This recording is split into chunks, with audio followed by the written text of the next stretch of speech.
All right, hey, hello, welcome. From Pomona, we've got our last Gundam GDO4 meta, kind of the end of the season for not only the Season 1 of Regionals for the Gundam card game, but kind of the Gundam card game as we know it right now. We've got GDO5 releasing at the end of the month. We've got some new rules changes. We're using the GDO4 format as we got it, but we should still be able to see some pretty cool games and really looking forward to it. Yeah, I think even though GDO4 is coming to an end, I think there's a lot of people that are still experimenting pretty heavily with their decks. So I'm really excited to see what they can come up with today. Yeah, and so we don't know the decks as we are going to round one. We got the players though, and unsurprising, we do have some Mikazuki action for this weekend, but maybe not the first thing that you would imagine for it, because we've got our two players, got Mikazuki on the left there, and we got Timbit on the right, and we'll see what decks they're going to be playing as we get them. We're good to go though, and we're going to give them the thumbs up, and we'll get this regional off to go.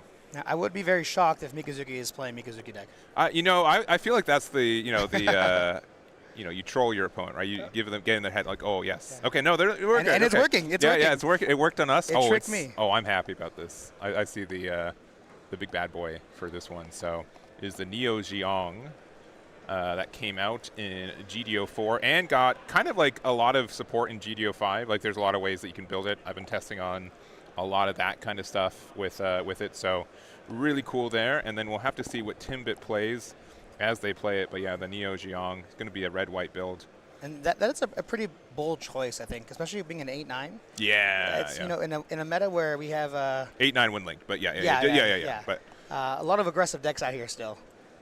It could be a little difficult to get to that late of a game, but yeah. And we're just finishing the shuffling and such there.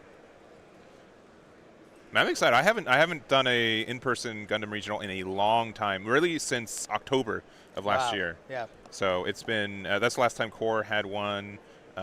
We also had some in like Card Magic had some. There have been a couple, but not many, really. At least on the commentary side. I was at Bandit Card Fest in February. I played in the LCQ, and I had a time. And and here we go. Ooh, oh, is this could this be a this might be a mirror match too. So. All right, I think we're good to go. Give them the thumbs up. We're going to get going. And we'll see what our first fist bump. There it is. Nice, nice, nice. Yeah, mirror match would be really interesting. Yeah. What are the chances? I think I saw that. So I don't want to spoil it too much. I don't think they can hear us from here, but I don't want to spoil it too much. But sure.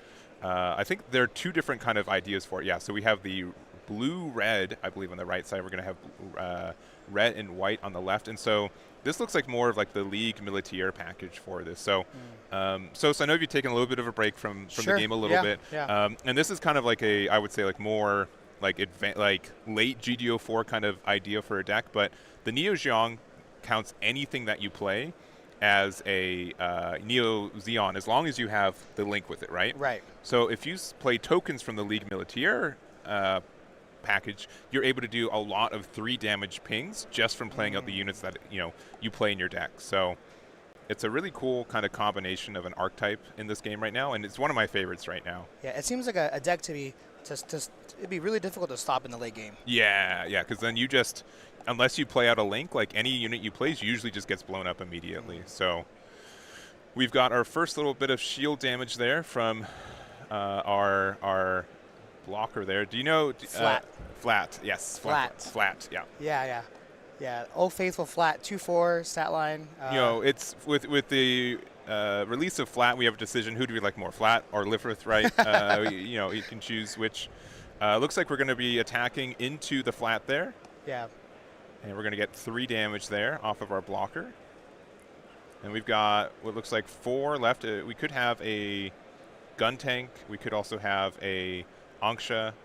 Oh, it looks like we've got a the all-range attack. So this does 1 damage to all units that are not linked, are paired. So able to get that last damage we need on the flat and do 1 more damage to the other flat. Right. So this might actually be more, based on this, I might actually update this to more like a Banshee deck, I think. I think I saw Marita in there too. Which I am a huge fan of Banshee. Yeah. Both of these players taking it a bit slower as well. Obviously both blocker heavy. We do finally get to clear that base there. Yeah.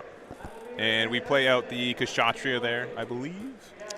Yeah, the Kshatriya there. Sorry, it's the alt art for it, so just confirming. So the 3/4 vanilla links with the Marita there. But also does link with full frontal, since it links with any of the Cyber new type. And taking a look at Mikazuki's hand, it seems like it's very top heavy is what it looks like. I mean, we have technically 3 resources up that we get passed with. Yeah, we've got 5 resources to work with for Timbit here. We haven't used our EX resource for Mikazuki quite yet. I'm going to play out the white base, going down to 5 shields and the base there. And then we can use it for 2 to be able to make our 3/3 token. Yeah, that 3/3 Gundam coming out is pretty nice. Yeah, it's a good thing. And then, like, of course, they do have the 5 AP between their 2 units to get rid of the white base, but they have to try to remove this because it's going to get value every turn. Right. I would imagine, though, Mikazuki on his side, we're now at level 6.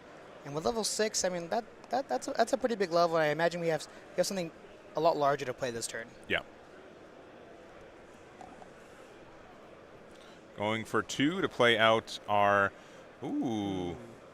base there. Kusanagi is going to be able to remove the token. It goes back to hand, but since it's a token, it does just get removed from the game, so good removal there. It's only a 4 HP base, so it doesn't get as much defense, but it's still good. We're going to do 3 and 2 just to get rid of it, so there goes the white base there. We're just kind of slowly chipping away, and 4 active resources passing. Yeah. Now, I would assume, with the red-white decks, we also do have our own, like close combats have been some pretty important red commands, also improved technique, so either of those can be activated on the action step. Right. But I think the biggest... go for it. Great as they may be right now, they're not doing too much for us right now, right? Sure. Like, we could be playing out a couple more bodies if we had it, but just it could be possibly clogging up the hand a little bit. All right, we got 3 for an improved technique there. And then for the last 2, it is going to be the full damage of 1 to everything again from another all-range attack and passing from there.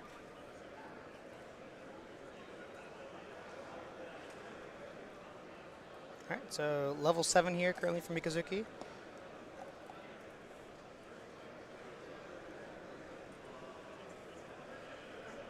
Yeah, and so like the Neo Jeong is a good unit, but it is level 9. It's one of the highest levels in the game right now. Yeah. So with that, there's that whole another improved technique. All right, getting rid of it. So down to 4 shields, but being able to just get some good value back and forth here is good. And both players I think have some like reactions, and this is kind of the quote unquote issue with this deck and this meta is where you have to play all these blockers, you have to play all these command cards. Like you need to get to the late game, and to do so you can't really be aggressive at all in the early game. So when both players just have to face each other, this is kind of how the early game looks. And I'm honestly just at the edge of my seat right now, waiting for someone to drop a huge level level unit. Yeah, I know, because I know like it's starting off a little bit slow, but there are some big numbers that can come down as Timbit gets to level 7 as well. Again, level 9 is I think where we're trying to get some value here, but looks like we're going to pay 5 for a Shinanju, and then we are going to link it with the full frontal here. Now, do we have the play off of the full frontal? Yeah, we'll see if there's a Neo Zeon. There is not, but this does have high maneuver, and then when it removes something from the shield area, you get the 2 damage on the flat there. So puts them down to 5 shields without a base and has the half damage on the flat here. And that's a really big unit on the board. So yeah, it's a 7/6 currently. Yeah. Yeah, because even if the flat attacked into it, having 4 health is kind of awkward for a lot of numbers in this game right now. We are at level 8 now.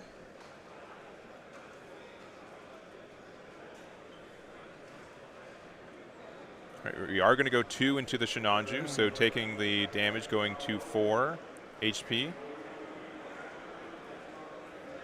For 2, we are going to play out the Ace, and then so it's going to be at 1 HP, and then we are going to play out the Kshatriya, and we are going to link it with the Marita, so that's going to be able to get enough damage to get rid of it, and we are going to attack into the shields here, 7 AP, and it's going to be another Kshatriya. Yeah, that was a really nice turn. Yeah.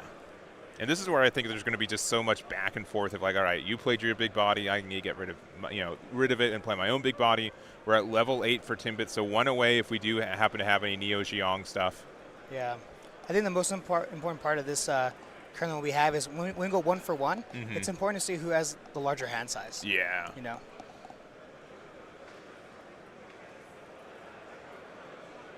Now currently the Kshatriya is a 7-5, so pretty healthy. 5's a little bit tough to get rid of. We've got 8 resources for Timbit currently, too.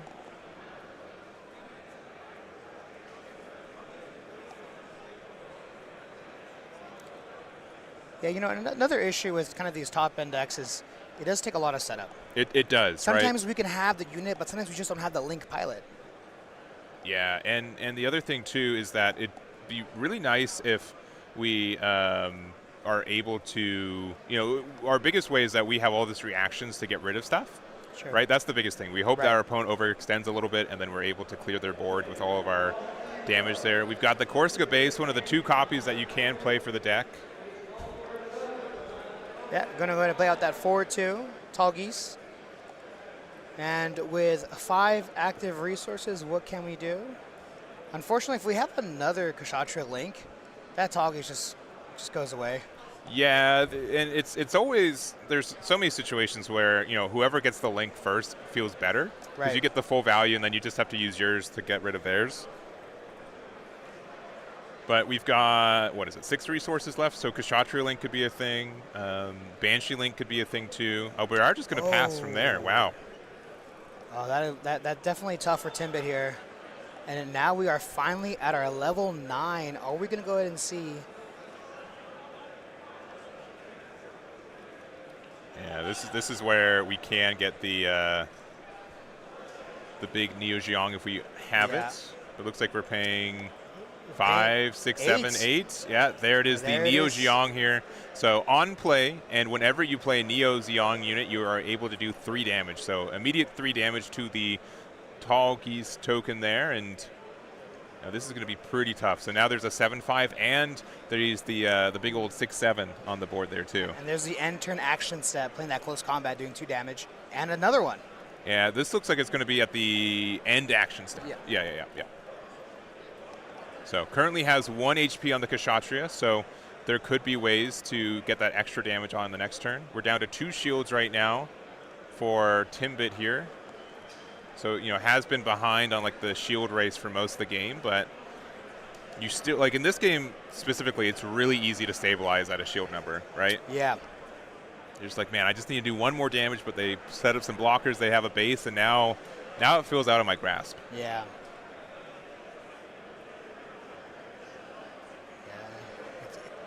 It is hard to gauge sometimes, though, just because, in this current view, it looks like the game is slipping away from Timbit, but anything can happen. We can still go very wide as well. And if we don't set up a blocker or a base, all Mikazuki needs is just another Link, but we do have the Banshee. Yeah, with the Link with Merida, which is great. I didn't count the number of cards in the trash there, but I believe we have about 12. Let's see. 1, 2, 3, 4, 5, 6, 7, 8, 9, 10, 11, 12. Thanks to their destruction, we were able to get there. So there is, and it is a shuffle, which is kind of rare in this game for any shuffle mechanics. Right. Don't see it too often. So it will let us shuffle. The Banshee will be able to restand, so it can attack again. Merida only does damage to something with level less than or equal, and since you're level 6 and the Neo Geong's a level 9, you're not able to do any incremental damage to that.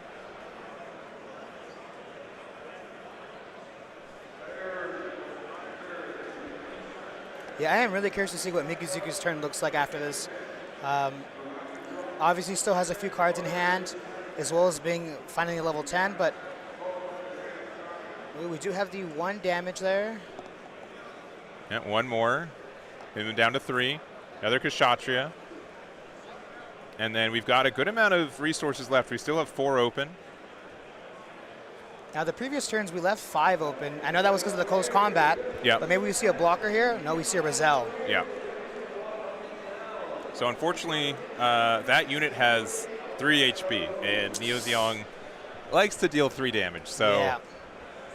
now that does mean that you have to be able to play some Neo Zeon units to have full frontal. Yeah. I guess the question is, do we have another one? Yeah. Oh, another one is when the game Yeah. changes. Let's have a look at our trash. Maybe possibly a G-Fred?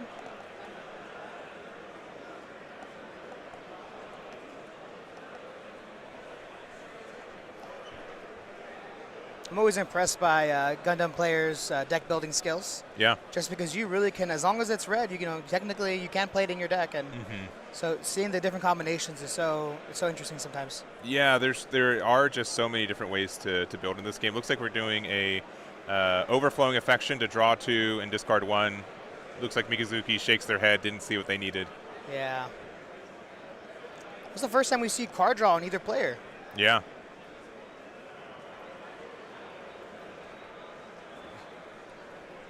I mean, I don't know about you. When I play Overflowing Affection, it's like a 50-50 that I draw another one off. Yeah, It's just yeah. like, I want to spend another resource to maybe find what I'm looking for. Like, where does it taper off? Yeah, I would expect my opponent to start chaining them, you know? Yeah, I do, yeah.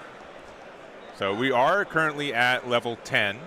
We've got 8 regular resources and an EX resource. Yeah, we're just going to play another one, yeah. We do have, oh. So that's going to do 3 damage twice. So the first Neo Zeon gets played and does 3 damage. The second one, or the first one sees the second one being played and also does 3 damage. So despite having 5 HP on that, 5 HP on the destroy mode, we're able to do 3 damage twice to get rid of it. And with the 6 health base as well. Yeah, and that's going to be tough to get over. And Now I'm really curious to see, what was Mikazuki hoping to draw into? I mean, this is a pretty good turn in my eyes. yeah, I mean, if we found like a full frontal or like another Neo Zeon unit, we would have been able to get a full clear on the resell there. But yeah, I think we're thinking, all right, are we worried about attacking with this?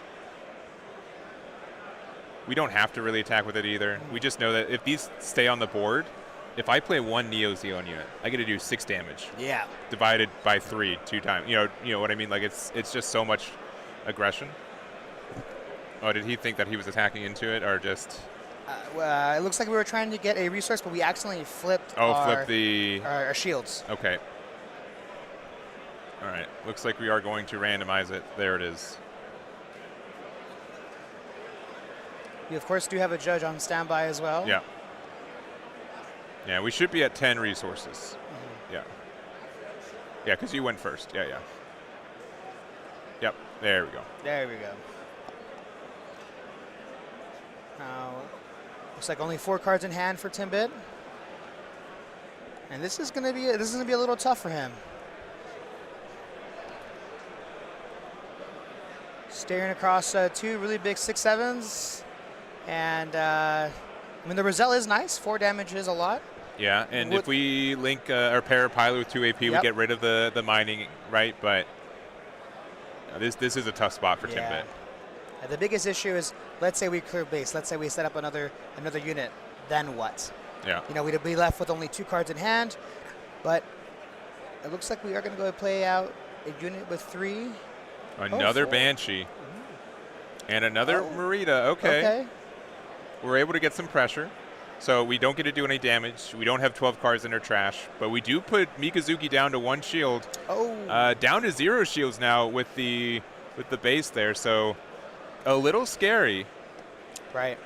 They kind of need an answer to this. It just, what are you most afraid of, right? So it looks like we do have the full frontal. Full frontal is going to be able to play out a Neo Zeon unit here. So we're going to be able to do 3 damage twice. And then I do think we are able to, apologize, I do forget the name of this card. I do know it's Neo Zeon. That's the more important part for sure. Yeah. But it is the Rosen Zulu. So there are 8 or more Neo Zeon cards in your trash. This gets -4 cost in your hand, and then deploy, choose 1 enemy unit, deal 1 damage to it. If it has repair, you get to deal 3 damage to it instead. So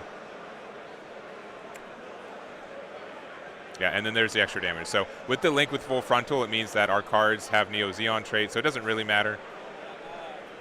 Then we are going to go and just set up a blocker. Yeah, we're just putting And up a bunch another of one? blockers. And Ale Strike, yeah. Yeah, and this is definitely to a point. Yeah, we can do this one little damage here. Yeah, get rid of a Shinanju. They essentially need like double unblockable. Double unblockable, Yeah, right? our high maneuver, right? So it's looking very, very tough for Timbit. Yeah. Only 3 cards in hand currently.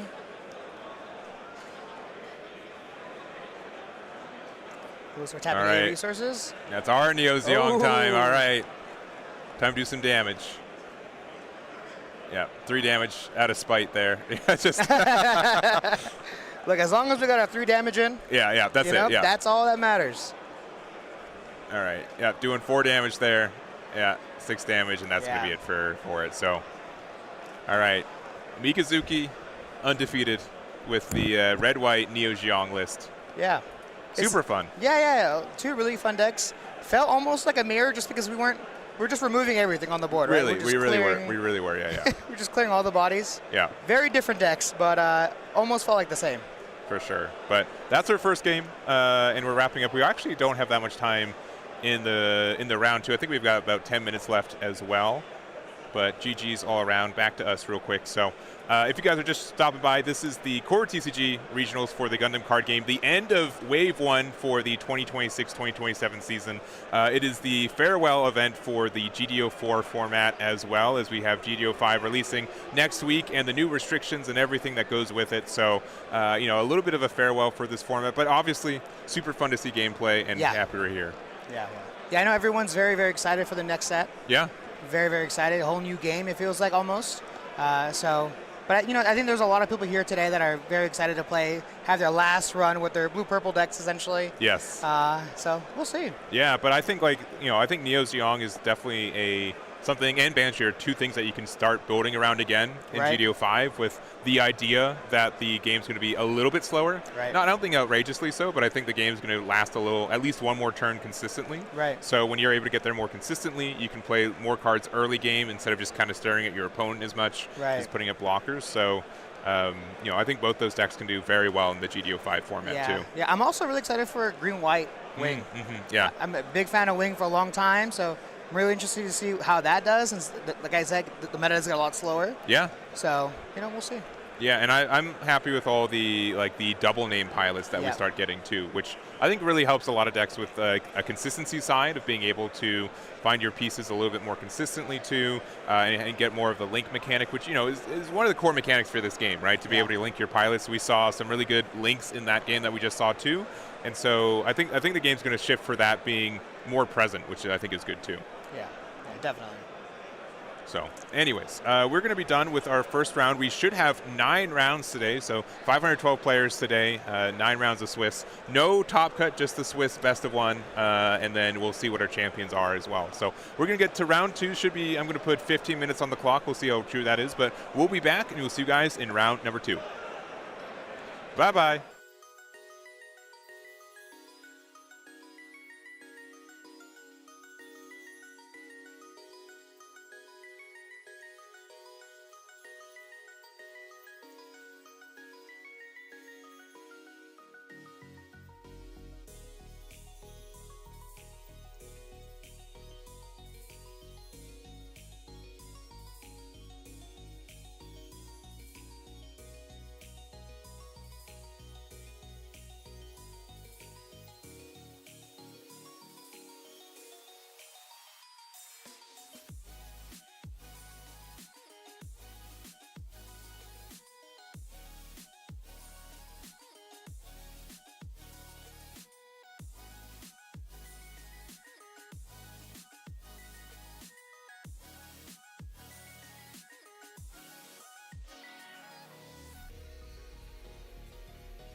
Hello, we're back.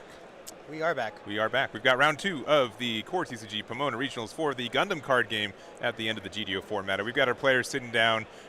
We know as much as you guys are what they're playing. Praying for Wing. Playing for Wing. You are still a Wig fan. Yeah, I think you can still do really good this meta. I think it's difficult. Yes. But we have seen a top. We have, yes. So it's possible.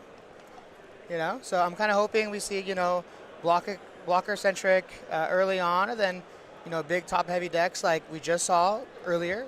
The red-white was pretty. Once you get that ball rolling at the very end of the game, yeah, it's hard to stop. Yeah, there's a lot of decks where, like, man, if you just survive, level 4s through 6, yeah, then you just get to outvalue your opponent a lot of the time. Yeah. We are getting the names. We can actually go right over there. We know who we got. We've got on the left, we've got Arctic Wolf, 1, 2, 3, 4, whose name is... No 3, just the 4. Just the 4. Just the 4. Maybe a little bit too long on the name. It's okay. Don't worry about it. We got the technology, and then we got Joe Tanks on the left there, on the right there. You know what? You're both at 70 pixel. You know, Yeah. Arctic Wolf ruined it for both y'all. All right, there you go. We'll get the deck list for us real quick too. See what we're playing. I am expected to see possibly a decent amount of green-blue as well. Yeah. We haven't talked about that today at all, but definitely a big possibility. Let's see. We've got. Oh, this is extra spicy here. Extra fun. Extra fun. Extra fun. Yeah. All right. Well, I almost don't want to show it now. I almost just want you guys to figure it out with us. Just play a blocker, though. Yeah. We'll, we're taking a look at the list right now, and this is going to be a fun one for sure. I will say that there's one archetype in the game that I'm less than ridden up on. It might be the archetype that they're playing. We'll find out together. All right, so we got that one on the left. Here we go. You guys are going to see it. There it is.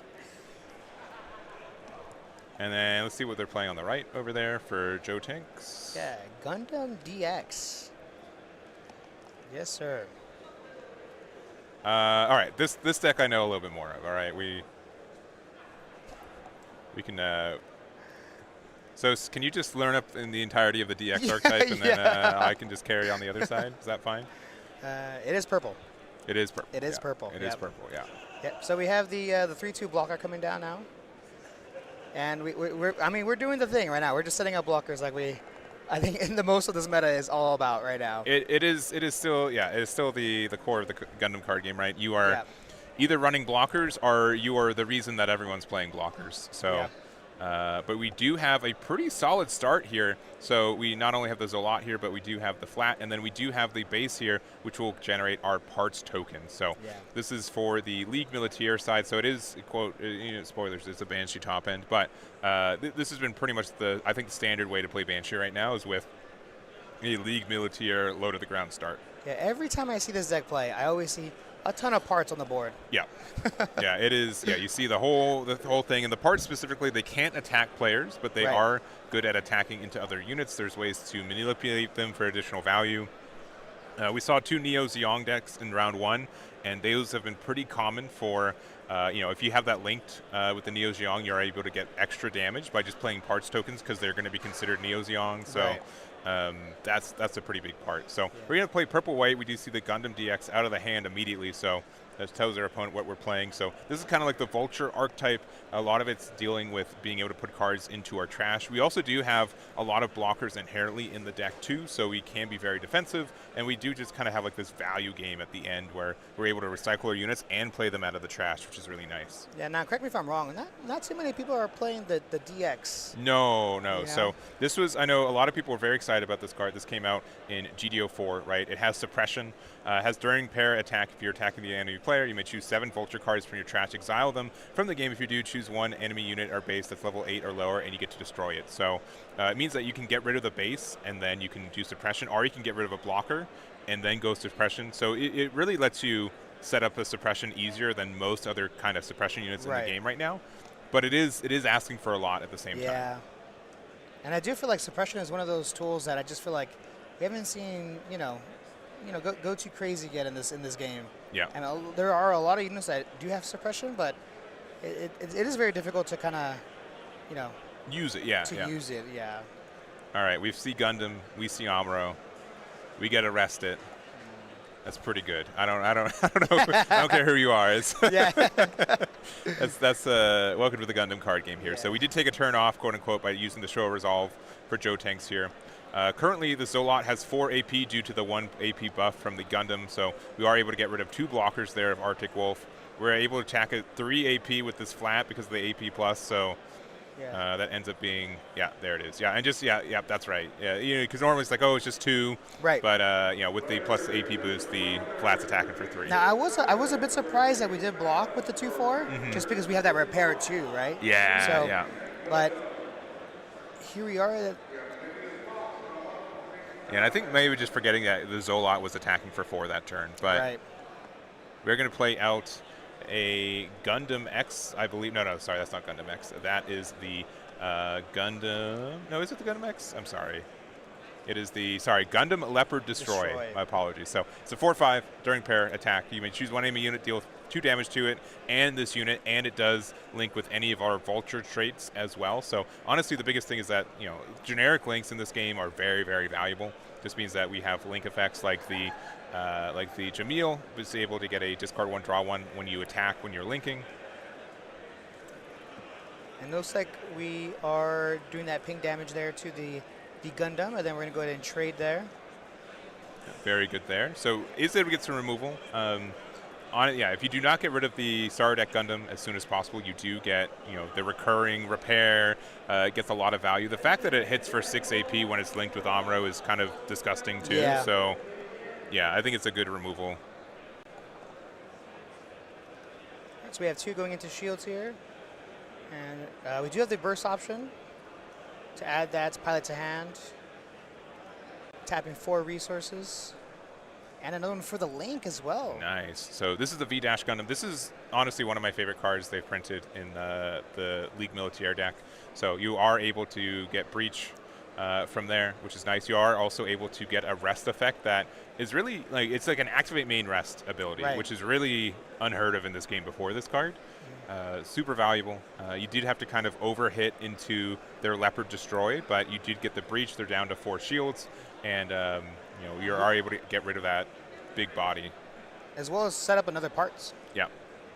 All right, we're going to play a base here. And this is the Frieden. Or sorry, the Minerva, sorry. Yeah, so on deploy, you get to look at the top 2, trash 1, return the top to the top. Super good for being able to, again, we need to put cards into our trash.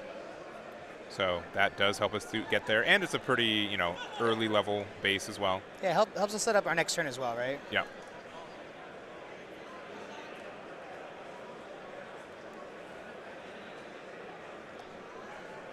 All right, playing out our Vulture unit once again. And this is the, we saw it earlier, it's the Airmaster Fighter mode. So it does, again, just links generically with any of our Vulture traits. So again, we are able to link with the Jamil there and get the discard 1, draw 1 off the attacking trigger.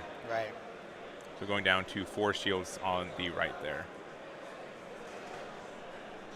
So we're using that EX resource. Yep. And then after that, we are playing out the 5/3.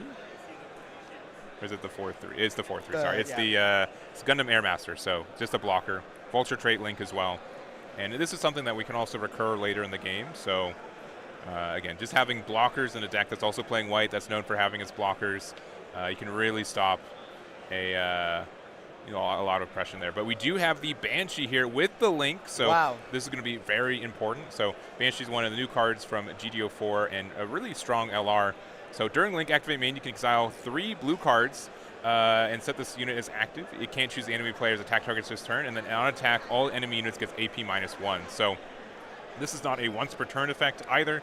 And we also did link pair the Amuro with the flat, so we do get the resting on the Airmaster. So we get the first attack into shields, or into the base there. And this is not a once per turn ability either. So -2,000 across the board, or two to the board, so we're only taking 2 damage. We're exiling another 3. Yeah. Yep. And we are just clearing the board here. Yeah, and that's the thing too, is that since every attack reduces it, we're getting so much value. So we do attack with the flat. We do give a pilot for the Vulture side. We give them the Palisai. So when linked, choose 1 purple unit card with suppression from your trash. You get to add it to your hand. So is really good at recurring our Gundam DX, which we did discard 1 earlier in the game. So if we need to get that back, we can. But this is the big curve for Banshee, right? It's really get so much value. You got a full board clear. You got some pressure, and you still have a really wide board. Yeah, Banshee having a great stat line as well. 5/5, really strong. And this game seems like it's running away a little bit. And funny enough, too, both of these decks are very top-end heavy, but this game's gone really fast. Yeah, it has been, and we've been kind of pre-screening some of these early rounds too. While it's still early, we we know that later in the game we're going to probably see a lot more blue-purple Sure. and like more aggressive decks, but these early rounds are really fun because we do get to see a lot more of these underrepresented decks in the game right now.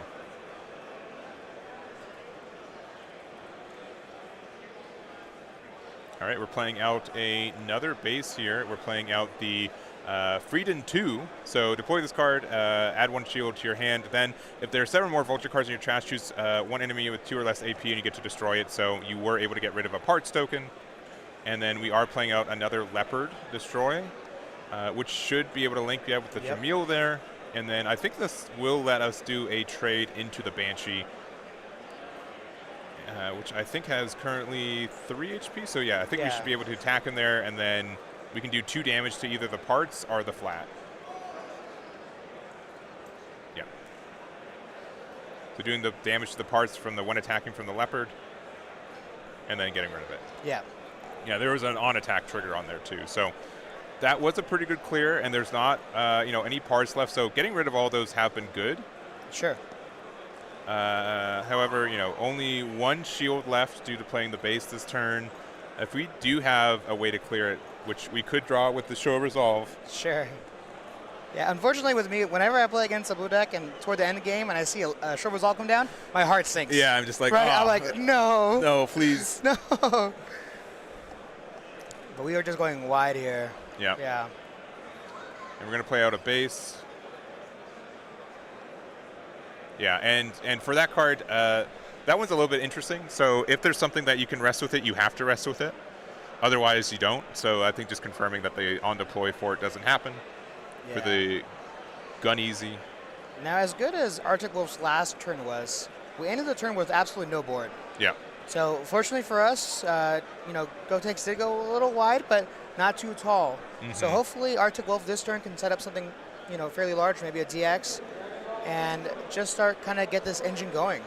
Because right now we're just playing catch up. We are, and we do have the Show of Resolve here. Draw 2, discard 1.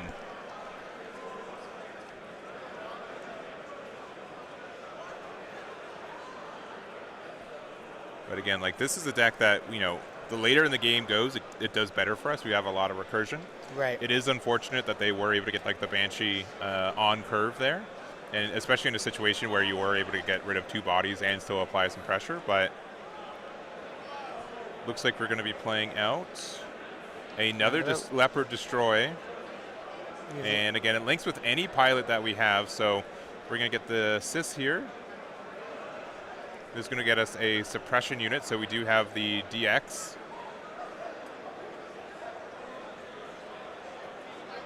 Constantly recycling. Yeah, and just making sure. Judge saw what the card was, obviously, but comparing, to Joe Tinks, that's the card we added.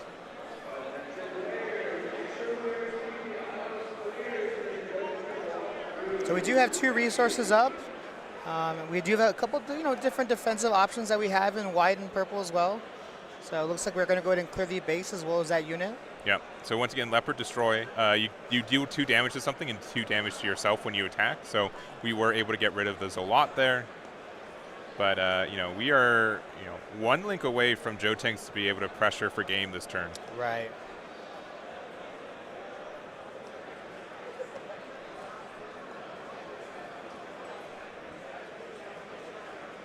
Now I feel like there's another Banshee coming. Yeah, another Banshee would be very tough. But even like a Gundam Amuro link would be very pleasant here. Yeah. Yeah, unfortunately, the parts cannot swing into shields, but And we've got 4 HP currently on the Leopard Destroy, so the parts could do like a little bit of damage towards it. Oh, it looks like we are going to try to pressure it. So we're going to go 4 there, and we do have the unforeseen incident. Oh, that is very tough here. So only did 3 damage, or 1 damage, putting it to 3. Right. It's some of those defensive options that we still have, right? Yeah. And we still have another resource, so we could be baiting possibly another one in hand. All right, we have another Zolot there.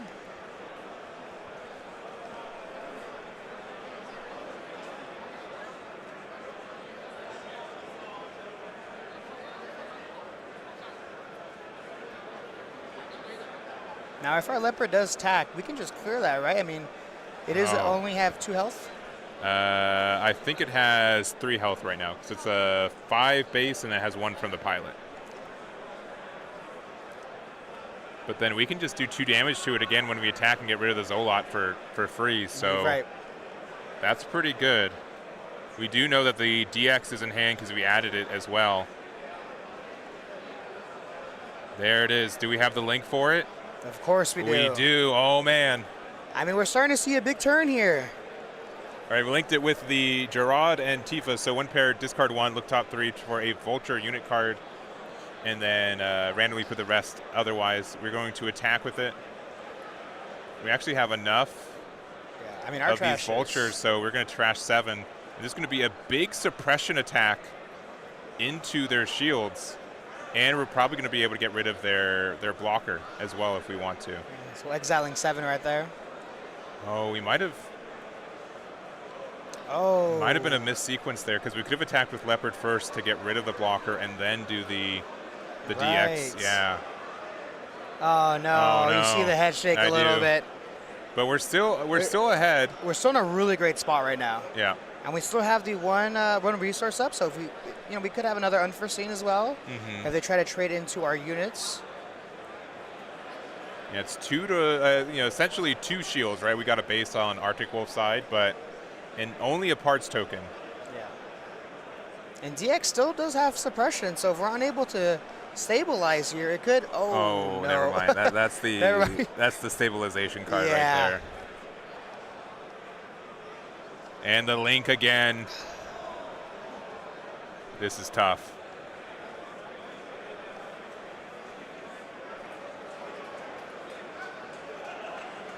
All right, so attacked into the base. We've got 3 blue cards. We're going to exile 3. So right? minus 2,000 a card, 2 AP across the board.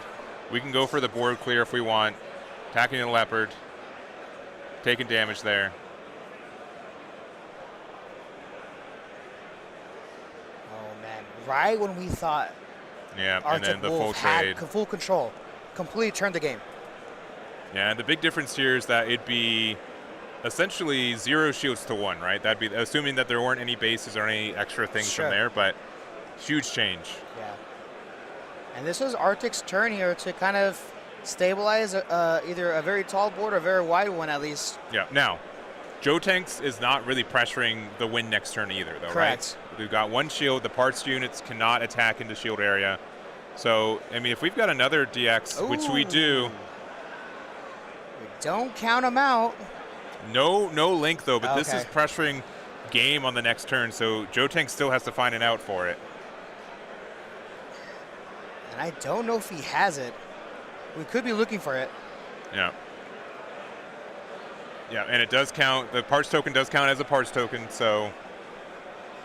A whole lot of parts. But the base there does make a huge difference, so it Sure. does kind of prevent suppression from happening. Big number into the base.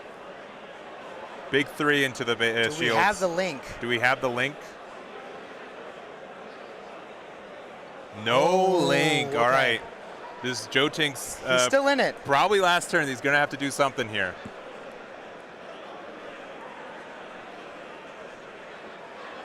All right, another base. That's a lot of parts. Another parts. We can attack into the 3-1, right? Okay. Oh, this is going to be able to offer a double clear potential using the parts tokens. At the very beginning of this, I said to myself, you know what? These are just parts. What can they do? But now look at them. Oh, parts with a pilot as well. Yeah. So we're going to use it there just to make another parts token.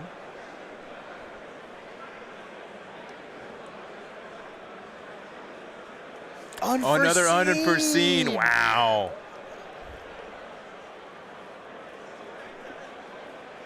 And that's it. I think one of these parts tokens could attack into the 3-1s, but not both of them.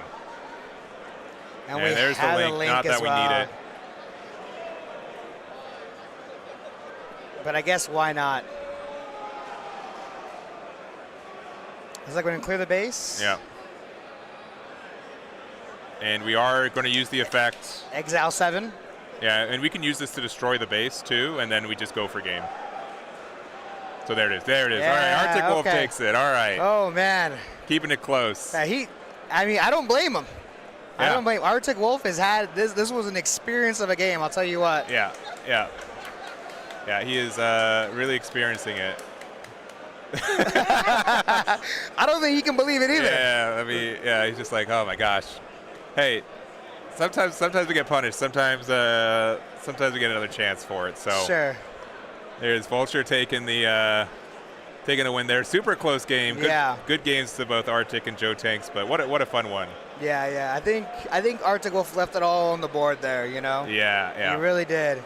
And you know, we had a couple missteps, but we got there. That's what counts. Yeah. Yeah. Fist bumps to the judges too. Yeah. Just everyone like. This is one of the times where like, man, I know that I could have played a little bit better, but hey, Sure. we're walking away. We're the winner. I thought that was finals, to be honest with you. Yeah. This is round 2, baby. This is round 2. Anyways, that's it for that one. Shout out to Arctic Wolf. Shout out to Joe Tanks too. Yeah. And that will be our fun end of round number 2 there. Yeah. So we're pretty much at the end of the time. I'm looking at it. Yeah, we've got 5 minutes left and over of regular time here, so not a lot going left for it. But again, round 2. I do apologize. I do not know the Vulture archetype as much. That has been a fun crash course of things to do and maybe not do at Sure. certain times. But really, really close game. Yeah, that was a really fun one, and I feel like both games that we've seen today have been really exhilarating, honestly. Yeah. And I don't think the fun's gonna stop there. I No, think we're no. gonna keep going. I think a lot of people here are very interested to see what they can do with a little bit of the tech that they have in these Yeah. decks, and I think.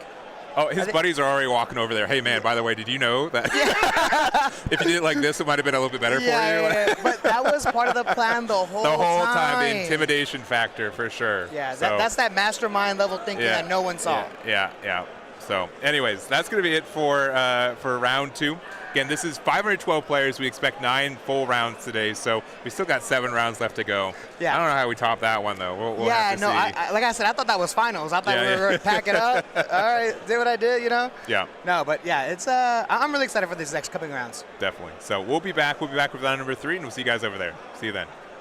Bye-bye.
Hello, everybody. We are here, Pomona Regional for Gundam card game. This is round three, and we saw first two really good games. Yeah, a lot of fun, a lot of back and forth, a lot of decision making. Yeah. And yeah, we've got our third round. This is GDO4 meta still, so we still have a little bit of the same. It's out there. Don't think that these are the decks that everyone's playing right now. We're kind of getting some selective choices while we still have some choices here. But picking and choosing a little bit. Still hoping for that green-white wing, which I'm sure we will see.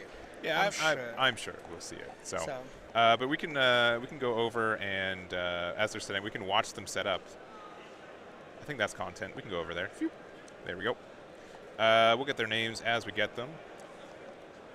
Yeah. We'll also there we go. I think we're just re-sleeving a little bit of our tokens as well as our resources to make sure they match. We have a judge on standby, making sure everything goes well with these streamed games. Yeah. So just making sure everything's done correctly and properly.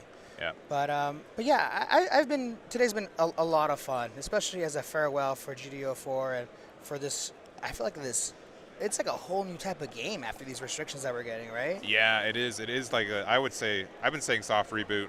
Yeah, that's a good word. And not in any, in a lovingly way, not like any aggression or anything. But it is like there's a lot of decks that, we've had a full year of this game, right? Right. And without being too pessimistic about it, 2 or 3 decks have kind of stood out for a while, and Sure. they've been present for a long time, and they've been playing kind of the same game, right? Either we're hyper-aggressive, or we need to defend and live against the hyper-aggression, right? There's really no kind of middle area for the game, Right. in my opinion. So I think the new changes will open that up quite a bit. We're going to bring up the deck list, too, for us real quick. For Parker on the left, I think I did see some Justice tokens in there, though, so I would somewhat believe it's a red-white deck. And we'll find that out together. Yeah. Yeah, it looks like it's a little bit more of a, I would say, we'll say it's Neo Geong. So a little bit kind of the same as we saw in round 1. And this is what I love. The top end could be very similar, but there's so many pieces within the deck that are so unique sometimes. Yeah.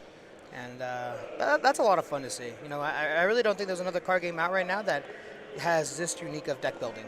Yes, just the fact that you just have to keep, okay, sorry. So saw what we're seeing on the other side. And Yeah. I think he's understandably, and we got a little Yeah, bit more. that's a little bit of okay. All right. This is definitely going to be a good match. I'm very excited to see how this all plays out.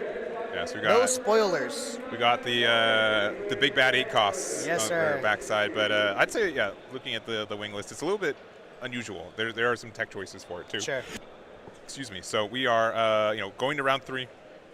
Both players undefeated. When you play such a big regional like this, either you're taking the meta deck or you're taking the anti-meta deck. Yeah, especially in a game where the meta is so richly defined. Right. At the end of a format here, so. Looks like we do see the mulligan coming on Parker's side. At mulligan in this game, you just take the next top 5, so you guarantee 5 unique cards, at least compared to like the physical cards that you had, right? Sure, of what yeah. you were mulliganing back. Get a shuffle, and then you place your shields. Yeah, sometimes I just kind of see 5 bases, and I say, okay, please be in shields. Yeah. Yeah. The other thing too is that you get to your new hand is going to be what your shields were going to be, and you see like 2 bases and a pilot in your new hand, and you're like, yeah, that would have been these would have been nice. fantastic shields. Yeah. Just setting things up here. Top end wise,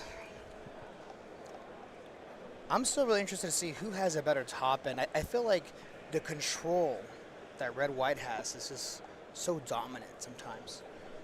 Yeah, and I think it's if I haven't played, honestly, okay, I'll be honest. I've been testing so much GDO5 that I Sure, yeah, I no may have not played as much of this format as we end it, but we do have my understanding is that Neo Geong gets around the damage that Wing Zero does and gets more damage across the board. So I would say that Neo Geong probably has a bit of the edge in this matchup just because we have a lot of bulkier things. But I will also say that's kind of more on the standard side of Coach Potato's wing list, but we're playing some additional tech cards that we end up seeing. It could make a difference against I would say, a blocker-heavy deck that I would expect from Parker. Yeah, yeah. So we do see a little bit of cycle here, pitching the striker pack.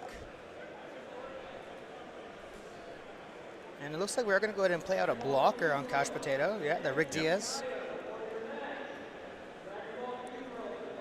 We do see the blockers there. We technically do have a new Rick Diaz blocker. We did have EBO1 come out a couple weeks ago. Yep. We haven't seen really any cards from that set hit the board today on the stream, but it does offer another 3/3 blocker if you so desire. Yeah.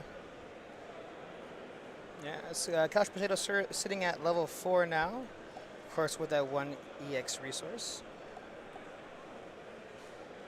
I was kind of hoping we were going to see a clan deck or a G-Quux deck with the sleeves there, but we do have the Sword Strike Gundam there. We're going to go 3 into the EX base, deciding not to block with the Lifrith and just taking the EX base away and passing it back to Parker.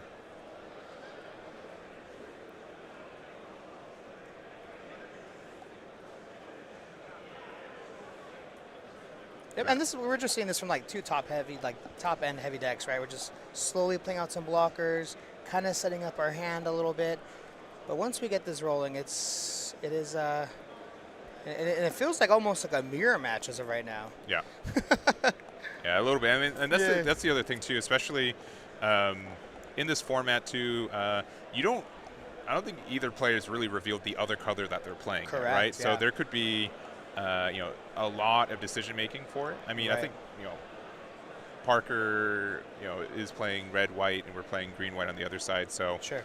But that's what, like, such a blocker heavy beginning of the game. Like you can kind of trick your opponent. Like if they're playing against one, you can play the other. Yeah, and that's a little bit of that mental battle that you kind of do. But yeah, we have the full frontal there going into hand. So we now are aware that Parker is running a red and white deck.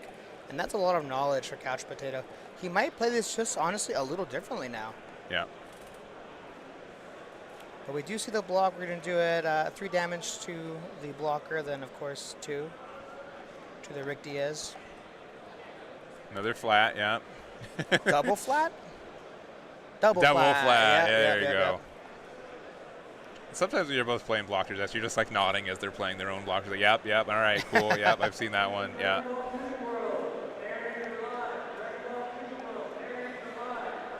Yeah, we're going to try to attack into their Sword Strike 4/3 into a 4/3.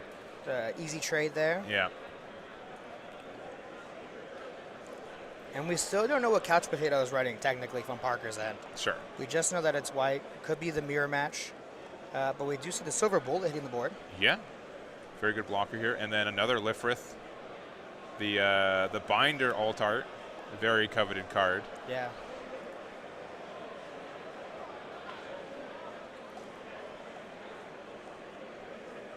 Actually, no, that might not be the Binder Alt Art. I can't.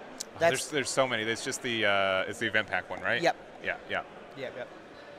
Now, Silver Bullet's effect does come into play here with just 0, right?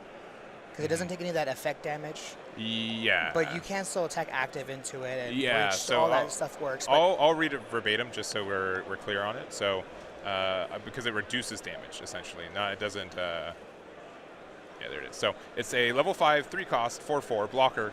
When this unit receives effect damage from enemy, reduce it by 3. So if you were to say play a wing 0, you reduce the 3 damage you take from it by 3. And honestly, most post damage in the game caps off at 3 effect damage. So there's very few things that actually do damage against this card outside of battle. Yeah. And I did mention the 0 just because the 0 does 3 damage, right? So it would just completely nullify that. Yeah. So a little tough to see that. We do play the Peace Million there, which will let Parker know that, yeah, I'm playing wing. I don't know if you could guess it, but we are. We're going to go 2 into their shields, get the block there with the Silver Bullet. We could try attacking into it again with our flat to try to remove it. Which I think is likely 2 for 1 worth. Sounds so bad, though. Yeah. We could also play out the, I don't know, we could be playing out wing this turn. Sure. From the star deck. Yeah. It looks like we're playing 3 for Oh, perfect. Yeah, sorry, perfect strike. So return something with 1 HP back to hand. Ooh, and we do have the link here too, so we're going to be able to attack into it, reduce it by 2 AP. So only going to be dealt 2, but I guess we're deciding here, do we want to block? Yeah, because we're 6-5 right now. Yeah, I'm guessing Right. attacking into the silver bullet, reducing the AP by 2, and then you can decide if you want to lose the Lifrith or go off from there. Yeah, and I think at this point, if we do end up removing the blocker off of the board, the Lifrith, we can just swing then with the flat into the other one to do a complete clear. Oh, we are just going to block with it, okay. And yeah, using the... Yeah, that's an easy trade on my end, I think. Yeah, I think that's a good trade for us, yeah. And again, knowing that their wing is in the deck, likely, 4 HP is so much more valuable than 3 HP now, so... Yeah. And we do see the G-Fred hitting the trash there. So no blockers up. So the perfect is, you can attack into the perfect if we have a link. And Parker has quite a few cards in hand. I would at least say at least 8 cards in hand. So definitely have some options. I know the deck is very top end heavy, but we might see something something hit the board with this turn. We've got a wide hand there. Yeah. Almost at 10. Yeah. Yeah, I think, if we have value for the G-Fred, we can. I don't know if we, it's hard to see from here. I don't know if we have like a full frontal Sinanju. I think getting rid of the Piecemeal Yawn is a mandatory thing right now, because otherwise it can make the wing 0, or even just regular wing, a lot harder to remove, so. So I know they did hit a full frontal and shields earlier. Okay. So I know we have the full frontal there, but... Yeah, it just must be the Sinanju that we're missing. Yeah. Also, to G-Fred's effects, I mean, I don't think we have any pilots in the trash as of right now. Yeah, and we don't have any overflowing affections to try to get us there either. Yeah, Parker just giving a think there.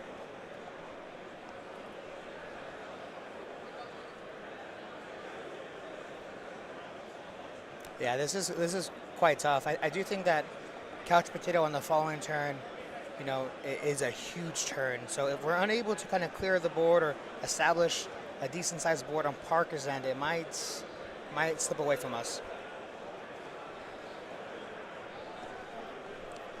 All right, paying 2, we're going to play out a Lifrith. Paying 4, playing out the Ale, and just passing from there. So just setting up some blockers. Taking it a bit slow. Yeah. Yeah, because I think we have in hand, we've got 2 pilots. We've got, I couldn't see every one of those cards there, unfortunately, but we do have the wing. We have the classic. This is so good, and the hero to go with it. Oh, man. This is quite tough. Yeah, so we're a 7-7 unit right now. We've got Breach 5. We could block with Ale here if we want to. At this point, I think we just keep it up, right? Yeah. So, and then we're going to use Piecemeal Yawn to get the heal there. There's that overflow that we were talking about earlier. Yeah, and there's an overflow. Would have loved that in hand to help fix up our G-Freds. But this is some good momentum for Wing. Like, I know Wing's like known as like a defensive deck, but when you hit your curve, like you just start pressing damage. Yeah. Deck is very defensive, but Wing itself is very aggressive. It just kind of flips the script on you. So we're going to play, the Shang Wu Fei here. So now we're attacking as a 4-5. And now we can't even block this. This is a really good pair from Couch Potato here. Taking it, going down to 1 shield for Parker. This is looking very dire. This pressure just might be too much. We still don't have any pilots in our trash as of right now. Yeah. And we're sitting across a very, very difficult board. Yeah, and like we can, like with the Shang Wu Fei in the flat as well, the only thing Ale can get back to hand is the Perfect Strike, which you get the pilot back, you can link with it again, so that's not very appetizing right now. This is a really tough spot for Parker here. Yeah. Yeah, I definitely don't blame Parker at all taking his time to think about his turn, because this possibly could be his last. Yeah, because you've got so many options right now, and you're kind of a little bit out of just time to use them, though. Looks like we are going to play out the G-Fred.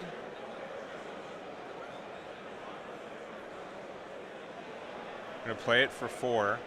The other thing, too, is that if we do link with Ale, it's a it's a mandatory effect. Right. So you would have to be able to bounce something back to hand, even if you don't want to put that Ale back.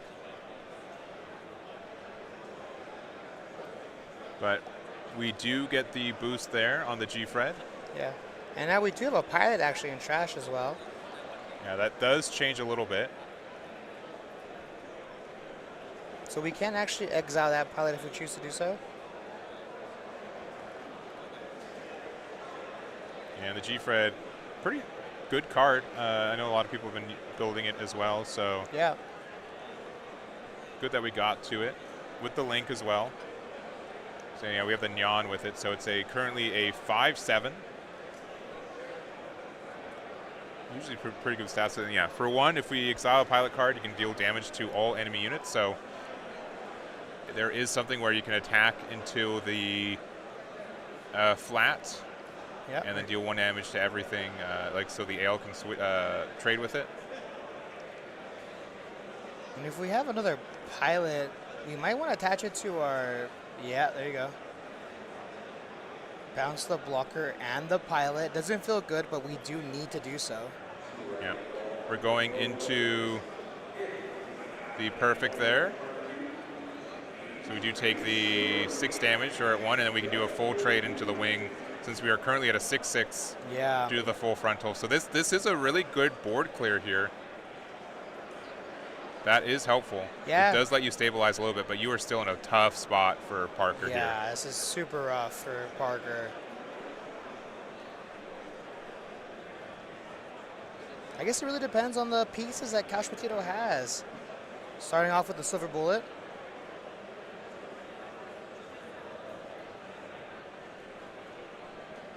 Yep.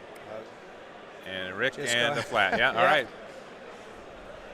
How about 3 blockers? How's that look for us? Yeah. So we now have a new pilot in the trash thanks to full frontal being in the Ale Strike. So we could do 1 damage to everything, except Sure. for the Silver Bullet, I guess, because it does have that reduction. Yeah, it'll just reduce it by 3.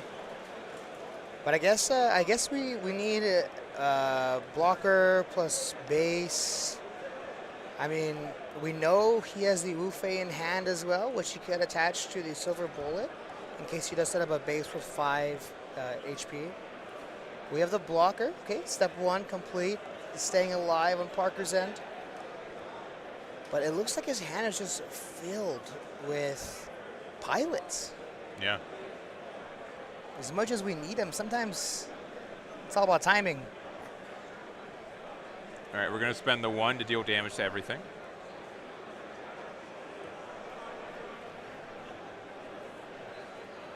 Yeah, not the Silver Bullet, unfortunately. Yeah.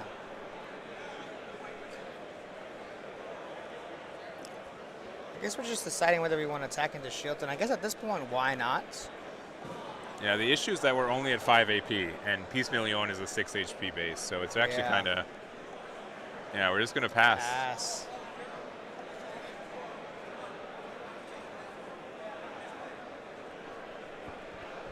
It looks like Couch Potato's running a little bit out of steam, and I don't think he has many pieces left. Yeah, we do have to kind of press some damage here. We know some cards that are in hand. Oh, we did just draw a very tasty card, though. Yeah. A card that is adopted in, I think, if not all, most green-white wing decks. Yeah, yeah.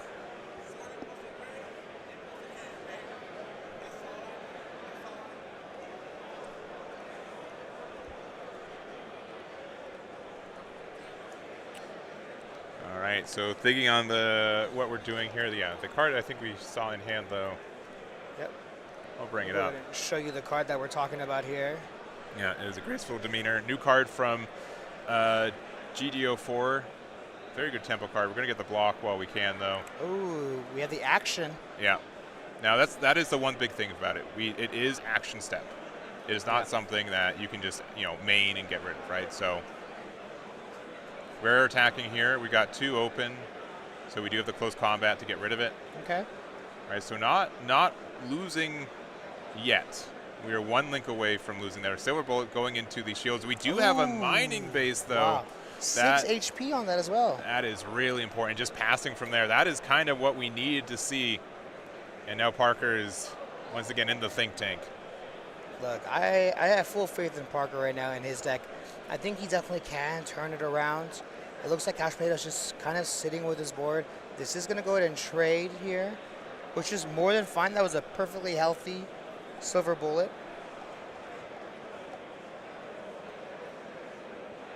All right, and then we do have it's the Neo Geong, sorry. Yeah, doing 3 damage to that flat, and then getting rid of the shields. A pretty solid start, and nothing to play on Couch Potato. Oh no, this could be very, very bad if we don't see a base in shields for Couch Potato to help us draw a card. This game can go away very quickly. We have another one hitting the board as well. Yeah, and we got another Geong hit the board. And we are just doing damage here. So down to 4 shields. We did give them a hero in hand. The hero can be a little scary. But the question is, do we have the pilot for it?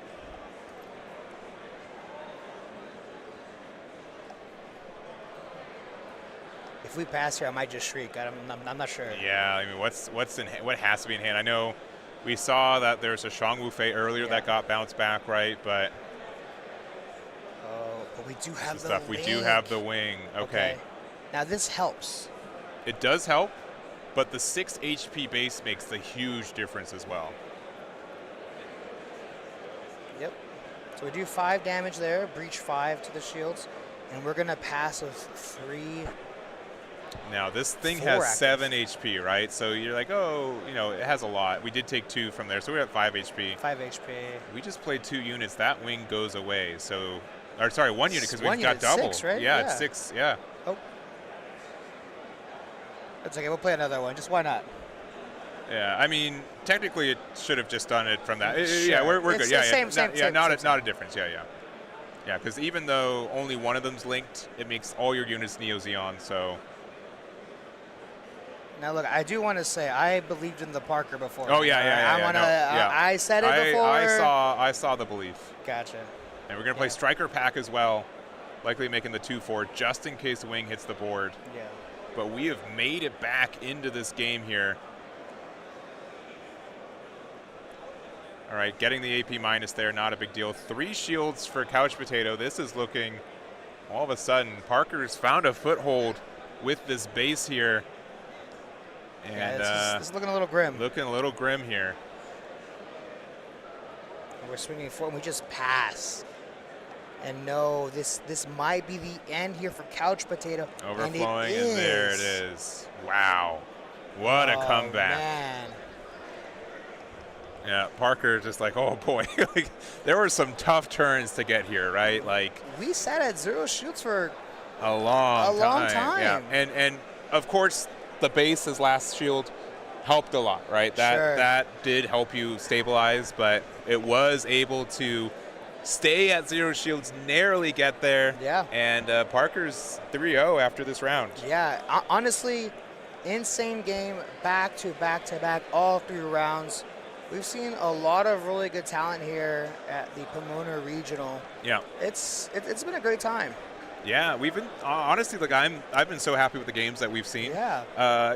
There's always like some randomness in card games, and this one for sure. But generally speaking, there has been, these games have been very tight. I don't think there have been any that like someone's super run away with until towards the end, right? Yeah. So I'm really happy we're able to watch this game, and what a cool one. Honestly, if you're a viewer now and you're thinking to yourself at some point playing this game, there's no way I can come back.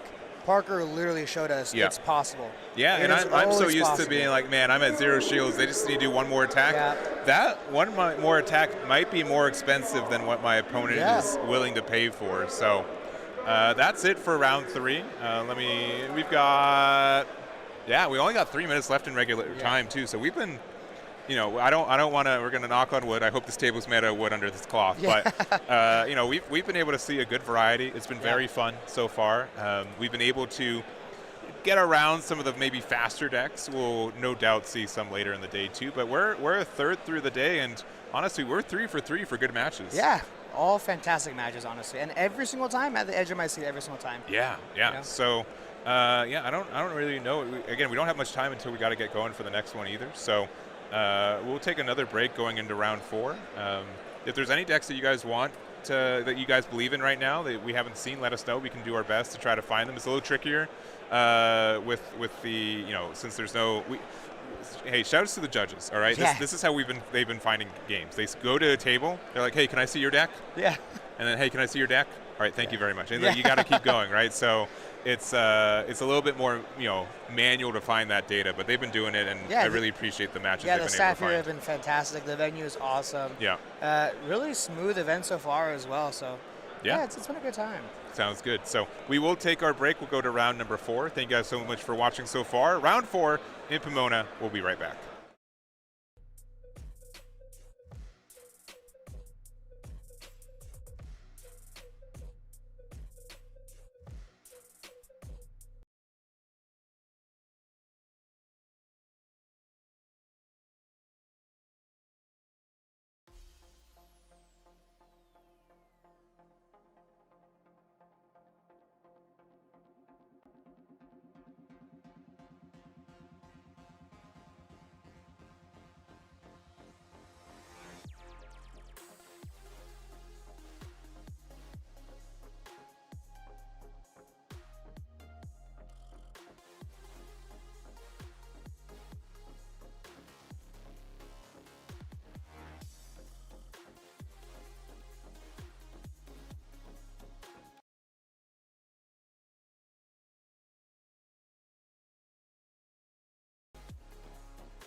Hey, we're back.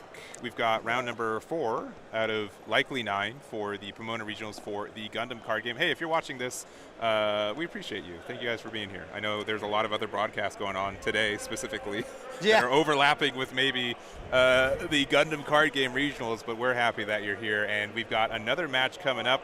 We're getting the players' details and names and decks as we get there, but I think they've sat down. We can be a little nosy. We can head over there. Yeah, we've seen a lot of really great games so far. It's round 4, right? So, yeah. I mean, I'm really interested to see. We haven't seen any mirror matches technically, so we will see exactly what we have here. I wouldn't mind another wing. Another wing would be cool, but you would like us to see a wing victory on stream. Yeah, sure, right? yeah. I realized halfway in that last game, I was like, wait, hold on. I'm kind of rooting for the underdog here, but the underdog isn't wing. All right, we got on the left. We've got Tyler, which is hopefully their Bandai TCG name, and hopefully the only Tyler here. We'll find out. And on the right, we do have Tower. So we'll get that set up. Yep. And Tyler what are you Tower. feeling? Off the sleeve colors, off the demeanors. What do you think Tyler's playing today? I think Tyler's on the infamous blue purple. I mean, you think the blue purple kind of player? I think so. But this could be mind games. It could. We talked about this earlier. Yeah, and we yesterday's stream as well. We're talking about what do we do? How do we get, what are the advantages that we can get from playing red deck with blue sleeves kind of thing. Right. Right. Yeah, I mean, okay. but all right. Okay. yeah, we're taking a look at some of the lists right now, and any last guesses? So Chad, if you have any guesses on what Tyler's playing, go for it. I said blue purple. I did say that. And let's see what Tower's playing. Tower. I mean. All right. Okay. Yeah. All right. Get your guesses in. I guess I'll just get this card for right now, and we'll get that set up for you. But you've got their things going. And there we go. All right. Yeah. On the right, we've got Tower playing a more aggressive Xeon deck. Yeah. All we know it's green. And then on the left, kind of one of the more mid-range decks to exist that can try to counter these aggression decks. It is the Banshee Norn. Yeah, you know what? It's really interesting. I feel like blue-white's kind of really taking a step back in the meta, and it's just so interesting to see how it's all evolved. Yeah, but this is our first kind of aggressive deck that we've seen. Oh, this is a different Tyler, it seems. This is, yeah. Sorry, I was hoping that was not going to be the case, but it's all right. I guess there's more Tylers than one There in the might building. be more Tylers, yeah. Wild how that happens. Yeah, it does happen sometimes, unfortunately. Yep, there it is. There All you right. go, yeah. All right, Tyler. All right. Mind games on the commentators as well. So yeah, yeah. Playing some red white, but instead of like the kind of top end package that we've been seeing with Neo Geo, a little bit more just kind of a little bit lower to the ground. So kind of more focusing on like the G-Fred and the Banshee, the Justice Gundam, which we haven't seen Justice hit the board yet today. So which I do like. It feels a bit more consistent, and so we'll see how it turns out. But do we have a level 2 to play on turn 1? Looks like we do. Yeah, we got the Zaku 2 there.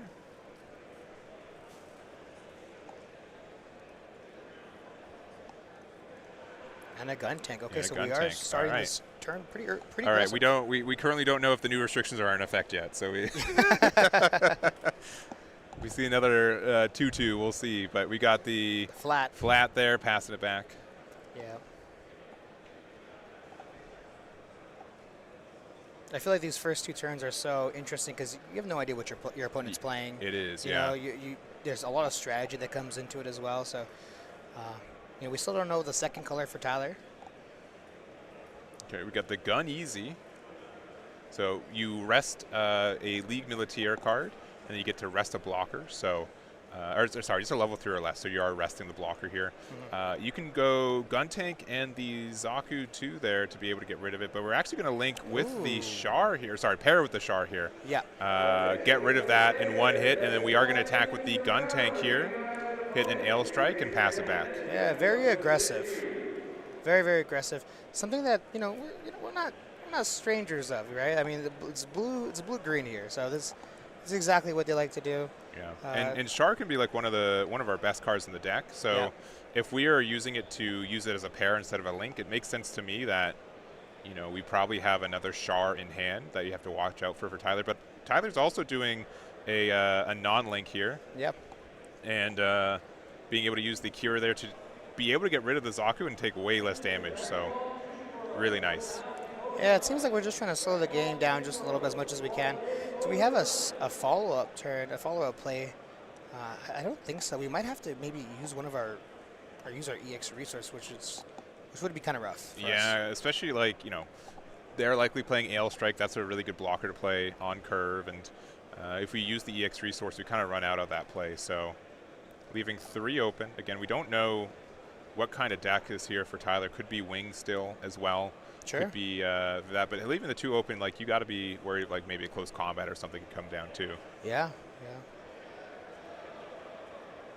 All right, we're trying to go. Oh, we're attacking into the flat. All right, currently has 1 HP, and we do have the close combat. It possibly? seems. Maybe. Yeah, there it is.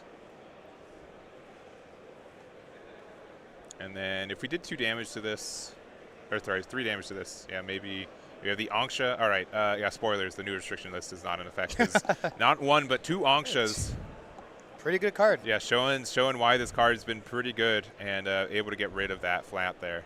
Yeah. Now, I am really curious to see how many cards Tower has in their hand because we've been playing a lot of cards. We haven't seen any card draw. I think we're only sitting at 3 cards in hand now, so hopefully the Steam doesn't let go from the stack, and that's the biggest issue with kind of these rush decks, right? So we do have the blocker coming down.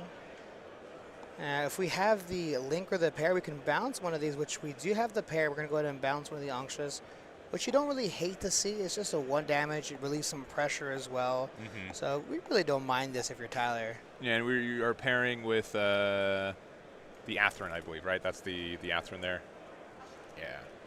Sorry, as mentioned, there's a lot of different arts for a lot of these cards right now. A lot of arts. For the first year, some cards having like literally 4 different arts is kind of unheard of in card games. So yeah. A lot of unforeseens, a lot of. But it's hard not to, like, when there's so much good art too, right? It's all great. Yeah, it's all great. It's literally all great. It's like one of the best things about Gundam, on top of the amazing, game design. I think is also the art. It's so unique, so cool. But we have Rick Dom hitting the board. Right, 3/3 with Breach 2, not too shabby. Especially against these blockers here, being able to get some breach damage is really nice. Thinking about the next play here.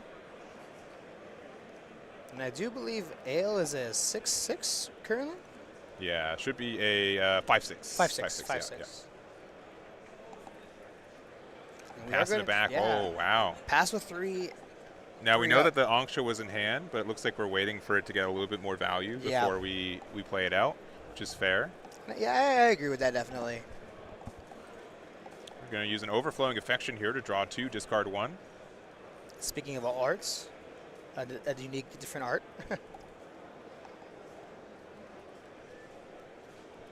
4 active resources here.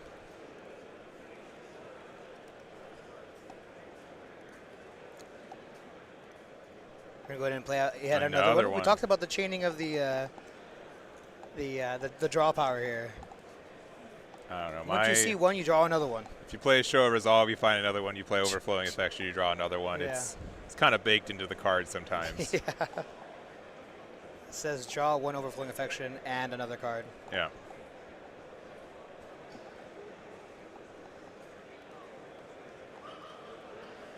Pitching the Ale Strike.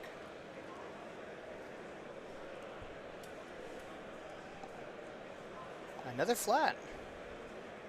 And yeah, sorry, just making sure, yeah, visible on there. And yeah, I think this is the Neon pilot as well. So just making it so we're able to be 6 HP, a really good threshold in this game right now, because if you're trying to play out like an Amuro Gundam, it doesn't actually get any rest here. So we've got two 6 HP units right now. Yeah. This isn't looking the best for Tower here, just because we are kind of taking this game a bit slower than normal, I feel like. Yeah. And with these two big blockers now on the board, Flat not being a large blocker, but thanks to that pilot, you know, being a 3/6, that's pretty strong. Yeah, but we only got 3 cards in hand for Tyler, so we still can use the gun easy here to be able to get the rest on there. It does not matter how much HP you got as long as you have 6 or a level 3 or lower. We're able to do that. Likely playing out another Anksha as well. Yeah. So it looks like we're going to try to attack into the flat, which is, oh, actually, no, attack into shields. Oh, there goes a G-Quux. Attacking with the Rick Dom there, getting 3 damage onto the Ale, and then don't do it to them. Don't do it to them, 1 damage. No, not another one. 2 HP. The gun tank. Gun tank, 1 HP. Not another one. Not another one. And another one. 3 damage on the Ale strike there. That is very good. So unfortunate here for Tyler. And this is why, you know, Anksha's definitely been something had to change, right? Gun tank Anksha. That's why, you know, when we saw that we're getting essentially another gun tank, the pair band that we're getting with it as well is going to be very incremental. Very strong turn there. Yeah, very, very strong. And we do see the base, 6 health on that base, which is going to help out a lot, especially against, we're sitting across 2 gun tanks. You know, not too many big pilots, but this tower's gone really, really wide against Tyler, so this could be a little bit difficult for Tyler. Okay. We see another blocker there. Yep. At the strike.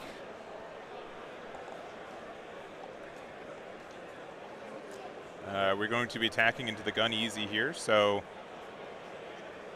yeah, we're currently a 3. Oh, okay, into the Anksha, just a slightly bigger body, right? It's a 3/3 versus a 2/3. We take a little bit more damage, but at the same time, we are able to get out of it. So now it would take 3 units to kind of get over this 6 HP base. Yeah. But I mean, all right. I don't want to speak him into existence. I don't want to. I'm just gonna watch. I'm just gonna watch. I'm just saying, there's 1 blocker and there's a 6 HP base on the other side. Yeah. What kind of mystery card combination could fix this situation? I don't know.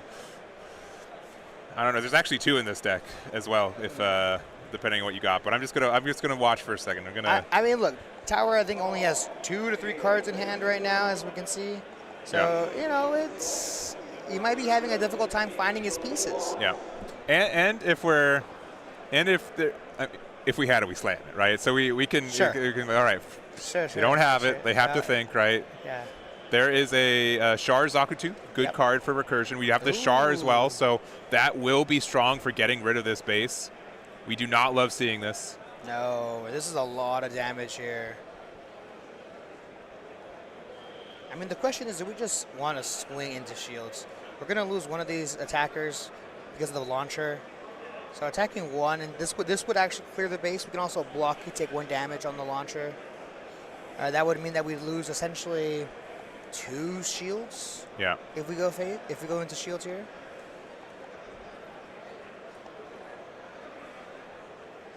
Yeah, it's hard to say. Like the math for blocking there is kind of tough. Because you want to guarantee the block, but then sometimes you can just like prevent them from block. Like you can just like pass with your things active. There's a lot of like nuance for it. Yeah, so we're going to attack the gun tank into shields. This is 1 damage, of course. As mentioned before, we can block. It looks like we are going to go ahead and block with the launcher. Swinging 2 into shields. Then swinging the Anksha into shields. And no bases there. And we're going to go ahead and just pass the turn. Yeah, we're down to 1 shield here. Pretty quickly, too. Yeah. And we'll have to see if we're able to stabilize here. We've got 2 blockers. There's 4 units. The Char Zakutu we want to get rid of because it does have that high maneuver. But at the same time, like if you get rid of it, you do give them the option to draw another card. Looks like Tower's out of cards in hand, though. So if we're able to answer this board, we could stabilize here. Yeah. Now, it is a little unfortunate. If we try to get rid of the Zaku, too, that's a free search. Yeah. So being able to grab possibly another piece to help Tower. But I think at the same time, it's just something that we're going to have to get rid of. So Hopefully we can set up a blocker, possibly another base. If we can set up the base plus get rid of the Zaku too this turn, I think we'd be in a pretty good spot. Yeah, because I think like we're okay with trying to get rid of cards. Like again, like the top deck for something unblockable is tough, unless like I don't want to be that guy, but like Amuro off the top would be pretty nasty. Oh, there's. I mean, okay, we can't grab it. Yeah, we can't get it, so yeah, we rearrange it, randomize the 2 cards. Yeah. Yeah. Shouldn't matter too much, but hey, when the judges are watching, you gotta you gotta read the whole text and do all the text. Yeah.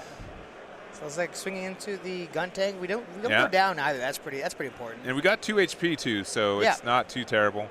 Playing a flat. Playing a nail strike. Yeah, pretty solid. And we're like, please be kind. And at this point, unless we see a Char, I think we're in a pretty good spot if we are Tyler, or a fighting chance at least. Yeah. But for 3, show resolve. No. If this finds us a Char, we're in a tough spot for Tyler. Yeah. I mentioned this earlier. Late game, you see your opponent playing a show of resolve. Your heart sinks just a little bit. Especially, I mean, it just navigates the top of their deck when they're out of cards, right? Because that is a heck of a top deck. We got the Tolgi's token generator, Gorska base. Yeah. Sorry, I got there. Pretty solid, honestly. You get the card draw plus having a token out, another body to go for game, possibly the following turn. Only 2 resources left standing, so I'm not too sure if we're going to see anything come down, hit the board.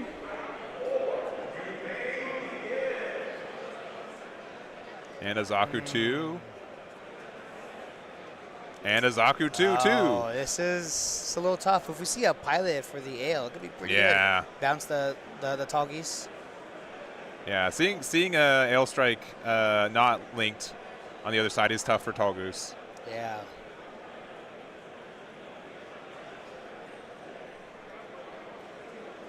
Yeah, but this is definitely going to be a staring contest, too. But these are 5 attacks against 1 shield and 3 blockers, so, you know, if nothing changes, Tower could go for game this next turn. Sure. Yeah, I know Tyler's thinking, man, I wish I had a show resolve as well. Yeah, I mean, I know red-white control decks have existed for a while, especially when you're kind of, Justice really says you should play red and white in the same deck together, right? But without any, consistent card advantage cards, it's been a little bit tricky. Yeah. +1's pretty good. Ooh, the G-Quux here. So we get to do 3 damage somewhere. It's going to be either the token or the Angsha. The token. Okay. Yeah, I feel like I might have swung into the Angsha, but we're going to just pass. Yeah. Reasonably so. I mean, again, now we can block out, but these are kind of the things that happen with this game in this spot, right? Where you both go wide, and then eventually someone runs out of units or finds an Amuro, or there's some answer to it. Now, we do know that Tower has the Zaku 2 at hand. Yeah. So that could be quite unfortunate if we find it. And it hits the board here. Do we have the pilot? Oh, I saw the 1. I'm like, this is Amuro, Char, anything scary. And now we are at max units on the board. Yeah. A full 6. Yeah. Oh, it looks like we just got a mining asteroid base, which is pretty good. But, at 1 shield, it doesn't really matter that much. But we are going to start with, the G-Quux does have suppression, but there is a base there. We're going to play the mining asteroid for 1. Huge. Especially that card draw as well. Yeah, so now they really need, an Amuro or something to really try to get around the 6 HP base. Yeah, hopefully Tyler has another unit to play. Obviously, hopefully it's a blocker. But at this current point, I mean, it's a little tough.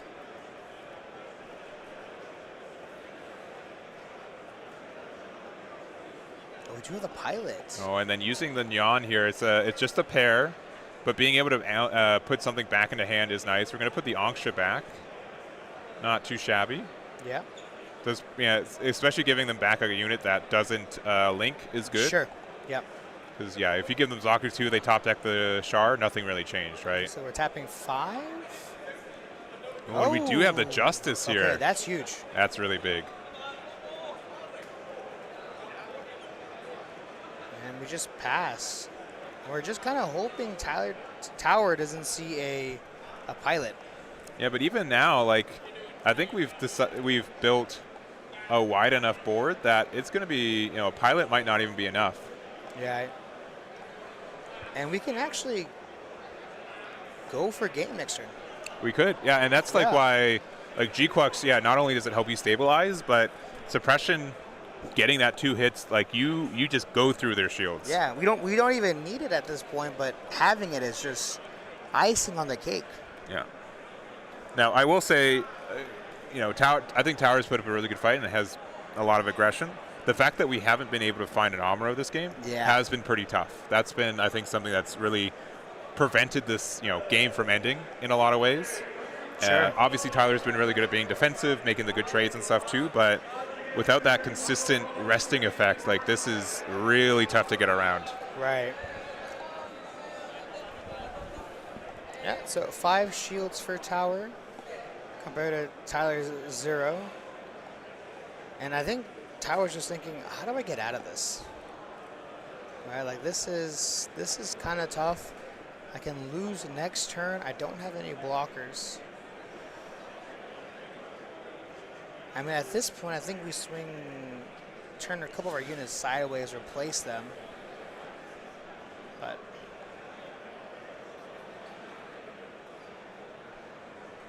and you know, funny enough, this is our first Justice deck we've seen today. Yeah, it has been. Yeah, Yeah. It's a weird history of a card. Oh. Yeah, and Tyler's like, you're doing what now? Wait, why would you do that? We're fishing right now. Yeah. I like this play a lot, actually. Yeah, because like you are forcing a block. It's force a search. But this forces a search. Yeah. Okay, there's a Gundam. Yeah, getting another one. Yeah. Char Zaku 2 does 2 things. It finds your Chars or your Char Zakus too, right? It searches only for the Xeon and Neo Xeon units. But when I play it, it's just like, oh, did you want your Chars at the bottom of your deck? Because here you go. Yeah, and honestly, I don't know exactly what we could have found that was better. Mm-hmm. You know, at this current position that we're in right now, I mean, the good thing is we got rid of a body, at least. We did, yeah. All right, 2 damage into the G-Quux. Oh, okay. Currently at 3, trying another 2 damage into there. Oh, these are... I mean, they might be able to remove it, but these are trades we're very happy with this Tyler, I think. We also still have the AL2, which is very unfortunate. Yeah, and we know that there's an Angsha in hand because Tyler put it back there. We're going 2 damage into the flat. Yep. Tyler once again thinking. There's a lot going on. Yeah, there is a lot going on, and we're going to let it go.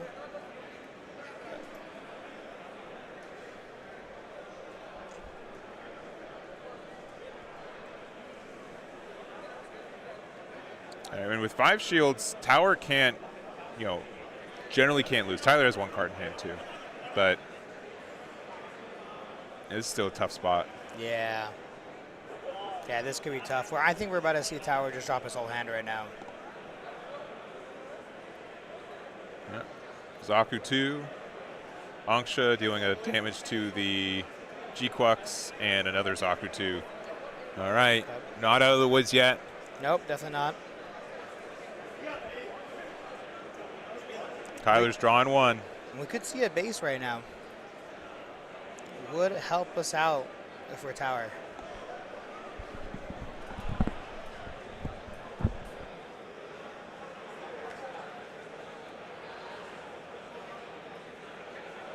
Just taking a look at the board here. Looks like there was a bit of an error with the gun easy. But yeah, it does have 1 HP left on that. It does matter. Looks like we're going to go to attack Justice over. Yeah. And so yeah, this finally down.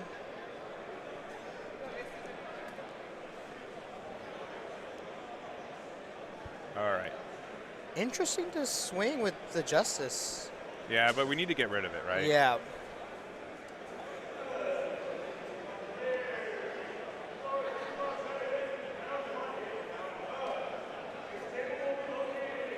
Yeah, I do like this. Just playing it super safe here. Yeah, I mean, we have to. I mean, giving them a pilot will change the landscape of this game, The whole right? game changes. Yeah, they've only seen two char, right? There have been no Amuro that have been found. At this point, you're like, out of those 5 cars and shields, it's getting increasingly likely that there's at least a pilot in there, Sure. right? And so we want to mitigate the chances of that happening, and that's like kind of the path you have to run of like, if I don't attack with G-Quux this turn, can I still win next turn? Or do I need the pressure this turn to be able to try to get into range for winning next turn? It's a lot of back and forth. No, unfortunately, though, for Tower, I think even if he finds Amuro this turn, he would need the link. Yeah. Just because we still have 2 blockers out. Yeah, but and that's in 6 HP base. Yeah, but like we've got one, either Tower top deck still pilot, or like, yeah, we're gonna go for it. Let's see. Oh. There's the combo. there's the combo, but you only get the 1 in hand, but that is devastating. It's devastating, but he's still not. I think we just stop it here, we pass, and I still think he can't take. No, this is. I think we're out. I think Tower is just looking for that Amuro, and I think we're good because we can just link. We get to rest on the Lifrith. We're able to then attack. We need one more. Right? We need one more. Yeah, we're one more. Yeah, just because that 6 HP is so. That's a lot of HP. We need a link. We do need another link. We need a unit plus link. And I think Tower's realizing that. No, but okay, yeah, but if we pair it on the 2/2, it's a 4/2 that goes in. If they don't block it, we got these 2 3/3s. That should be enough math because we can guarantee. Yeah, that's right. 3 attacks that are at least 4 that's AP. Right. Yeah. All right, we're going into. We could be fishing for another. I don't like this play. Because then the Ale Strike has 7 HP. Oh, we can't rest it. Yeah, we can't rest it. I am very shocked by that. We're looking top 3. No. There's another Amuro. There's another Gundam. And my a miss. God. It's a complete miss. I think our only shot of taking this game is just slipped through our hands just now. I am very surprised by that play. Man. I mean, look at I don't blame Tower at all. I mean, he's been in a position where he's been at the end of the game for a few turns now, thinking to himself, is this it? Yeah. I'm praying for this top deck. Mistakes happen all the time. I mean, there's a lot of numbers flying by, but yeah, Tyler has no cards in hand, right? There's no counterplay, no shields left, only 1 base. And I think, I mean, but you can't scoop. You got to make sure your opponent knows the line, right? I think we go for the G-Quux here. Yeah. Yeah. We have to. You have to, right? Because otherwise, you're just losing the game. Yeah. But yeah, I would say, this is tough because it turned what was, I think, otherwise a near guarantee win, as long as I understand this correctly, to now Tyler could get the crack back. I think we have to swing into the Justice. I think if we can go Justice, Zaku into Justice, then we can play the Angsha.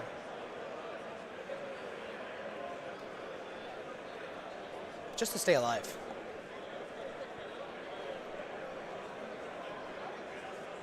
They're thinking about the block here.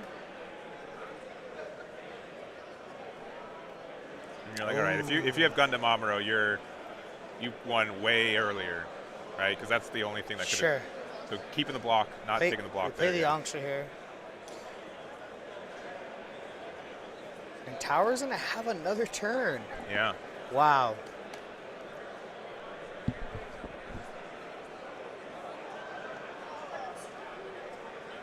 All right, playing the Angsha, nothing to hit with it either. Nope. It doesn't matter. We just need another body, right? All right. Yeah, doing the 1. Doing another one. This is a little scary. Another Amuro, but we're out of it. We got 6 HP on that Ale Strike. Oh. Another blocker. Okay, wait. We got double Amuro. What do we got? We got double Amuro here. Yeah, we just drew into another Zaku. If we get a Gundam, Amuro still wins here. because we have another Sure. Amuro. Because you can make the Angsha 6 HP and the Gundam Amuro is 6 HP. Yeah. But unfortunately, I didn't think we drew into that. But I think he drew into a Sharzaku too. Yeah. Yeah. Yeah. We are approaching overtime for us as well. Now this is heartbreaking. I feel like towers just come up short just a little bit every single turn.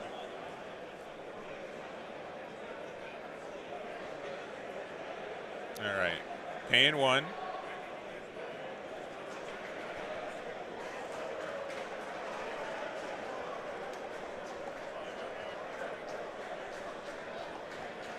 I mean, at this point, we just go for board, I guess. Yep. Resting there. 6 HP. Kind of need to block it with Ale here.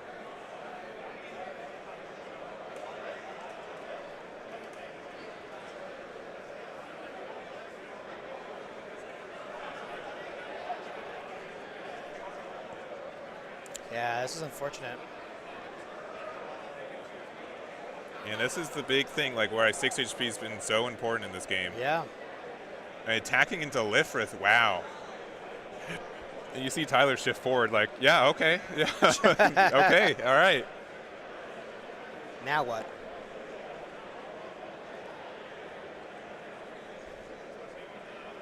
Yeah. All right. This should be it here for Tower. And we still have our Zaku attack.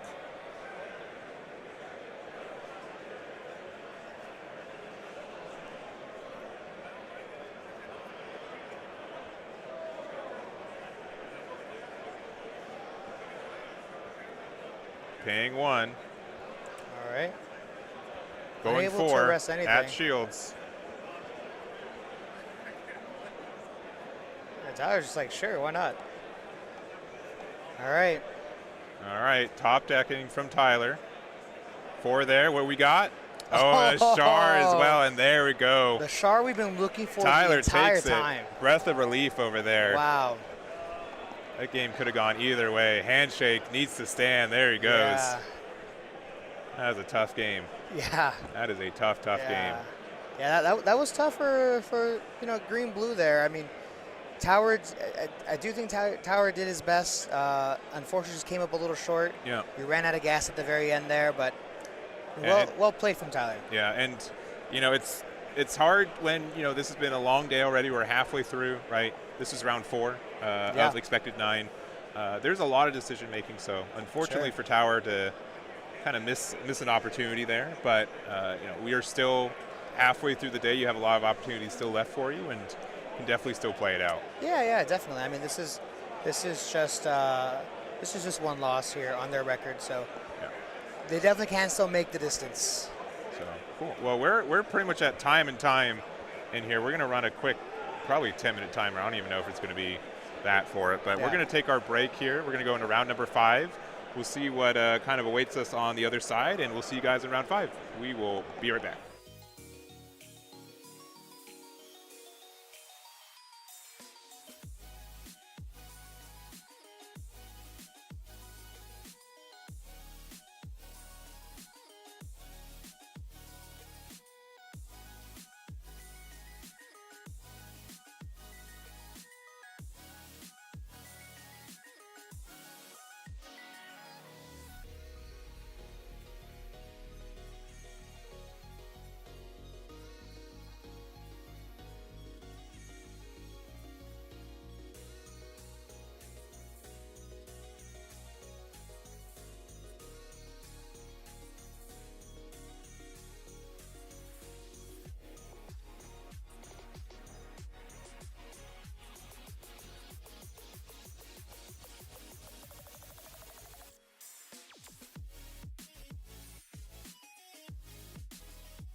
Hello.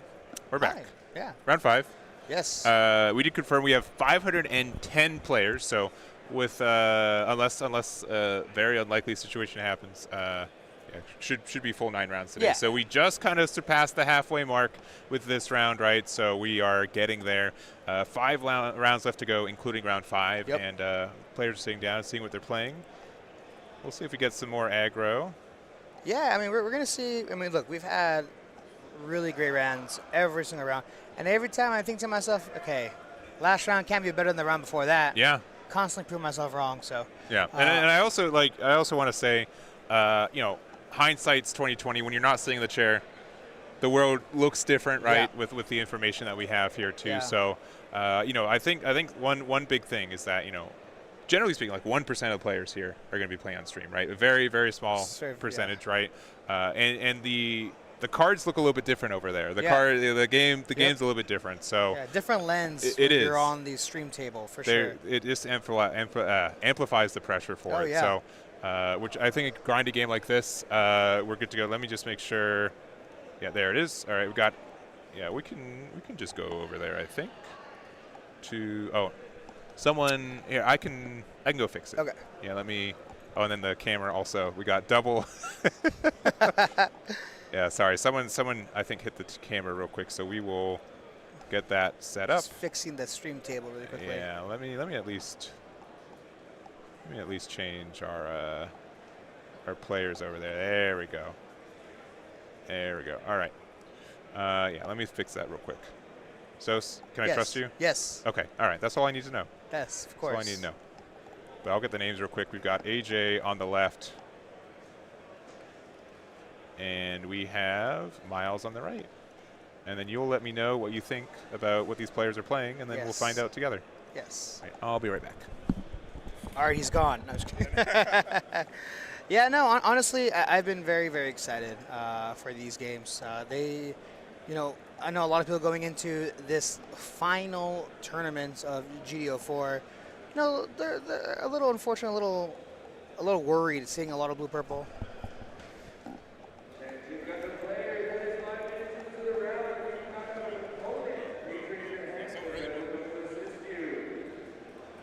Just getting this camera angle correctly.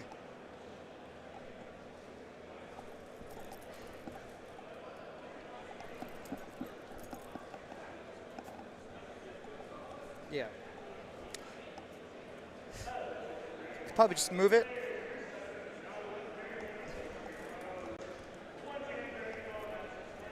We're getting there. We're almost there. I'll fix it better in between next round. Yeah. Overall, it looks pretty solid. All right. Let's get these players' decks, though. So we got AJ. AJ on the left. We have Miles on the right. We were able to see a little bit of the hand of Miles. It looks like we're running a little bit of blue. But all right. Easy for me. I don't have to change this image. Bam. And then on the right side, we got Miles. I'll say that they are good to go. Miles on the right. And there were 2 Miles. So we'll see if this is the correct one. We do it's know looking that more the one like on the right this is actually. blue. Yeah, if it is the same Miles that we've got right now, it's going to be interesting. I'm going to just put this big boy over here for now. So Miles having that EX resource, playing out the infamous 2-4 blocker on turn 2. And do we have another blocker? We do. We have the There Rick we go. Diaz. All right, level 4 for Miles. We might see. Oh, we're tapping 3 here for the Gundam. Are we gonna pay the EX resource? We are. Very aggressive turn here. We're gonna go ahead and rest the Rick Diaz. We're gonna swing into it, taking 3 damage, and then swinging 3 into shields to break base. Thanks to that Gundam, and of course we have that repair 2 on the Gundam. So end of turn will go down to 1 damage. A very aggressive start coming from Miles. Yeah. I mean, I think this is actually. Is this our first Gundam Amuro link of the game? I think so. I think so. Yeah. We might have had one earlier, but this is the first one I think on curve at least. Yeah. All right, and we do have the Atherin link there. So kind of showing that we're likely playing Justice in this build. We're able to get rid of the Lifrith there. We're still just a 5/5 body now with 5/3 body. So this this Gundam still can trade with it. It's so tempting, right? To just do to just ignore that, right? Like because we do have 1 damage, I think, on the Gundam right now. Gundam, yeah. And at this point, I think if I'm Miles here, I think I'm just swinging shield. I think I'm gonna just like, try to ignore this link right in front of me.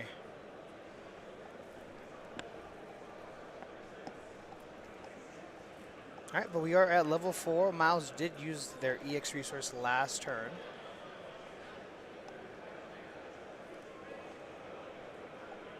And yep, swinging into shields, pulling out another blocker. No burst there. Going down to 5.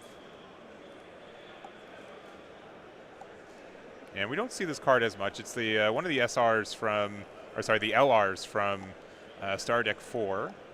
It's the Aegis Gundam here. Really good kind of like mid to late game because you do get a lot of damage on, you know, anything that's level 5 or higher. But we will actually play into the carrier aerial strike and then being able to attack into the Gundam. It does have the damage there, but you get the AP reduction and you do get the removal on it. So really nice. Yeah. It should have had the damage there, but it doesn't really matter anyways. Still strong enough to get rid of it, to clear it, of course. And now sitting at level 5. Yeah, I mean, we had a pretty good start for Miles, right? This is kind of what we want. Yeah. We want the, you know, Amuro Gundam on curve's never the worst. But when you do have the answer with the Kira Ail Strike, that is really tough. Yeah, and, you know, AJ's units, they'll damage a good amount as well. Yeah, so we've got 2 HP for the Ail Strike right now. We've got 3 HP right now for the Aegis Gundam. For 4, we are going to play out our own Ail Strike. And just pass, okay. Yeah.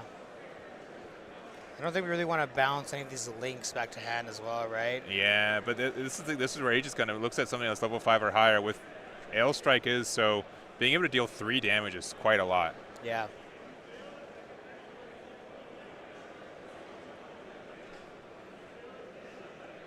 And we're going to start off attacking the shields, getting the reduction on their Ail Strike. Ooh, hitting an Uso, all right. Kind of revealing the deck a little bit. We are going to attack with the Aegis Gundam. We are going to get 3 damage onto their Ail. I think at this point we just trade, right? Yeah, just get trade, yeah. Which is fair. Now we do still have all our resources available. Ooh, Silver Bullet. Yeah, Silver Bullet, all right, all right. Yeah, 2/4/4 is really strong. Very strong turn here for AJ. We were able to technically clear Miles' board once again.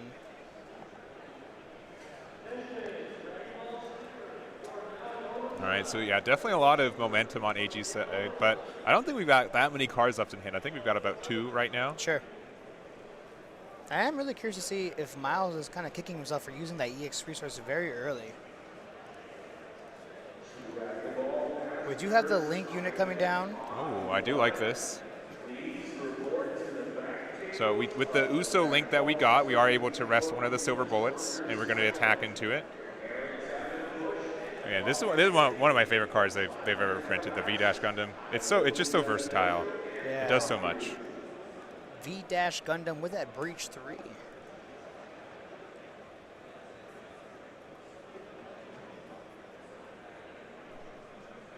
With the breach effect, right? Yes. Did they do it? No. No. I don't think so. I did not see the breach.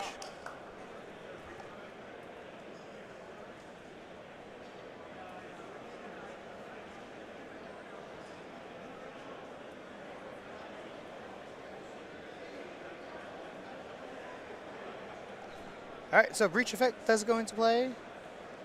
We find the base, which is crucial. Have that card draw as well. One thing people don't really understand is that, you know, having that base out to draw yourself a card is so big. Yeah. Yeah, and for the record, since it's a mandatory effect, right, those have to happen. Yes, it does. So we did get the breach there, gave him a base, which gave him a card draw. A base on the other side, too, so going down to 2.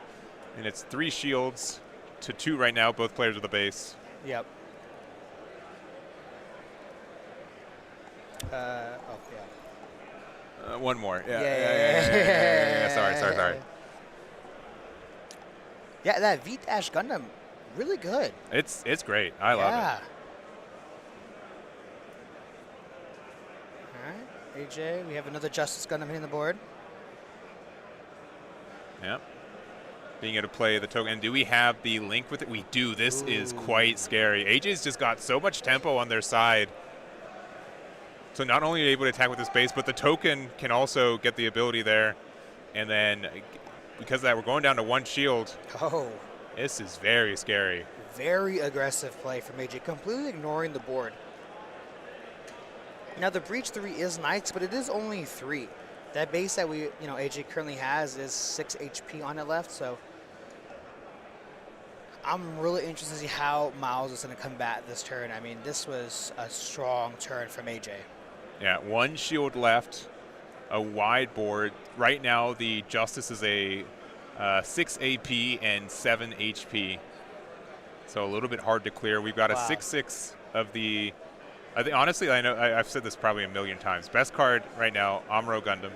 It would let you make the token a 2/1, let you trade into the Ale Strike, get some other damage as well. But Norn would also be very good too. Yep. It offer a chance for a pretty wide board clear. Yeah. I do think Miles has a good amount of cards in his hand as well, so I think he definitely has a couple of different options.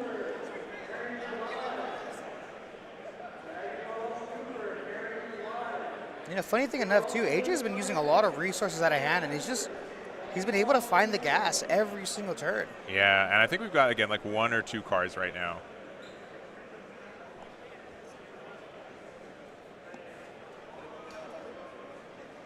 Miles taking a second here, completely understand this could possibly be his very last turn. Yeah, it is. This is a lot of pressure. Again, generally speaking, being able to use 2 cards to generate 2 damage is tough to do in the Gundam card game, but Justice and Othrin, one of the original ways to do that. Suppression has kind of changed the dynamic for it as well, but you've started the game kind of slowly, but how much damage? They did 4 damage last turn, right? Like, so much. So that's a lot of damage, yeah. And when we're playing this game, I'm constantly thinking, okay, how do I not lose next turn? Yeah. We got another V-Dash and another Uso, so that will allow us to, pressure another card, but maybe not the one we want. We need to generate the token as well from Uso, right? Yep. I know being on stream has its nerves too. Sure. So don't forget to do your orders. Yeah. Yeah. So that was the 4 and 1. I would have been frozen up there a long time ago. You're frozen over here. Yeah, it's very, very true, very true. But we can get rid of possibly 2 bodies here at least. Yeah, and with double breach, that's 3 breach twice. So you're able to get rid of the base too. So that's kind of nice. You could attack your token into. It depends on what we want. I wouldn't be too upset to attack the token into the Justice and then trade afterwards too. Yeah, there we go. Yeah, 1 damage there. So it's at 6 HP, and then you can take your damaged version of the V-Dash Gundam, do a full trade with the Justice. Do they have an unforeseen? Unforeseen would be killer here. No way. Yep, there it is. Okay. All right. I thought he was reaching for his resources there. Yeah, you got the one open, right? Breach 3 onto the base. Yep. You've got another 6/6 here. Probably going to the Silver Bullet. Yep. So 4 damage, and we do get the full 3 breach, so it gets rid of it. Playing 2 for a blocker, and then we're hoping. We're hoping we don't have the answer. Yeah. We get rid of this blocker if we present 1 more bit of damage. AJ's can take it. Another base here. Another draw, another card to see in hand. I mean, I think another thing too is that even if AJ isn't going to be able to win this turn, he still has pretty good odds. I mean, he's now had a couple cards in his hand now, so he's replenished his hand thanks to those bases. All right, we're going 6 here, and we're going to give the AP minus to the Lifrith, so going to just have to take it. There goes an Ale Strike. And we're just hoping he doesn't have it here. See, for 3, we've got the Sword Strike. For 2, playing a Rick and Pass wide board, not out of it yet, but No. still very scary. And we can still use our V-Dash Gundam effect to be able to rest one of these blockers. So we do have some points of interaction. Yeah. All right, for 2. Possibly another blocker. Oh, this is really nice. So we're playing out the Core Fighter. Core Fighter can turn your units that are League Militaire into blockers as long as itself is rested. So you do need a link, but we are going to actually rest it with the V-Dash effect. We're thinking about it, yeah. We're going to get the rest there. So that means that our 1-1 is now a blocker, and we do get to rest either probably the Rick or the token. Yeah. I think at this point we want to rest the Rick. We also need a base too. That's the unfortunate thing here.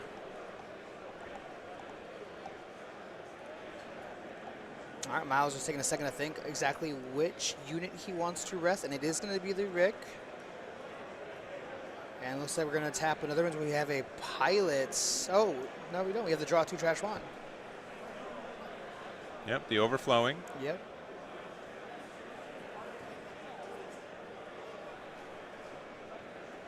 Oh, there's show resolve. Okay. Possibly seen it too late. Okay, I believe we're 6 AP.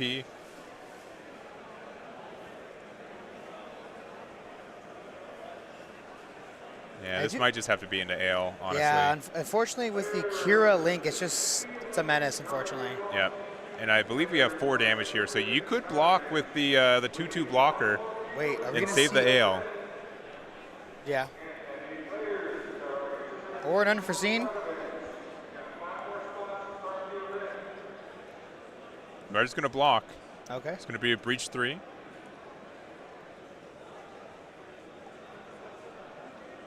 Lifrith can attack into the Ale Strike, which I think at this point you kind of have to. Sure. But again, like we need another token, another blocker, something. A base would be nice Yeah, here. base would be great here too. Yeah, base would probably be ideal because not only is it a base, but it does generate a quote-unquote blocker with the Core Fighter Right. here on the board. But the L strike has to go.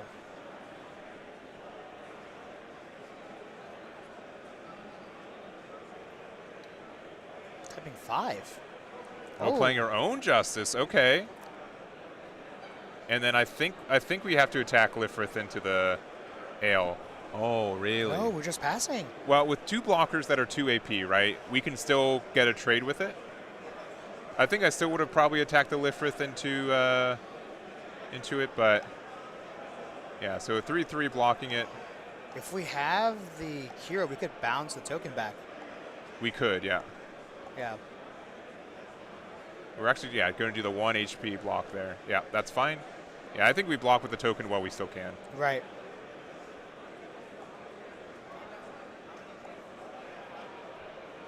Yeah, there's that. So 1 HP for the Sword Strike. Getting the reduction there. So, yeah, see, we would have forced a trade instead. And then Aegis and Link anyways. Yeah, not going to make a difference. Yeah. AJ takes that one. Very unfortunate game for Miles. It's unfortunate just didn't see his pieces there. Yeah, but also, like, just to show, like, hey, if Justice can be such a flexible card, right? Right. It can be aggressive, it can be defensive, especially with the Link. And when they, you had an option for 2 more damage right off the bat, that makes a huge difference in a matchup like this one. So, also a little bit unfortunate for Miles not to see Banshee if they are playing it. That would have solved some issues that they are facing, but a good back and forth game, and AJ is going to be 5-0 going into round 6. Yeah, and you know what, too? Miles had a really good start as well. Yeah. I mean, you got blocker into Amuro Gundam, right? I think there's some decision making there, but I mean, we've seen a lot of red-white on the stream today, right? We're a little biased in the fact that those games usually last 15 to 20 minutes. There's a lot of back and forth for it, but it's been cool to see even within like the same color combinations. There's been a lot of choices for deck building. Yeah. No, I honestly, with all the red and white decks we've seen, I feel like they're all different decks. Yeah. I feel like they're not the same at all. Yeah.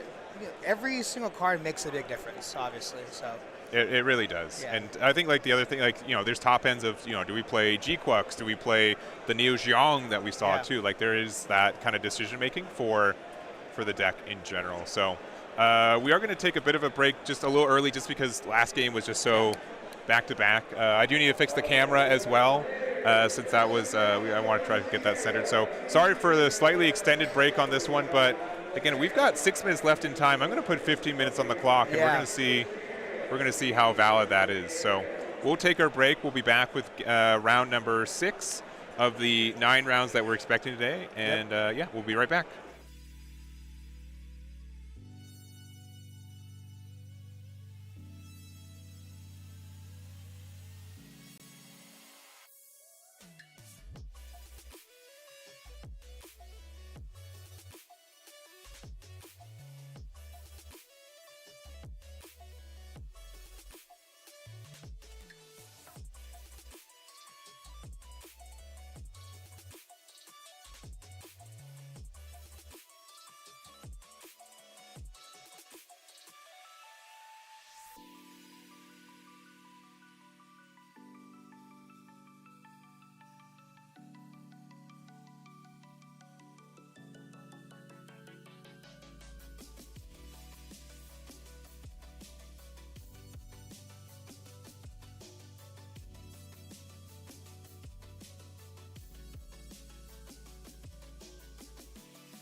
Hello, everyone. We are back here at the Pomona Regional, hosted by CoreTCG.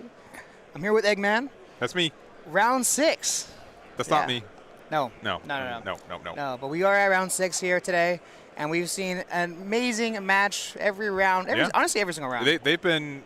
It's what you want to see, right? Yeah. A lot of back and forth, not something too one-sided. I would maybe argue that last game was probably the most one-sided game we've seen. Maybe. Yeah, sure. Yeah. But there's still like a lot of interaction, and just really looking forward to round 6 and seeing what we got over there. So let's see how our players are doing as they're setting up.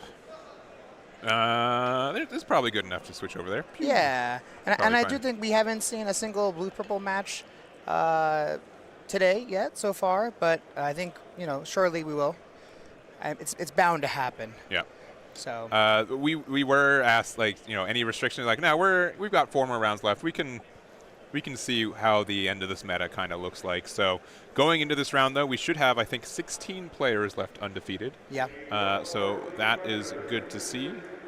Seeing what the players are, waiting for the names as we get them. What are we feeling? I know, your buddy on the right there. On the right-hand side, yeah. That's blue-purple. You guaranteed. I'm very, very sure. Very, very sure. We might see our first mirror match. You never know. Yeah. You never know. That's on Eggman for not saying, oh, you probably, blue-purple's fine, just not a... Okay, hold back. All right. Well, yeah, pull it back. This might be hopefully the most controversial thing I say today. Oh. Blue-purple mirror matches are very interesting because there is like a bit of a resource. It's a little bit of a... You're talking about the Vultures deck, right? Yeah, exactly, okay. the Vultures deck, yeah. I agree there's some with you. nuance for it, right? I agree with you. And you can't always just, it's not both players just going as fast as possible. You got to control back and forth. It's a bit of a dance for it. So it's not too bad for as mirror matches go. It's actually pretty okay to watch. Yeah, it's all about timing. Yeah. It's all about timing. So, yeah, we're gonna go ahead and see exactly what they are actually playing because technically we do not know.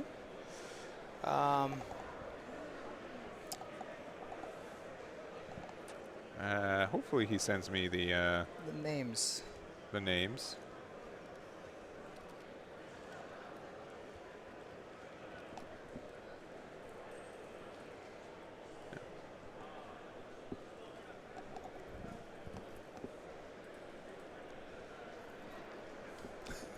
Yep, setting up here.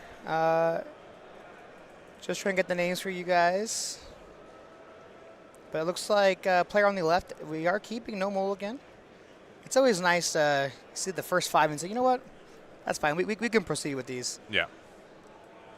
It's also terrifying when you're on the fence of keeping your hand and your opponent's like, no, this is good. And you're like, oh boy. and when you look at your 5 and you see that your opponent's already mulliganing, you're like, you know what? I can take the chance. Yeah, I can also mulligan.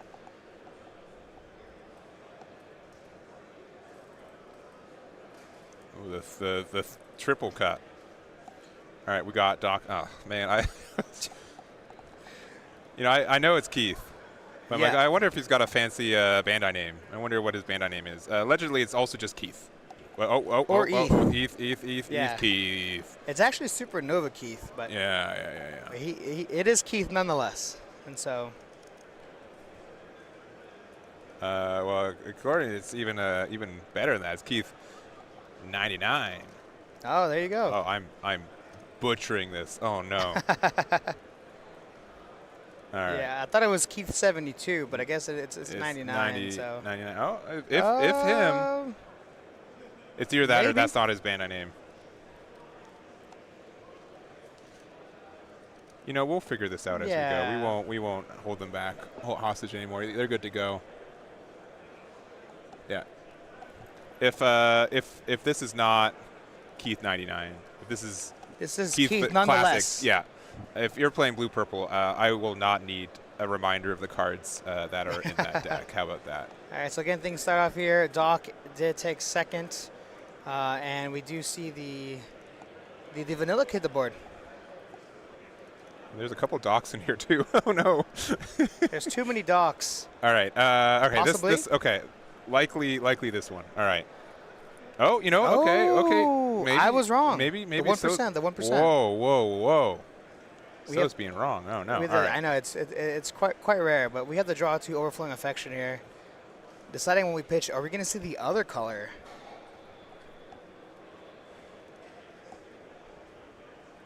Yeah, and then in that case, I think you're seeing another red-white. Yeah. Oh, pitching another overflowing affection. So choosing not to double play at that turn. But it looks like we're going to tap 2 here, and we are going to go ahead and play out the 4-3. I feel like we don't really see that card too much, right? It's been like a little bit more popular. Hit or miss, right? The fact that you can attack, and if they bluff with Lifrith, it still stays around is quite nice. Right. The classic. Yeah. So there has been a decision. It's either that or the Rizal. They're in these decks. Yeah. Pretty identical. I'd say most decks play around between the two of them. The 8 max you can play, probably around 4, but some people play 6 or 8. So. Yeah. I'm personally a huge fan. Yeah. I do really like playing the 2-3 there. All right, thinking here on 3 resources for Keith.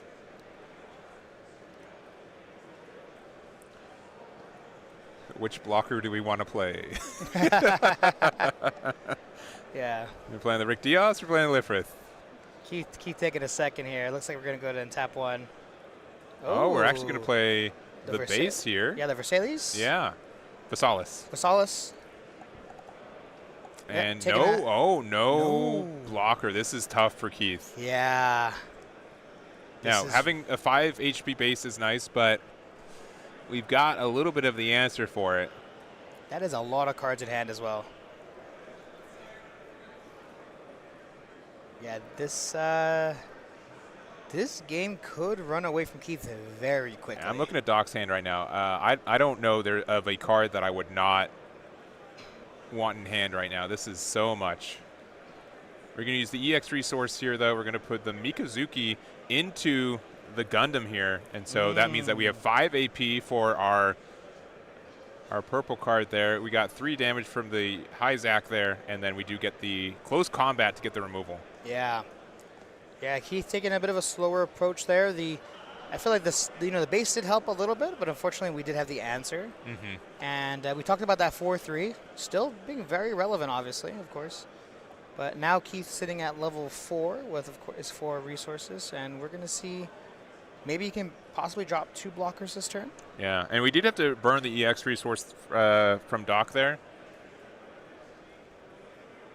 Yeah, but I do like them playing the Mizuki instead of the Amuro. Yeah. That was really good. Yeah, especially in a matchup like this, the extra 1 damage doesn't mean as much for you. Right. And, yeah, Amuro's definitely the better pilot, generically.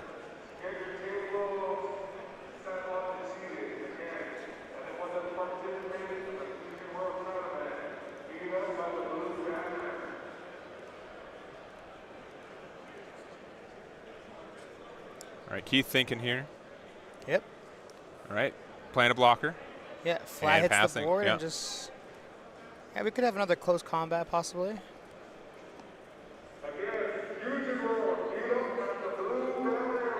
I mean, look, we're around 6 now. Both players are undefeated.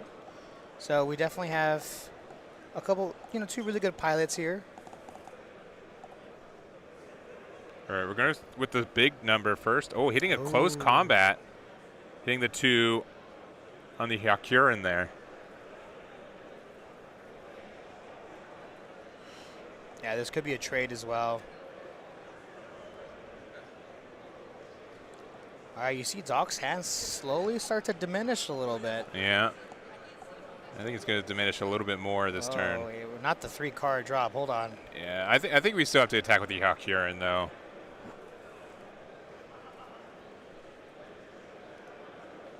Can I tell you that I love table math? Yeah, I was gonna say, Doc doing just a little bit of table math here.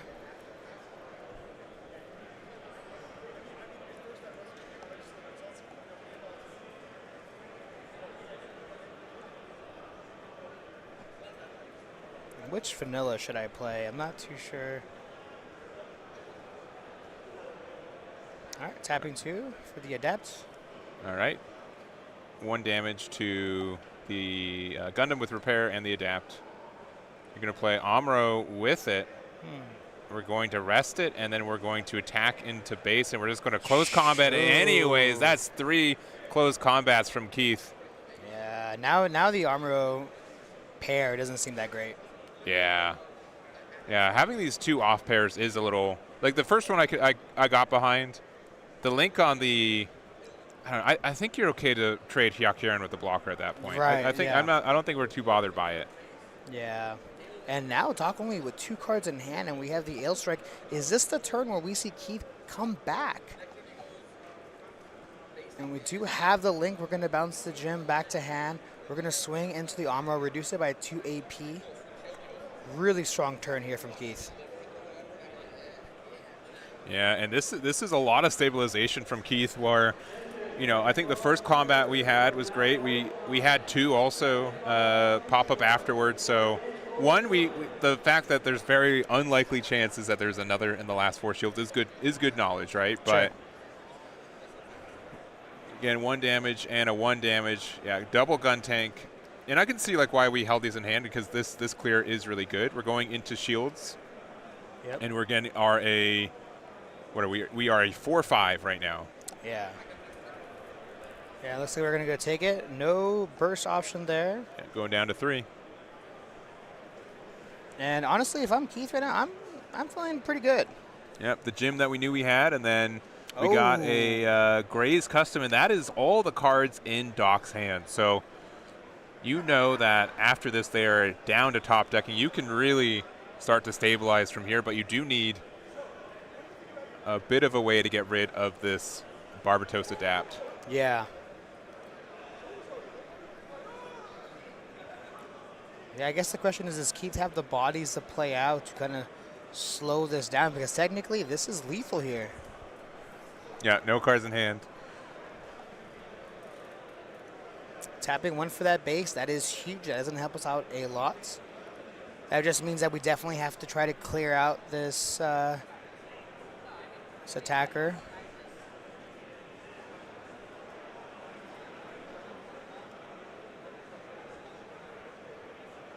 Five active resources.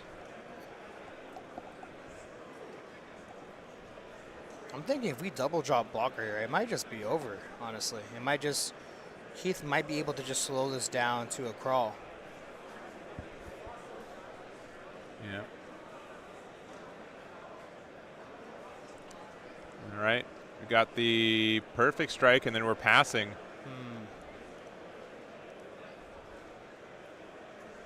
Down to technically 2 shields after playing the base there.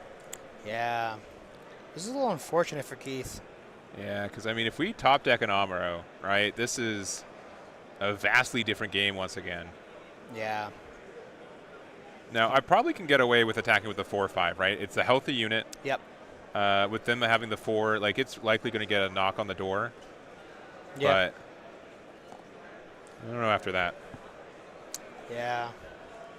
Yeah, I do think it's a pretty favorable trade no matter what. I mean, the unit wouldn't even go down. The unit wouldn't even be destroyed either way.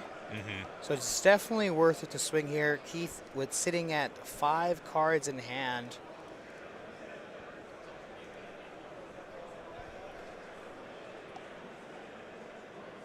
Yeah, we have an Amro here. It's just a different game. But we're doing the same thing we do with all of the rush decks that we've seen, where we're just hoping. We're hoping that the top deck saves us. We're hoping it's a show into a Amro, into another answer.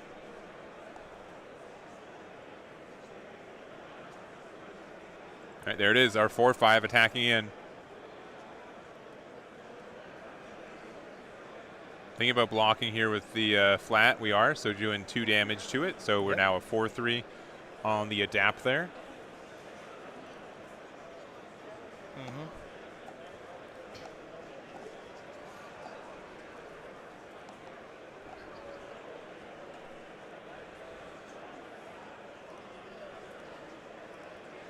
I think Doc's just trying to do the math here. If I swing out, I lose 1 body. I'm able to do at least 4 damage to this base. And then the following turn, honestly, it's definitely worth it. At this point, I think you have to just say, if they had a link last turn, they probably would have done it. With them only having 1 unit active, like, it's going to trade with the something anyways. I think you would do it. I would as well. Right. So you're doing 4 damage. Obviously depends on card in hand, but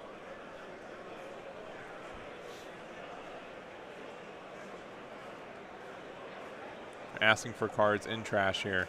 Now, if we have another close combat, that would be pretty nice.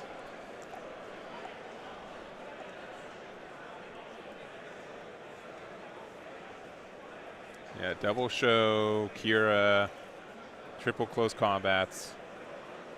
5 cards in hand left for Keith. 1 card in hand for Doc here.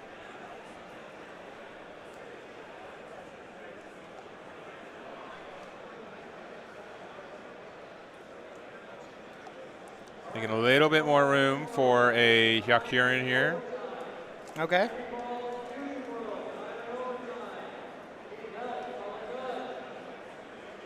We're just passing?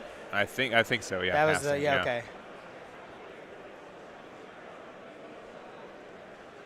All right, Keith has quite a few cards in hand, about 5, 6 cards in hand. Yeah, I don't know. It's hard for me to say what's better. I would say what I would do, but that Sure. almost is negative evidence at times. Yeah. on what you should do. So I won't. But it's clearly was a decision, and I think that part of the reason is like if I can feel like I can guarantee get rid of the base for 1 next turn, that's good. But now we've got the Justice hitting the board. Yeah. It's going to play another blocker here. If we've got the Atherin Link. Which That we is do. so nasty. We do. Now you're just kind of getting slowly punished for these plays, especially with the Atherin Link here. It does let you attack into an active unit, level 4 or lower, so you do get rid of the Hyakurin. Yeah. Yeah, I feel like it's a bit of a mistake here. We also do get the +1 from the Vasalis here. Trade. This is a super good turn here from Keith. Very good turn. And we still have the blocker up to 4/4, so now the most amount of damage we can deal to this base is only 3 damage. I'm sorry, 4. Yeah. And the same thing, like imagine, like we wouldn't have lost really any other unit, but obviously Keith was playing another play that reacted to the play, right? Sure. Could have done differently depending on what they did, but if that base was at 1 HP right now, what a difference it would make, right? Oh yeah. Yeah.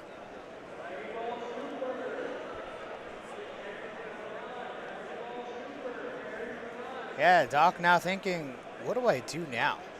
What card, what top deck could I see to get me out of the situation? Half my job here is just saying the word Amuro, I think, and that gets us so much. Yeah. Amuro here, rest the blocker, do 4 damage into the base. Yeah. We've seen 1 Amuro this game, so there's 3 more hanging out there. Yeah. I mean, look, we've seen 1 Amuro, right? We have, yeah. We put it under the adapt. And honestly, too, I mean, seeing Amuro plus RX is so difficult when we're drawing 1 card a turn. Yeah. All right, so swinging 2 into shields. We're going to go ahead and just take the 2 damage. Another Hyakurin, and okay, passing, all right. Passing. I might have swung with the gun tank there. Because Keith might have just waited the block for the gym anyways. Yeah, at that point, yeah. You take the damage you got and Yeah. go for it. But now another turn for Keith to set up another big blocker. Oh, it's the G-Quux hitting the board. All right. Gets rid of the Hyakurin. The Hyakurins have had a hard time surviving here. Take another 2 damage from the Greys, and we're passing it back once again. Yeah, slowly. Yeah. Yeah, this is looking really tough for Doc. Still 1 card in hand.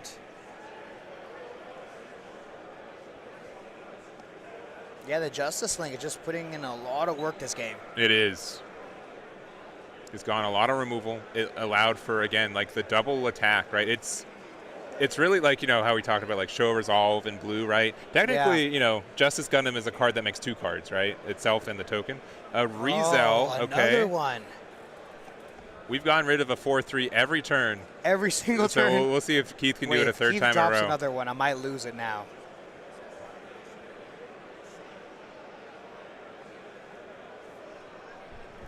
And remind me, blue purple's the one that got hit, right? Yeah. Yes. Okay, it is, gotcha, it is, gotcha, it is. Yeah, gotcha, yeah, yeah. gotcha.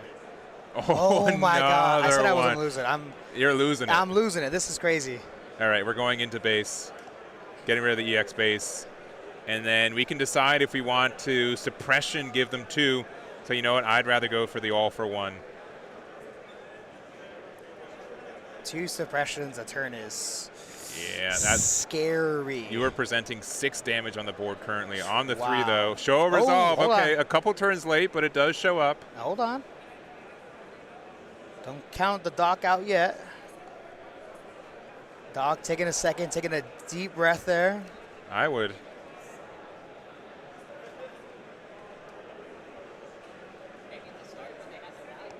I don't know. Maybe blue purple is balanced. Hold on.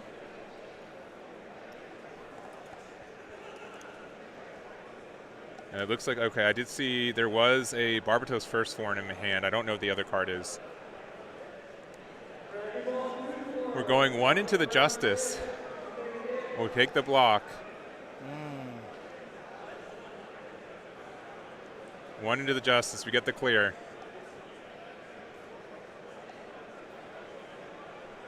What's the chance of a 3rd G-Quux? It's just Another Roselle be insane. yeah. All right, Okay. first form and a Jim. Passing Okay. back. Are we swinging for Keith here? Swinging forward. I 4 think damage? we have to do 1 suppression attack. Yeah. I mean, Keith still has like 4 cards in hand. Yeah, I mean, still we has just been plays. playing 1 and getting rid of 2 things every turn. Yeah. So Yeah.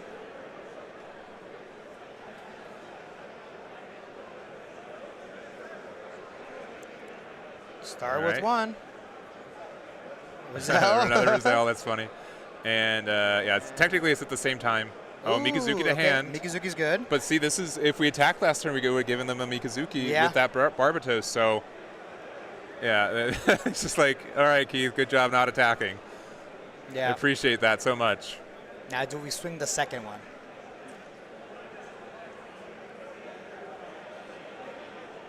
Oh, my gosh! No way! Oh, Keith, wow. what's your favorite series? I kind of like G-Quux a little G-Quux- bit. Enough to play at least 3 in my deck. My goodness. Absolutely insane turn. I think I don't. I mean, with the Aegis too, like we are presenting so much damage. I don't think I've seen a double suppression in the same turn happen before.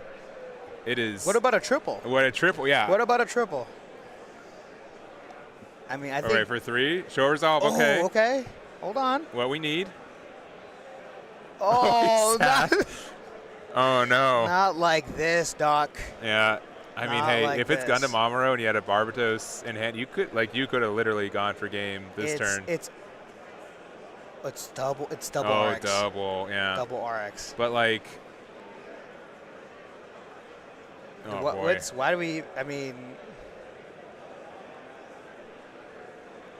All right, another 3. are you gonna link? Okay, parrot. Why Yeah. not? Everything gets the Swing, +1. Swing 3. Damage there, damage into the blocker, I suppose. 3 damage. Takes it. 3 damage. Keith is having a ball. Do you? I mean, Nothing. oh. All right. Let's see it. First one is a base. Third shield is a base. Oh no, no, you go to 0, right? Yeah. Yeah. Oh man. Suppression 1. Amuro, yeah, Amuro. hanging out there. We know it. Suppression Another number 2. No base, double and Hezak. that's There a it big is. game. Keith takes it 6-0 with red-white G-Quux, and we had another link in hand. Triple G-Quux. That is crazy. Triple. And it's the Justice one, so that represents 2 more attacks too. Yeah. Brutal. Absolutely insane. Not the last game for blue purple like this. I mean, rough. But I'm sure some more will sneak onto the yeah, stream yeah. the last 3 rounds of the day, but yeah, that's tough game for Doc. I think, they're And it's really tough. You don't know what cards you're going to draw, right? And Sure. it's almost every time you pick a path, you go the other way, you're like, oh, here's the option for the other side. Right. But, really well done by Keith. They're really showing some patience, too. Again, if we gave them that Mikazuki turn earlier, would have made a huge difference. No, yeah. And see, this is why Keith is a better player than I am. I would have definitely swung. Yeah, I would have said, you know what? I could Why give them not? one, Yeah, right? I'll give you the Amuro and the Mikazuki, sure. Yeah. So, anyways, that's us. There's some people going over the clock, so I don't really know how much time we have left in round. I'm going to say we've got quite a bit, but that's round 6. We've got 3 more rounds left. We've got 8 players undefeated. One of them is Keith with their red-white. I've been calling it Justice. I better just call it G-Quux at this point. Right? G-Quux really honestly, stole the show on that Yeah. game. Having 3 suppression units on the board is insane. Yeah, plus removing a body every turn. Yeah, Oh, my goodness. It was just removal after removal Yeah. after removal, and really, really cool to see. So Yeah. we'll try our best to see what the other 7 undefeated decks are, if we can. I'm going to guess there's some more blue-purple. We might see red-white's been doing pretty good today, though. I mean, but we're biased because we've been kind of trying to avoid some of the more aggressive decks. I'm sure there's like a League Militaire Banshee. I'd be surprised if there wasn't one that's 6-0 right now. And we'll check out the rest. So we will take a break. We'll be back with round number 7 of 9 tonight, and we'll catch you then. Be right back.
Jump scare. Hello. Hi. We're back. We're back early. We had to. One of our players had to use the restroom, which is totally fair. And we do have a top 8 for you guys, real quick. We do have a couple red-white, kind of like Justice kind of decks, right? So I think we've got about 5 of those.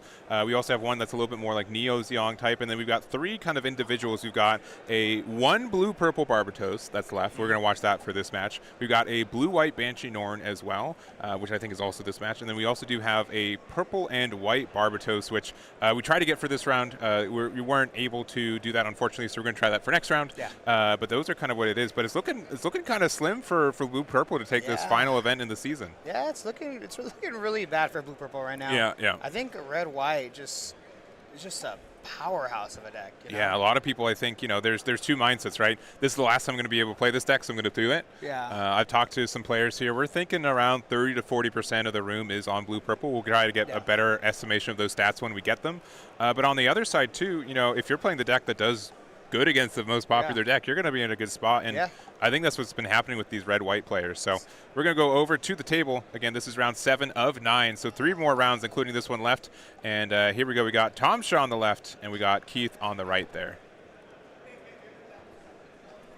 There it is. Yeah. Right? Keith? Oh, you're right. Sorry. It's Walter. Yeah.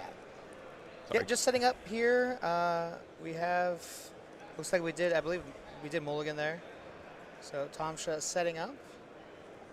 And yeah, this is going to be an interesting match. I think, I don't know. It's very interesting. I feel like Blue Purple has been on the back foot every single game we've seen, as well as even on the, out there with all the people and all the tables, everyone's been saying that Blue Purple hasn't had much success. Yeah, today. and again, this is our last undefeated Blue Purple. If Blue Purple wants to win one more big event, Walter is going to have to carry the whole color combination on his shoulders. Yeah. Really trying to get the randomized cut there. Yeah, there you go. I'm always afraid when I cut it that many times, I'm going to put it back the way it was. Yeah, exactly. Yeah, I'm like, wait, where did this pile start? Yeah. That's the mind game, though. Yeah. Just like, to cut, can I put 50 to the bottom of your deck? Yeah. In order? Oh, okay, so nothing? Yeah. Yeah. All right, so it looks like Walter is going first. And all right. Oh. Yeah, draw for turn, mandatory. Yeah. There we go. Here's Tom Shaw. Do we have the level 2 here? No, we do not. We're going to go ahead and just pass the turn. All right, are we going to see a double drop here coming from Walter? All right, here is 1 for the gym, and do we have a second one? And it looks like we do. Yep, there you go. Double gym, all right. Jim Jam. Okay, we're at level 3 for Tom Shaw here. Yeah, we definitely need a blocker. A blocker would be good here. Giving it a thought again. Both these players are currently 6-0. Yeah. 7-0 mildly guarantees top 32 at this point, so very coveted position. Yeah, really difficult position to be in, honestly. I think this is very high stakes. 510 players here today at Pomona. So this is a lot on the line. Yeah. And there's a prestige to winning the last event of a format as well. At least here in North, for you and I. I think there's one more Canadian. I'd have to double check, but this is the last one I'm going to be a part of, at least. Especially if you get it with blue purple, right? Yeah. That'd be pretty cool. All right, we're going to play the Zolot there and pass it back to Walter. Yeah. And again, for people who don't know, this is just a 3-2 blocker. It's kind of like Zawart from Star Deck 1. Can't attack players, but can attack other units. And a pretty good defensive tool, and pretty much just says that I am likely playing, a League Militaire deck at this point. Yeah. Really solid card. It does feel kind of bad to trade here, but. Yep, 2 and 2. Yep. Taking the block there. Now, I'm pretty sure Tom Shaw has had plenty of games today against Rush, so kind of understanding how he wants to approach this matchup. And we see the Brazil coming down. Do we have another one cost? We do, yeah, gun tank. So no target for the on play, but again, just having another body out to do some damage is quite nice. We're at 3. 3 resources, level 4. Well, technically 4 resources.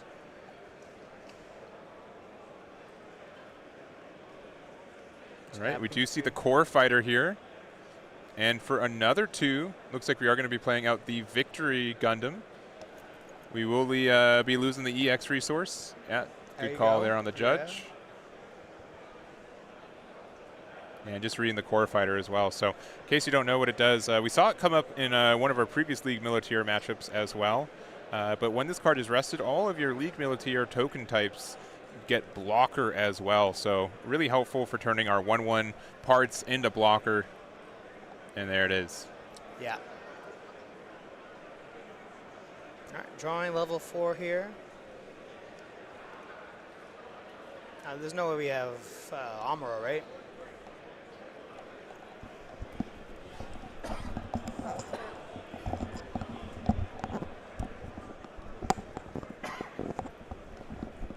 We've got 4 resources for level 4 here. We could start attacking. There's no blockers, so you can do the 1, 2, 4. Might be some decision making on trying to remove the core fighter before it generates some real value off a blocker too. Yep, definitely. If the gun tank can swing here.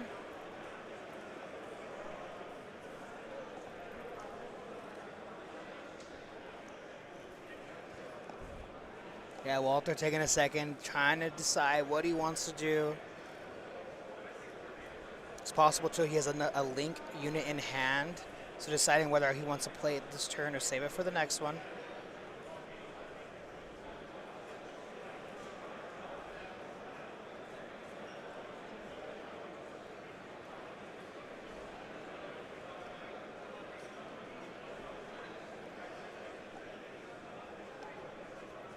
I mean, what could be the decision here, right?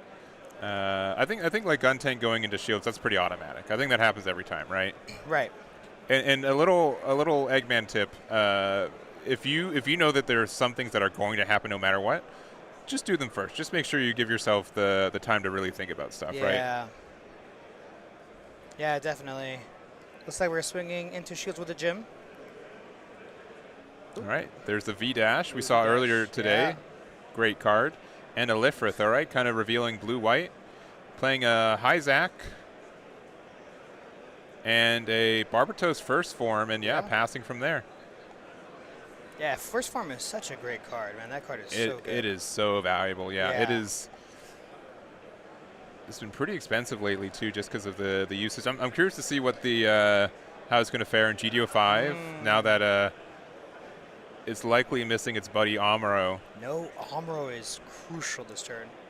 Yeah. If we had Amuro here, we could swing into the first form, clear some of this board. But now the fact that we don't, we're just kind of saying, all right, I guess we just have to kind of swing at these smaller bodies. Yeah, so one good thing, yeah, we're going to attack the Victory into the Rizel. That's going to present a parts token. Means that we can also attack with the core fighter into the gun tank or the gym, and that's going to let us get not only the card rested, but it will make the blocker or the parts token a blocker. Right.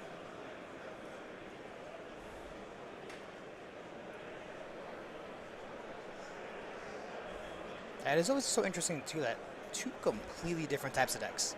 Yeah. You know. So yeah, get rid of the gun tank. We're gonna attack into it. Oh, okay. We have the pair. Just the just the pair. Yeah. So, yeah, it's a when linked effect with the Banshee to prevent effect damage. Right? Doesn't really show up anything for the Gundam. It's not a link. It's just a pair there. I'd almost kind of consider putting that on the core fighter though, just to make it a little bit of a chunkier unit, because you do need it to survive to get your parts token a token, but I think we're just afraid of the Amuro link here, right, with RX on Walter's sure, side. yeah, no, that's fair, because we're at 4-6 right now. Yeah. But honestly, I'd kind of be afraid of just my shields just diminishing at this point. Yeah, we do have, again, 1 blocker with the core fighter. Yeah, if we have Mikazuki, we can get rid of the parts. Yeah, we still have Amuro, Yeah. so it does rest the parts. And if we have an Angsha or a gun tank, but no, okay, we're just attacking into Shields. shield, okay. Yeah. I do think we need to get rid of the core fighter. Yeah, trying to be as aggressive as possible.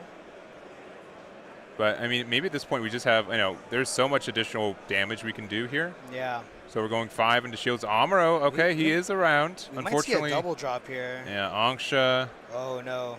Okay. and the Hyakuren, okay. Shakurin, yeah. So 1 card in hand. Practically a full board. And the Hyakuren there is really nice. But being able to put the Amuro into the core fighter will be nice. Yeah. We kind of need to generate some tokens as well. It's going to be hard to like generate a token while still keeping our core fighter around, though. Right.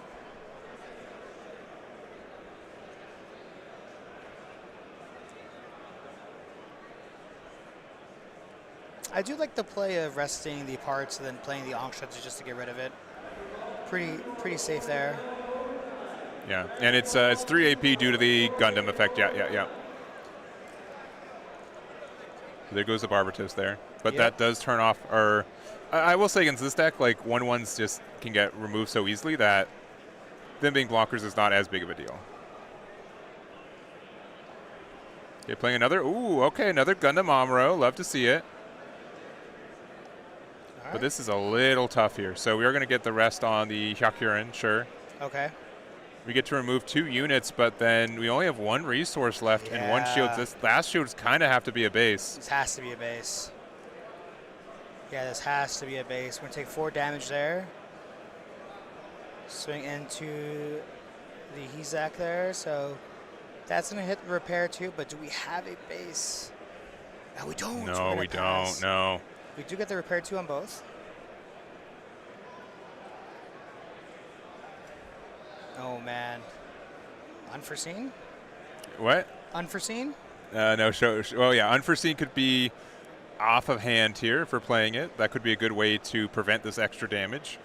We would have played it here, though. No base is the last one. There it is. Walter takes it. Wow, Walter that could have takes been it. a completely different game if Tomsha wouldn't have been able to see one of those blockers in time. Yeah, not quite seeing them. Yeah, looking at the top couple cards of deck, right? And this is why we've been seeing blue purple, right? I mean, like we've seen a lot of diversity. This is the first time where we've seen blue purple say, "Hey, I won on turn 5." It's how it is. So this is literally the power of blue purple. Yeah. And with the restriction list coming on, there's going to be if you still want to play a deck like this one, some changes will have to be. You can't play like the Grays Custom and Gyms in the same deck. You can't play Amuro and the Mikazuki in the same deck. There's a pair banned from there. Sure. Angsha is just completely banned too. So, there's a lot. I don't think that the blue-purple as a color combination is gone, but definitely this play style has been reduced a little bit. I won't be as bold enough to say that it's completely gone. There might be some ways for you to still make it work, but you're going to have to work a lot harder. Yeah, really great game. Unfortunately for Tomsha, didn't see another blocker when he needed it the most. But no bases in shields also hurt a little bit too, no right? bases in shields. Getting a little unlucky, but you know what? Walter played great. Yeah. He played correctly, and I think we'll see how far he can get because he's he's the only blue purple. Yeah. Into this round, and we'll have it again. We had 5 undefeated red-white decks. We had this blue-purple deck, the blue-white deck that we just saw as well. So those 2 were unique ones, and we also do have a purple and white build as well that I was hoping to get for this round. Yeah. We'll see going into round 4, or top 4, if we are able to get that one on stream too. But That should be pretty cool. I would love to see that as well because it's a pretty unique deck. But if why winning here too, I think at this point Barbatos is mildly guaranteed in the top 32, if not being 7-0 with tiebreakers are probably pretty high. So the chances for top 16 are pretty high. But we still got 2 more rounds, and we still need our champion for this weekend. Yeah. I'm purple-white would be awesome to see win, just because it's not blue-purple, kind of goes against the grain a little bit. Mm-hmm. But honestly, a lot of really great decks today. Red-white has been on a tear. Yeah, it has been, yeah. We'll see. Yeah. Yeah. I'm definitely interested in seeing that. So, yeah, we don't have much time left. We've got about 10 minutes left in regular time. I'm going to put 20 minutes. It's going to be a little bit of an extended break. We just unfortunately don't have as much content in between games for this one. But, yeah, it's been cool. I mean, we can talk with chat for a little bit. I know that GDO 5's been, we're on the cusp of that. I'm curious to see what your guys' thoughts and takes are for that. Because we'll hang out with you guys for a bit. Honestly, I'm really excited to see the deck list that people come up with after. In GDO 5 for sure. I feel like I've been testing, and there have been so many combinations, and with this game being such a 2-card kind of combo deck kind of game, that there's a lot of interactions that you kind of overlook, or even right now when the game's a little bit slower than what it's looking like. There are a lot of kind of interactions that we overlook, but when we don't have to worry about as many level 2s on the board as much, you can get some really good combinations that were maybe like a turn slower, right? Yeah, definitely. Yeah, it's going to be really interesting to see. Yeah. I'm honestly, this is like if you're a deck builder right now, it is the perfect time to get into this game.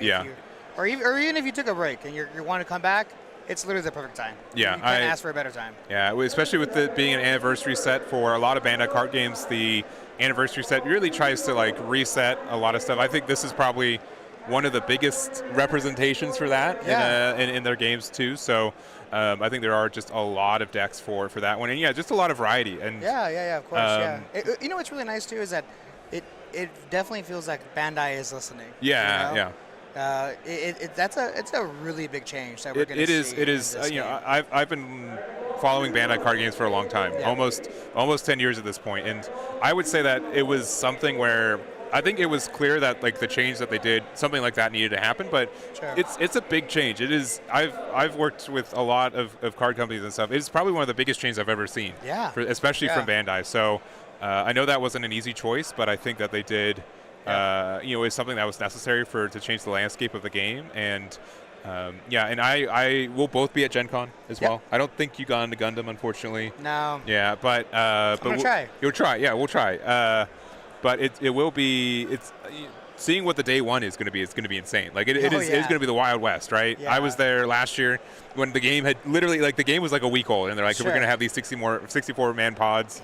Played in those, that were really fun. Just the Wild West. We get to simulate that again too with the changes of a new set, and I'm sincerely very excited. It sounds intimidating. I'm not gonna lie. It is very intimidating. Especially for someone you pride yourself as being a pretty good deck builder, I think, and with the fact that the side and all that you can do a lot. But with someone that doesn't really deck build too much, for the first time going into a game like this and really just kind of doing whatever you want, playtesting however you want to build your deck. It's fun.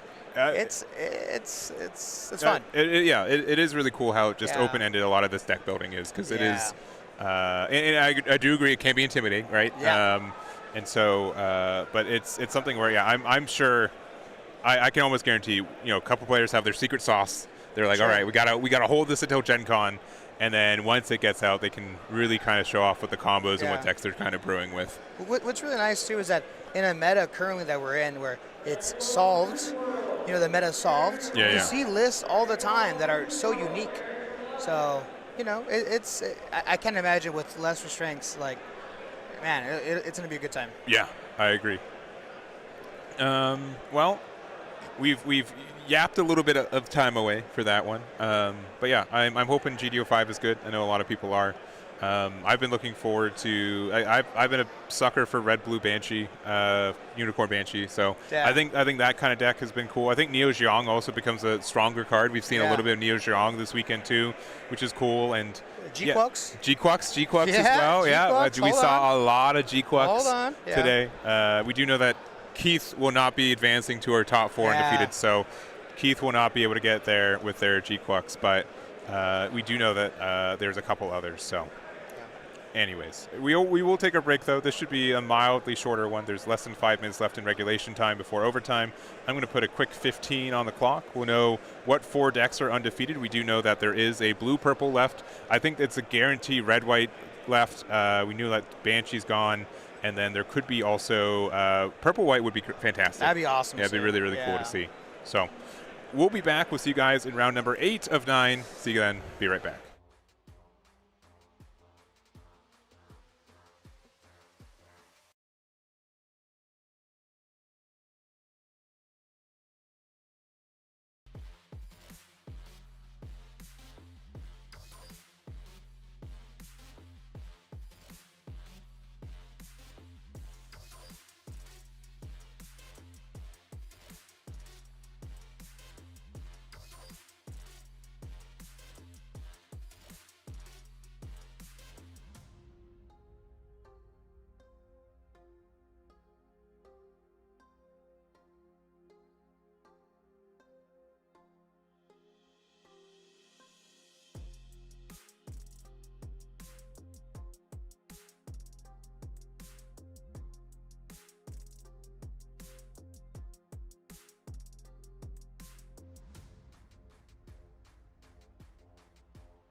Yep. Hello. Hi. We're back. Yes, we are. Round 8. Round 8. We've got 4 undefeateds. We've got 1 blue-purple, 2 red-whites, and 1 purple-white. Yes. And both purple decks are playing against red decks. Should be against both red-white decks, I think. Yes, sir. Let's just go over. Let's stop postulating. Let's just go over to the game. So we've got Panda on the left, and we've got Moose on the right. So battle of the animals there. Yeah. Kinda. Yeah, Pando and Moose. I think this is going to be a really good match. I'm extremely interested to see how it's going to play out for Moose this Yeah, turn. I definitely want to see Moose's deck in action because it's definitely a color combination we don't see too often, right? Never. Yeah. Purple white is sometimes we've seen it with like Destiny Gundam Yeah. and that kind of stuff, but that is not the case for this one today. And yeah, very very interested. Yeah, and honestly, I think it's a really good watch too. It's just because after in GDO5, I'm assuming all of the purple players they really can't stick to blue, so they're gonna have to either convert to white or a different color. I think the easiest to convert to is probably white. So we might see how it all plays out today.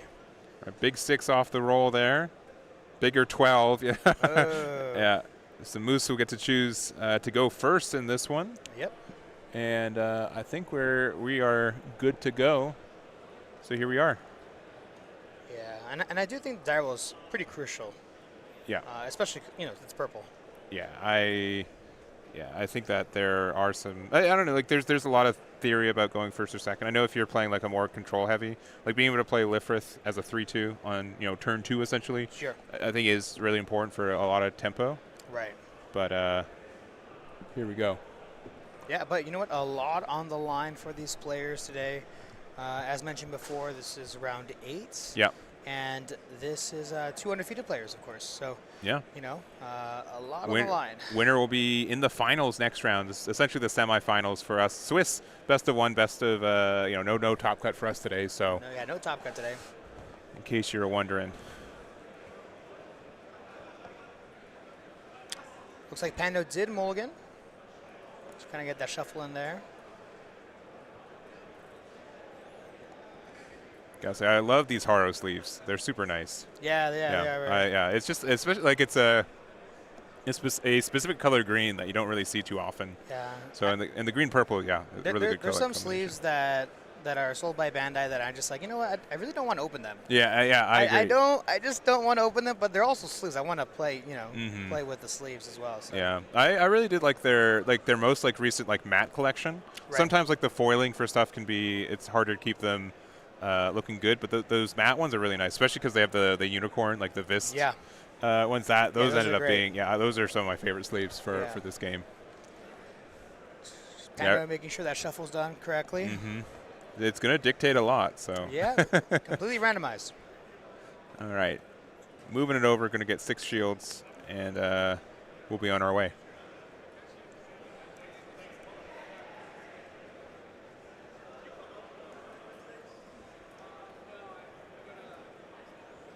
All right.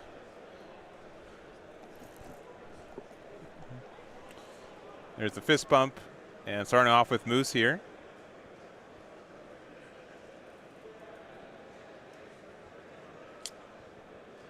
One and done. Yeah. Now, level 2 for Pando. Normally not a lot of level 1 plays in this game right now. We do have the their airframe seizure coming out, which is essentially the same thing as this overflowing infection, though the order is reversed, which makes it a little bit better for the overflowing. Right. Drawing all the cards you're going to have and discard the worst ones, a little bit worse than discarding a card and then drawing 2, but. Are we going to reveal that we're playing purple?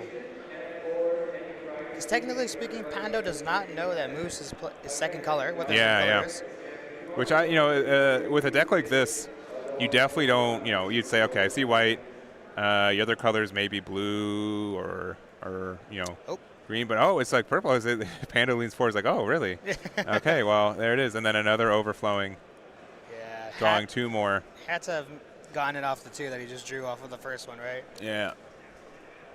It has to be, and then a Gray's custom, so passing back. So with this Barbados Lupus too, you get rewarded for every 3 Tekkadan units in your trash, so Yeah. already having 2 is a great start for your first proc of the potential activate main there. Yeah, I really do love that card. And obviously, you know, for Moose today, it's been very helpful for him. But we do see the base here. That's Minerva. Yep, Minerva there. So taking the shield there, going down to 5, and then we are going to look at the top 2 cards, 1 to the top and 1 to the trash. Yeah. And once again, this fuels our trash. So if we choose to do so, right? And we're just deciding what we want to do. A lot of choices here for Moose already. A 3rd overflowing affection, though.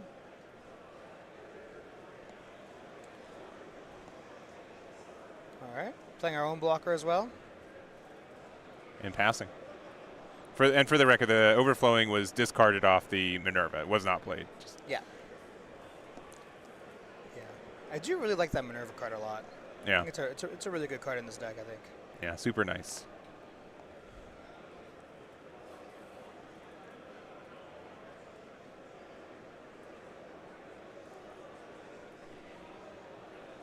All right, level 4 for Pando, 4 resources. We're going to see exactly what we can do here. If we have another blocker, we might just another blocker pass. Mm-hmm.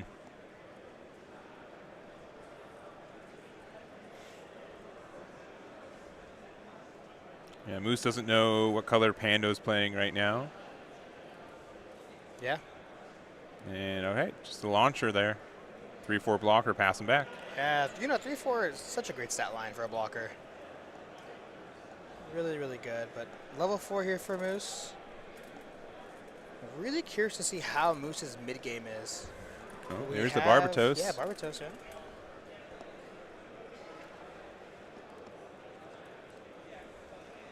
Do we have the link for it? Or maybe taking it a little bit slower? Paying 2. Maybe the adapt?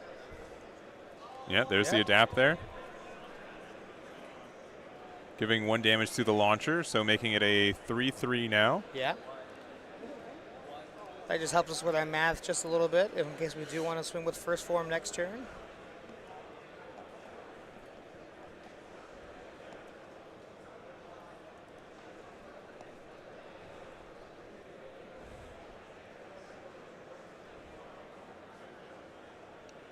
Currently 4 resources and an EX, so level 5. Yeah. And as funny as it is, you know, these first couple turns are always the slowest, but man, do they matter the most. They do. They really do. And just having, making sure that you have a good enough shield pool to keep you around is good. Yeah. Another thing too I always look at is the hand advantage, cards in hand. So crucial. Yeah, because anytime you can use 1 card to get rid of 2 of your opponent's cards, Yep. you're so happy about that. Yeah. You try to do it so often. So we've got 2 resources. Looks like playing out. Yeah. A close combat. All right, getting rid of the Barbatos, making sure you deny that draw.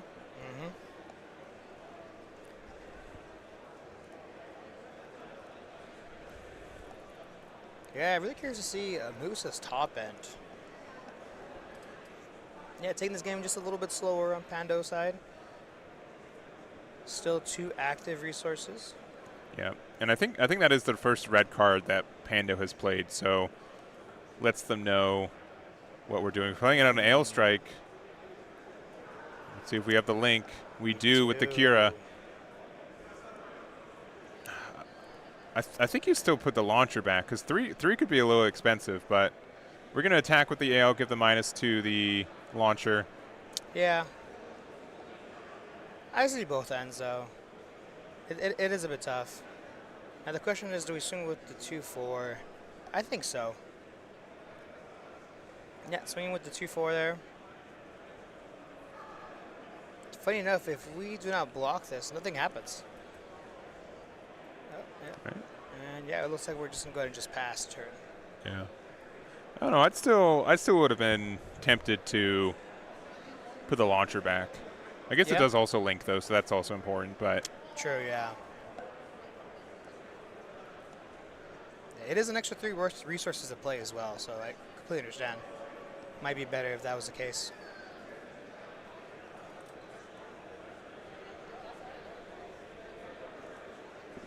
Yeah, Moose with 5 cards in hand. That's quite a few. And this isn't the normal, you know, rush down your opponent kind of deck that we see Moose playing. It's a bit slower. With a bit more control.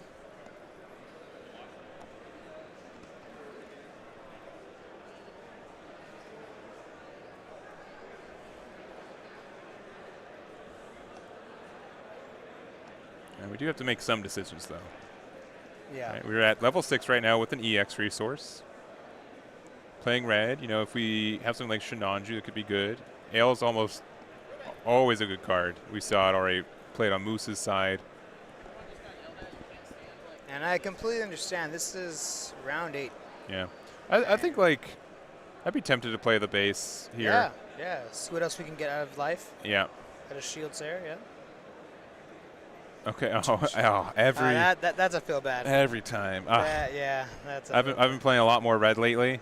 It hurts my soul every time it happens. We had a close combat, and we could have essentially played that for free if we hadn't have played the base that turn. Yeah. Unfortunate.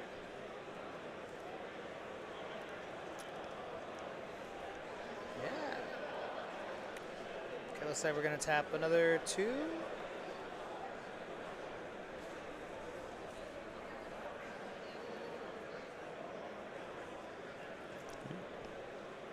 We are going to link here. Currently, and just pass. Yeah. So we'd be we're a 4/5 body. Yep. So here we have six resources on Moose's side. I'm imagining we see a Mikazuki finally. Imagining we see a Link body coming down here, but we're going to go ahead and swing 6 into shields. We're going to -2 on that launcher. -2 AP, of course. Yeah, so currently we're you're going to block with the Lifrith. Takes 2 damage, so currently at 3 health for the Ale. All right, paying 4. Maybe. Maybe. I haven't said it yet, but man, I love these these unicorn these resources. Yeah, they're really nice. They're very. I know they're they're the deck too. Yeah, they're. In what way? wait, there's like the purple white, right? Yeah. Like just the color, not necessarily the Gundam on. Okay. Yeah, no, just the color. Okay, yeah, I was like, I don't think there's a unicorn Gundam in here, but maybe. But yeah, no, the Banagher resource is really nice. Yeah, we see another Minerva coming down the base. We're looking at the top 2, deciding whether we want to which card we want to throw in our trash and which one to set on top of the deck.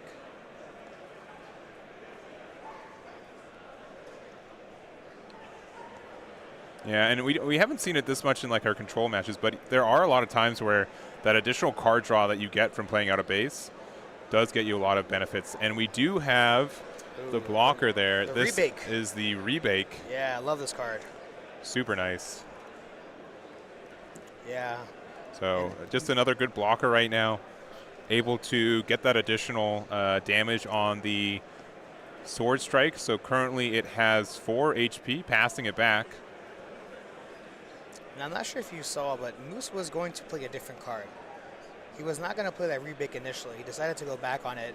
And it didn't hit the board, so it was fine. But it was the extremely tall Barbatos with suppression. I see. A card that we do not see anymore. Yeah, it's definitely, I think, almost regulated to like this purple-white build, right? And yeah. You know, a lot of this is like purple-white build is a lot of blockers on the early ends, overflowing affection to help us put more cards into our trash.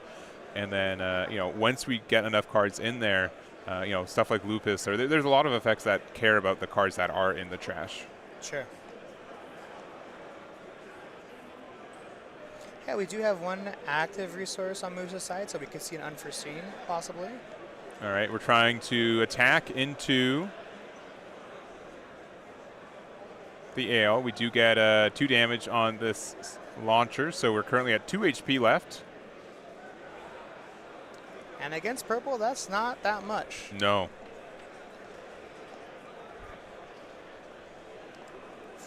Fortunately for Pando, he doesn't have to worry about seeing any gun tanks hitting the board.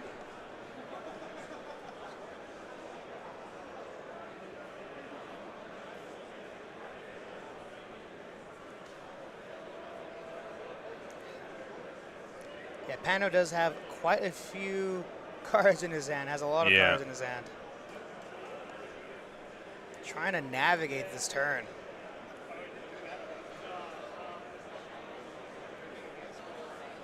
Yep, currently our L Strike has 2 damage on it, so it is currently a 5-3. We got a 3-5 blocker. We've got a 2-3 Barbatos Adapt here.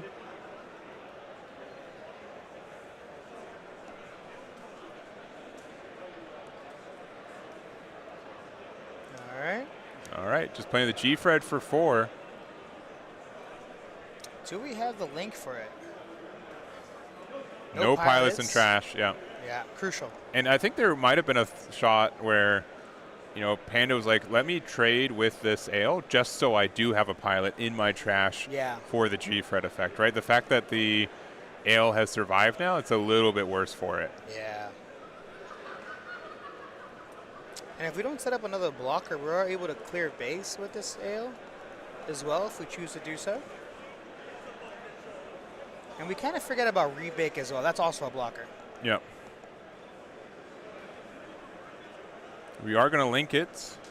Okay. Now we look at the top card of the. Let me double check. I recall.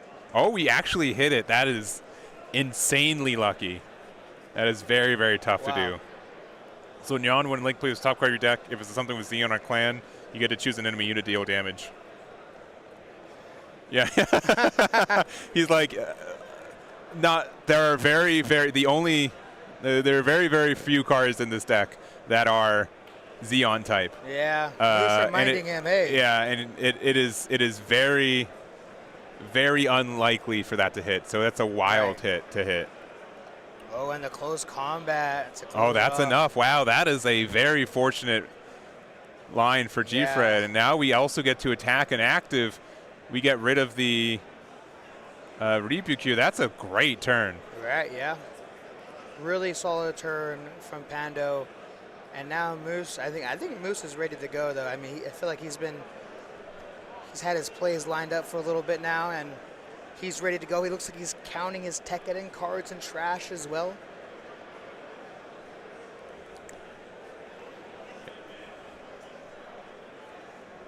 All right, so you know, a little bit of extra value for Panda. Was not expecting it this turn.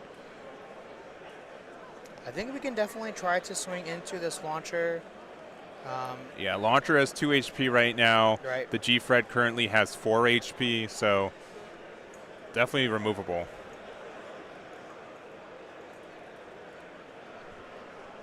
Moose just trying to figure out how he's going to get both of these bodies cleared. I mean, clearly this deck is not a rush deck. It's more of a control build.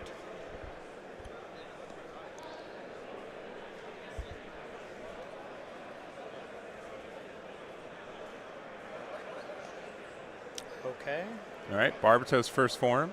We got the Mikazuki link here. So 1 more damage to the launcher. Oh, no, actually. Tapping 4. Well, 5. That's okay. Barbatos with suppression. Yep, so not only does it give suppression, but it gives an additional attack here. So we do get the trade there, and then we're going to draw 1 off of that being damaged. We're going into shields. Yeah, it looks like 5 damage to there. Okay, all right. I don't mind this. Yeah. I kind of like this. This kind of tells Pando, hey, you can go for this Barbatos that's rested if you'd like, but I have suppression ready to go as well. So if I have another link, you might want to keep your body standing, your unit standing. 2 HP is not too much right now. Barbatos 4th form too, in case you don't know. So choose a unit, deal damage to it, gets +1 AP for the turn. And then also, if it's damaged, this card gets suppression as well. So being able to, this was one of the first suppression cards in the game, if not the first, because it came out a little bit earlier Right. before GDO2. It started deck 5, and it hasn't seen, like, as you mentioned, not that too much play. It looks suppression was very hyped when it was announced, and Yeah. been a little bit lackluster. G-Quux has been, as we saw earlier today, a really good user of the mechanic, but Yep. we can still get some good damage with this 4th form. Yeah, it looks like Panda only has 5 cards in hand to Moose's 4. So just going to see exactly what we can do here. Looks like we have a couple of different pilots in our hand.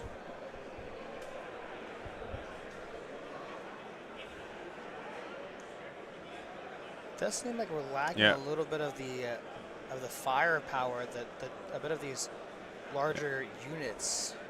Yeah, but another close combat here. I do like keeping the launcher at 2 damage, because if we do play out our Barbatos, it does get in increments of 2. Yep. So we're going to just pass turn.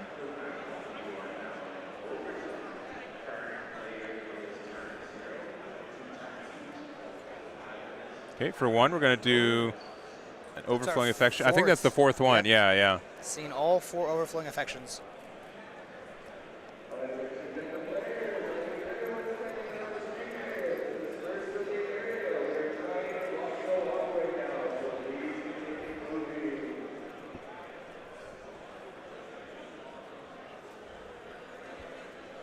All right, Moose just taking a second to think about what he wants to pitch. I was really, like, oh, I don't know if we put Atherin in the launcher strike, but it's stayed around, right? That extra little HP from the pilots made it very threatening. It's gotten a lot of value, and it's really made a lot of, headway this. Against the purple deck as well. Yeah, and confirming, I haven't seen 4th form in a while. Can you make sure, let me know kind of how it works? Wait, that's from the starter deck? Yeah. Yeah, I think we still have to discard off for overflowing as well. Deciding whether we want to trash the Lupus out of hand or not.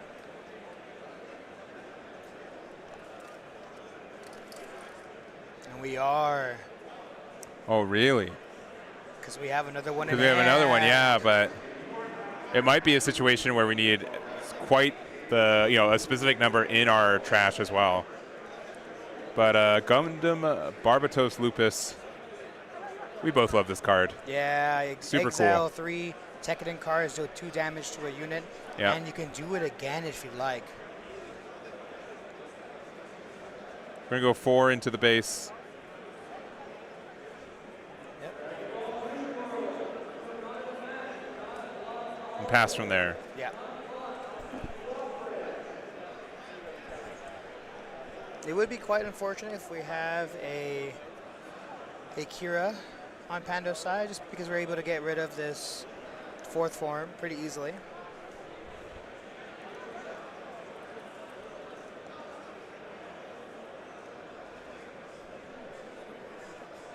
All right, 4 Tekkadan cards in trash. Pando just making sure there's only 4. Yeah. And again, like with purple-white being, I would say, an underrepresented archetype, right? You want to make sure, like, there's no harm in just making sure what your opponent's cards do, especially, like, a lot of these cards, like Lupus, are 4th form. Like, you're used to, like, Adapt and 1st form, right, of Barbatos, but these other ones, you definitely need to make sure you know what they're doing. Yeah.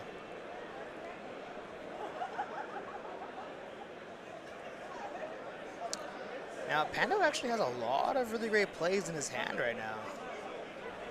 He's got 2 pilots, a base, as well as the G-Quux. All right, going down to 3 shields after playing another mining asteroid. Oh, that's a great hit if that's what it was. I think we added a Justice to hand. Yeah.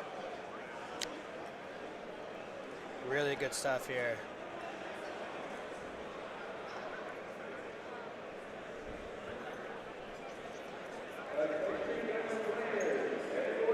All right, looks like we're tapping 5 there for the Justice. And if we have Atherin, which is looking likely. Yeah. Chances of Pilot in hand or high. Now with Atherin, if you do link it, you can only attack into a unit that's level 5 or lower that's active. So you're still not able to attack into this Lupus. Right. But it is still pretty good. But we are able to play out the Kira here, and we're not able to bounce anything. No. Yeah, but this doesn't have any damage, so it's 4 or less, not 5 or less for this. So yeah, we're attacking into there, giving the -2. Yeah, this is a really good play there. Only taking 2 damage. Very solid. Yeah, and being again, since we do 2 damage with Lupus, that extra 1 actually brings HP brings in a lot. So deciding to just pass from there, no link or anything. Now that is one more Tekkanen card in trash though. That is, yeah, you're not with this deck. You're always like you're not 100% upset that your units are going to trash. Right. But we do have a lot of resources available to us now. I believe 5 cards in hand for Moose, 4 to 5 cards in hand. We have the Ale Strike. We're going to tap it to link the Kira to bounce the token back to hand, which goes back to the token deck, of course. Yeah, and I think we need to clear the base here. I think that's more important. Yeah, it's a little tough. Oh, no, okay. We're going to reduce by 2, swing, we take 4 damage there. Yep. We have second form. Blocker. And I wouldn't mind a pass here. I might swing with Lupus here. It's just kind of important. 6. Yeah. It's been very, that 6 HP has been very important. There have been all day. Yeah, all day. And all day. Going into GDO 5, there's a lot of Breach 5 effects, which Breach 5 is good, but 6 HP, you still get to keep your base. Yeah, Pano just drew into a G-Fred right now as well. That's pretty good. That's pretty good. Well, but it's a bit of a double-edged sword, right? You are actively damaging their Barbatos first form, and then they get to draw with it, right? So it's not true. all positive. That's very true. But I think you do need to get rid of the Ale Strike. The Ale Strike, yeah.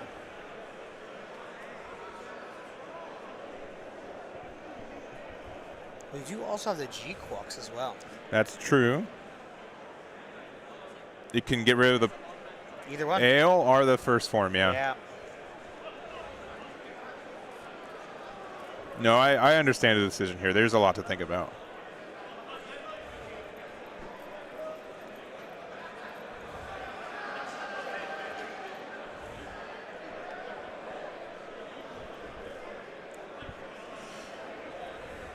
I mean, at this point, I'd imagine with the Justice, we might just swing into shields here. Yeah.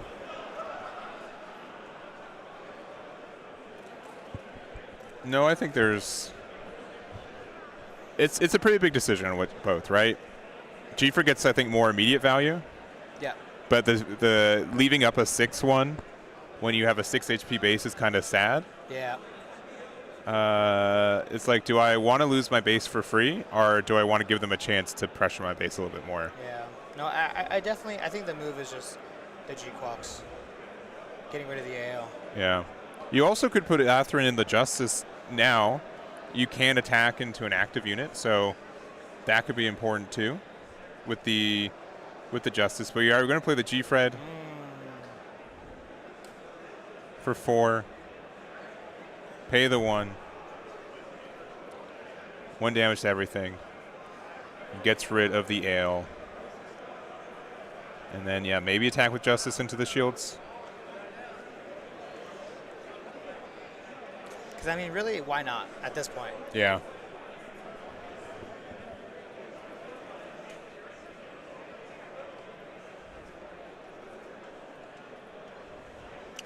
I know we just passed.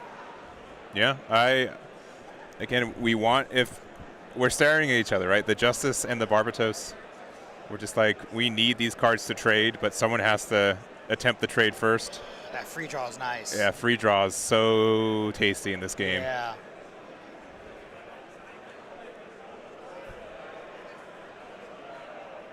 Yeah, the other thing, G-Fred is a once per turn too, and we have enough pilots in our trash at this point that Sure.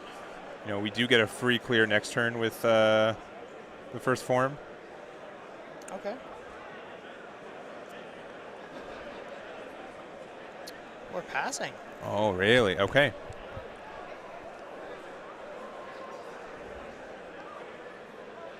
I'm really interested to see the value Moose is trying to get off of this Lupus. Because, I mean, we've got 5 Tekkenins in trash now? I believe so. And spoilers, there's going to be 2 more. Yep, there you go.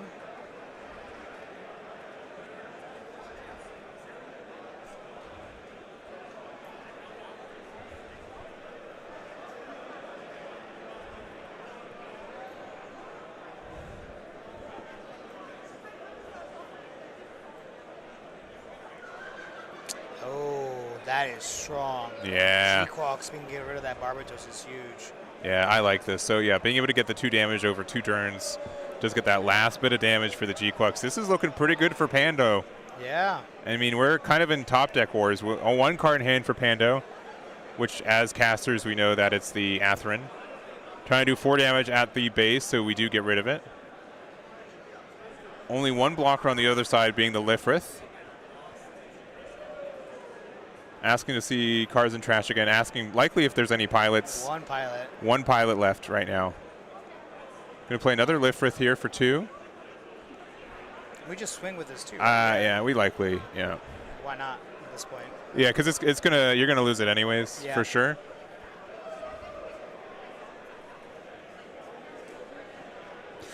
Oh, it looks like we're taking it.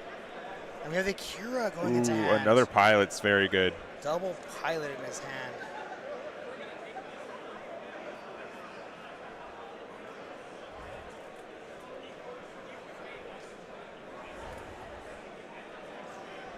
Now, I'm really curious what is this last card in hand. Yeah, it's got to be a pilot. It has to be, right? Yeah. And we've been holding on to it for so long. And meanwhile, on the other side, we've got only pilots. Only pilots. So we can get the linked effect of also the G-Fred now, since we have the Neon. So we are able to attack into an active unit. If we choose to link that character, right? That unit. Yeah. Kira also will let us do some good trading no matter where you put it. Yeah.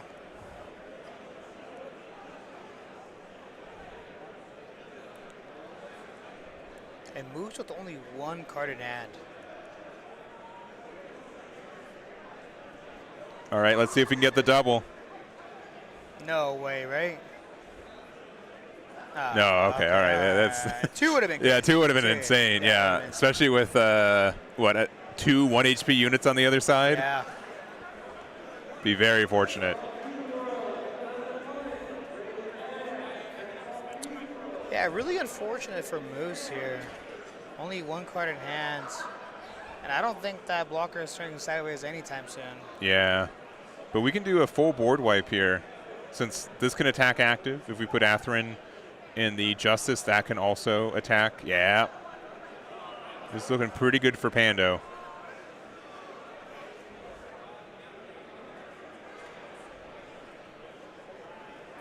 And this might be time and round for the record. Oh. Yeah, I believe it is actually.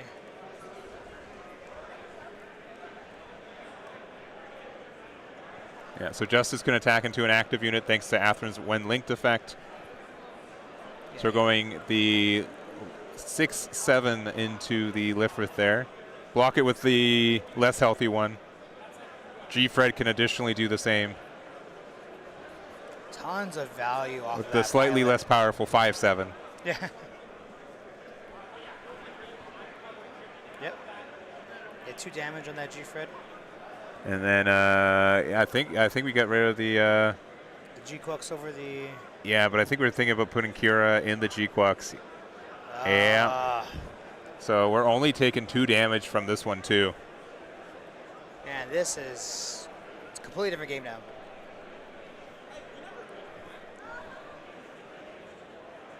All right, Moose off the top there. And this is a pretty wide board. We got the Hakurin, and we've got the Mikazuki, giving it 1 damage to the G-Fred. Just passing. Yeah, just passing.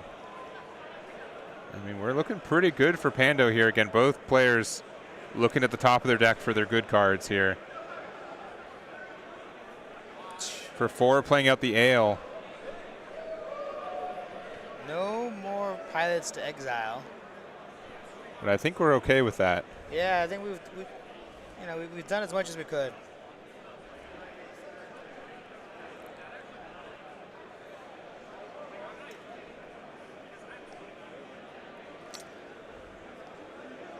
All right, going to base. There we go. Big suppression. 2. Oh, we see a pilot. Yep, Mikazuki very with a nice. hand.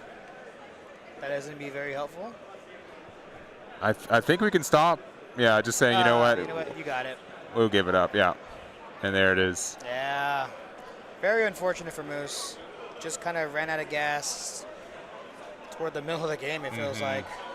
Yeah, and I think he was smart with his Lupus. The fact that it did get removed from the G-Clux, though, Yeah. that was probably a little bit unexpected. If it was able to survive, I think you still had a couple more activate means you could have gone through for it. But yeah, close game. Pando 8-0, going to be undefeated with red-white. And 1 more round. Yeah. See who our champion is. Could it be against blue-purple today, or it could be a mirror match? Yeah. Should be fun. So, Yeah. yeah, that's 8 of the 9 rounds today. We've got 1 more round. On the other side for Pando, it's either going to be a blue-purple Barbatos or red-white. Yep. And if it is blue-purple, they just beat a red-white. Yeah. So it's a little scary there. But that's kind of what we've got to end out this tournament, to end out this format, and that's really it. Yeah, honestly, I wouldn't mind a red-white mirror in the finals. Mm-hmm. You know, Yeah, it'd be. I don't know. I like this grindy game. There's a lot of back and forth. Yeah. Yeah, super cool. Congratulations also to Moose already. Like 7-1 is a fantastic record. So hopefully ending it as an 8-1 for them with, again, a pretty unique build once again. Yeah. And that is it. So this game was, I think, holding up round 9. So we're going to pass it out for a little bit. We'll be back for our finals. Let us know what you guys want to win once we get there. Got red-white pretty teed up to win, though, so we'll see. And we'll be back with round 9. See you guys then.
All right, we're back with our finals for today. So some good news for some people, bad news Yes. for other. Last finals, it is a mirror match, but it's not a blue-purple mirror match. Blue-purple's not winning their last event as I don't know. Can we even say uncontested best deck anymore if it didn't win? I don't know. I don't know. Look, it's shocking. I'm Yes, not, yeah, it is shocking. Yeah, It is shocking. Top 8, we only saw one blue-purple undefeated. yeah. That Now, was, wow. I do think the power of blue-purple is the consistency over time, though. I Yeah. think if we look at the top 16 or top 32, blue-purple is likely going to get close to 50% of the pie chart still. But in our finals today, we've got not one, but two of the red-white decks, and that's where we're going to go. We've got Pando again, switching sides. Felt more comfortable on the right there, and we got Ryza on the left.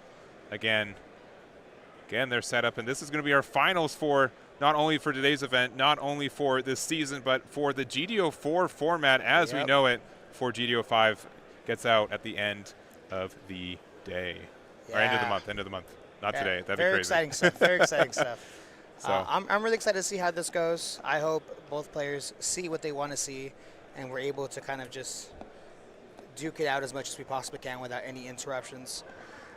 But we will see exactly what goes. Looks like Pando did end up mulliganing his hand away. And I mentioned before, for the most part, it's extremely rare that we see two decks, even blue-purple, have the same 50. I feel like most times there's like 1-2 card difference. But with red-white, I mean, there's a lot of different variation that can happen here. Yeah. So we'll see exactly what it is. And I want to mention, Pando has no sleeves on his resources. Yeah. I really realize that. There has been a lot.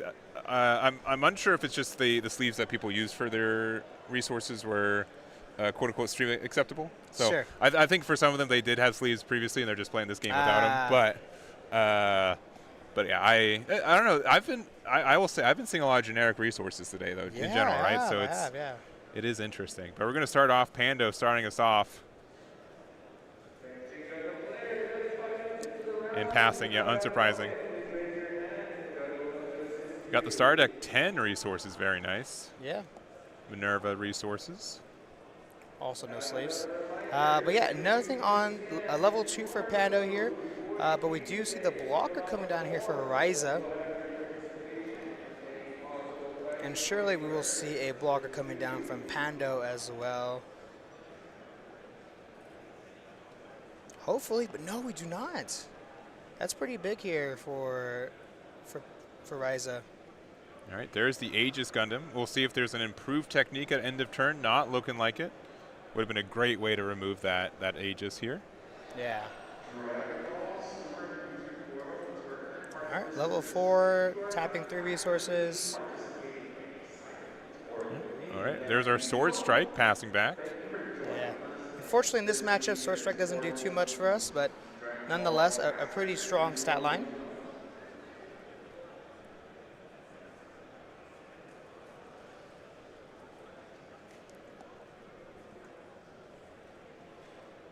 All right, Ryza just taking a second here. Level 5, 4 active resources, 1 EX, and Oh, there's an improved technique though.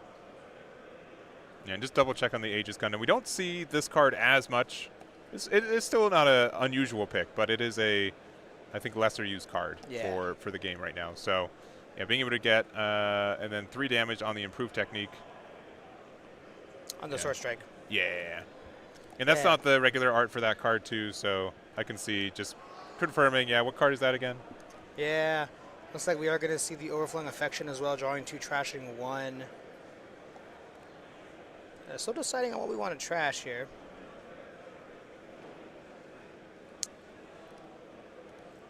And just passing the turn. Choosing not to swing with the blocker. Yeah, with the EX base still, we can wait till next turn to just do the 3 damage all at once.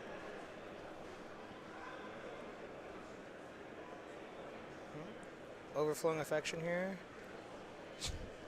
Okay. Played 1, drew 1. Yeah, It happens. It's how it happens. It's the curse.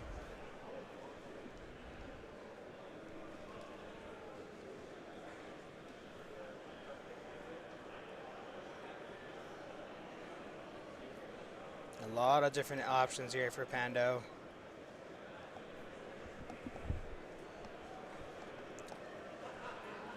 All right, another sword strike leaving the hand. Yeah. Currently at level 5 with 4 resources left.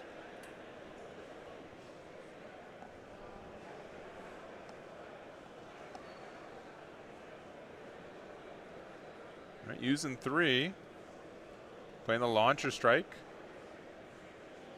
It's a pretty big proponent, I think, the last game's success. Seeing that card on curve. We got 1 left.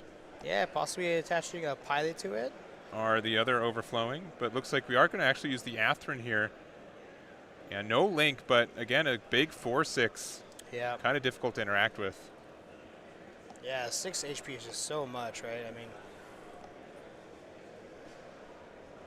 All right, back in the think tank. We are currently level 6 with an EX resource for Ryza. and you got to imagine, too, so much on the line. Yeah. Being the winner here, I mean, that's so much pressure for both of these players.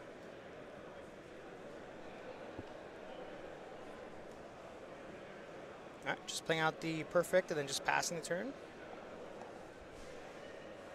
Yeah, this perfect strike is not. Again, I need to qualify that. I don't think these cards are bad, but I've definitely seen a lot more perfect strike these last couple weeks than I have previously. Yeah. Like it's a good blocker, and you can get some removal with it too. It is a mandatory effect though, so sometimes you have to quote unquote heal your opponent's cards fully, which Sure.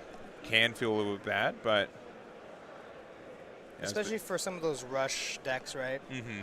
Lower to the ground. But I do think having a 3 cost is quite efficient. Yeah, and you can leave 2 open for like a close combat in situations like this. So again, not a bad card. Not saying that, but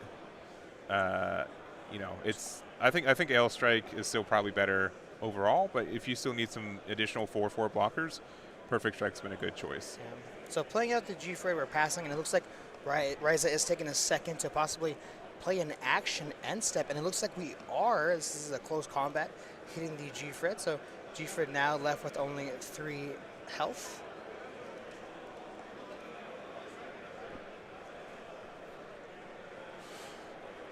All right, so G-Fred down to 3 HP, but what's also big about this is that this Aegis can deal 3 damage as long as you are at 5 HP or more, or 5 AP or more when you attack with it. So this can get a pretty clean removal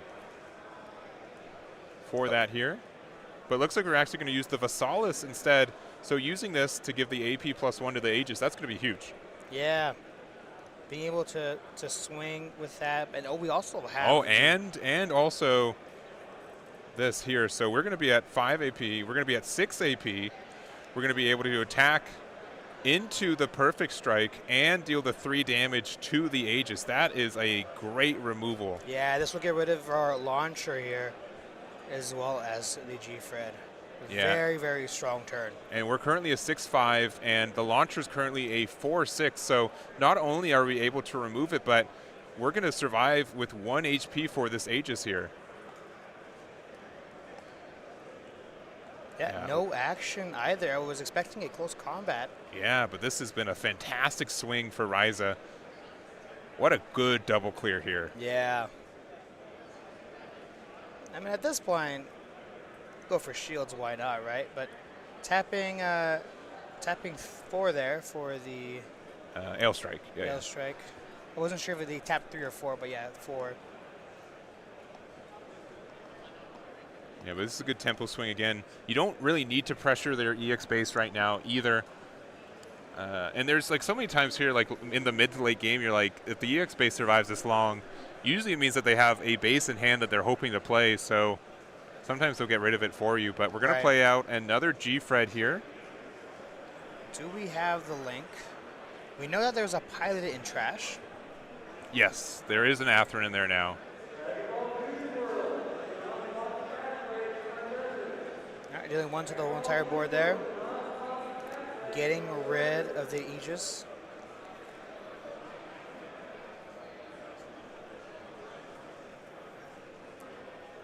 2 active, no blocker, just passing the turn.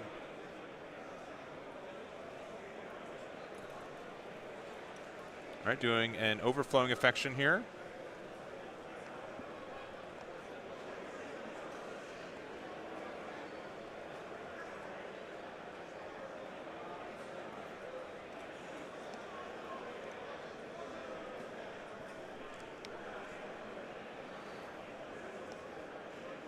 taking a look to see what to pitch off of that overflowing affection.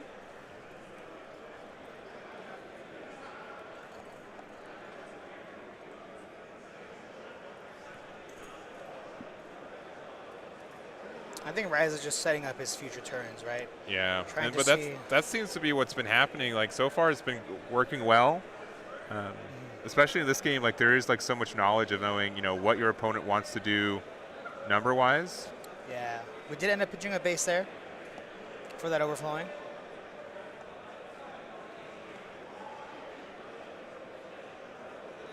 Do we have? 1 second. Oh. All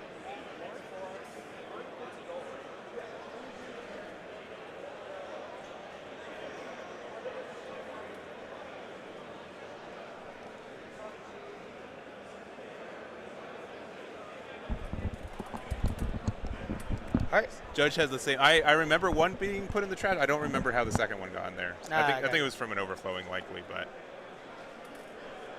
Oh, and then we do have the Aegis Link once again. Oh, this is huge. 6 damage. I'd be surprised to see that go. Yeah, definitely.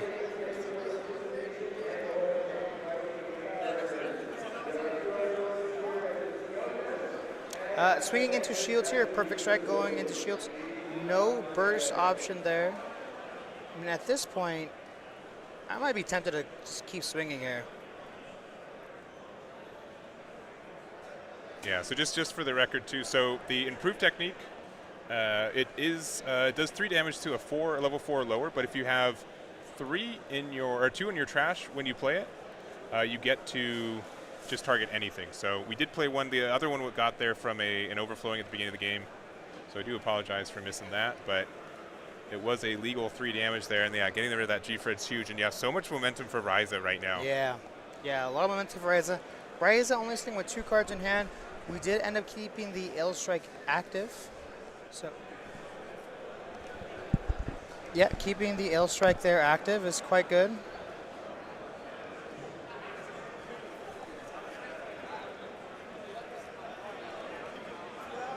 So Ryza not fully committing to swinging into shields. Yep. But yeah, this tempo is going to be quite difficult to come back from for Pando. But the good thing for Pando, though, he has quite a few cards in hand. A lot of different options.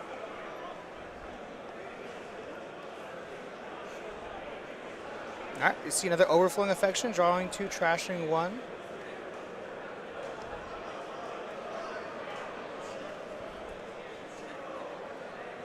All right, getting rid of a Nyan there. So another pilot in trash. We've seen 2 G-Freds already, but if we have a third one, that can offer some more damage.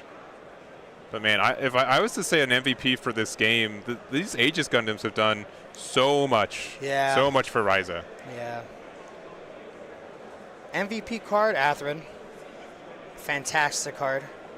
That pilot has just been doing wonders this whole entire game. We have the Justice coming down.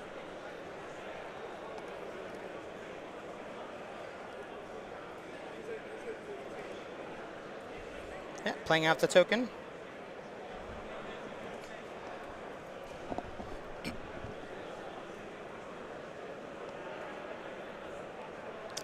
All right, and it looks like we do have the. Oh no, we have the flat. The flat, yeah. So no Atherin, unfortunately. Could have gone at some good value here.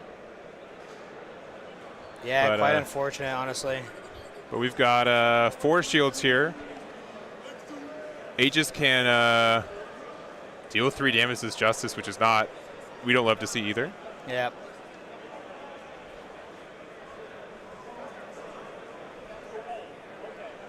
Ryza sitting with 2 cards in hand, 3 cards in hand, and we're setting up the whole unit plus link is what it looks like.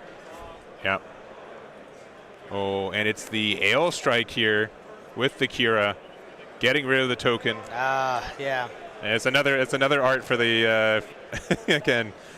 Some cards have you can run a full play set of different arts within the first year in this game looks right great. now. It looks great. It's a very, very nice looking card right now. So now only 1 blocker. It was just that flat, that 2/4. Swing into shields, and we have a Ooh, base. okay. That's quite good. That's pretty nice there. Going to use the Vasalis here. We're going to go 6 into the base, dealing 3 damage to the Justice. Going to get the block with the flat here, doing 2 damage to their Aegis. Now we can still swing with the Ale Strike as well. Yep. Which would be able to clear that. Yep. Down to 2 shields. Base. And you could put your opponent at 0 right now. We really could. And yeah, likely tempting. Yeah, Aegis. I like putting it down to 1, right? Yeah. Another G-Fred. That's the 3rd copy. And another blocker from Ryza. Oh, man. This is looking very tough for Pando. Yeah, this is requiring a lot for Pando to come back from this board. It's definitely possible, though. We have seen it time and time again.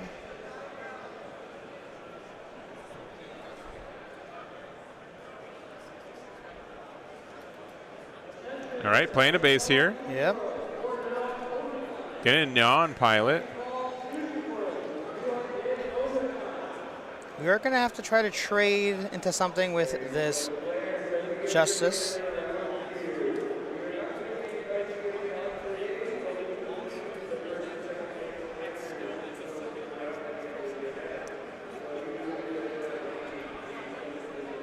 Right, I think Ryza's out of cards, right? So Yeah. this is pretty much the full potential of the deck right here. We did get an Ale Strike when we do have a Cure in hand, so that's good. We put a Neon Pilot in the trash. We should still have 6 resources to work with. Yep. A little unfortunate. We had to spend 2 resources for the Overflowing plus base. But I think this is just tough. I don't. yeah. I mean, if we didn't have to do the Overflowing, yeah, we got Ale Strike. Plus Kira.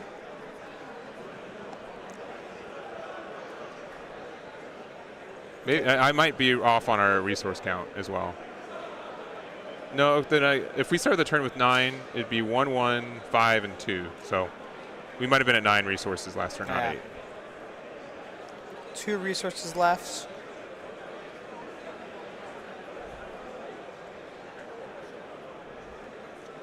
Say we try to trade here, reduce the standing blocker. Yeah.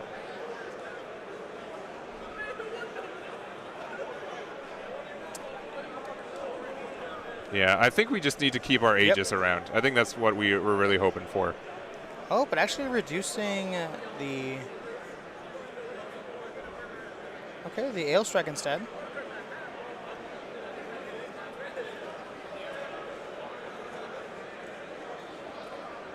All right, Pando 5, 2. This is a trade here if we block. Yeah, but nothing. Close combat doesn't get rid of anything right now. Everything has 3 HP.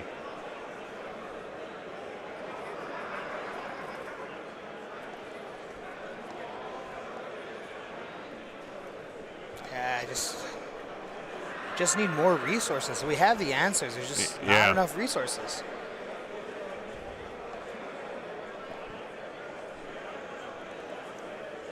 Pando taking a deep breath there.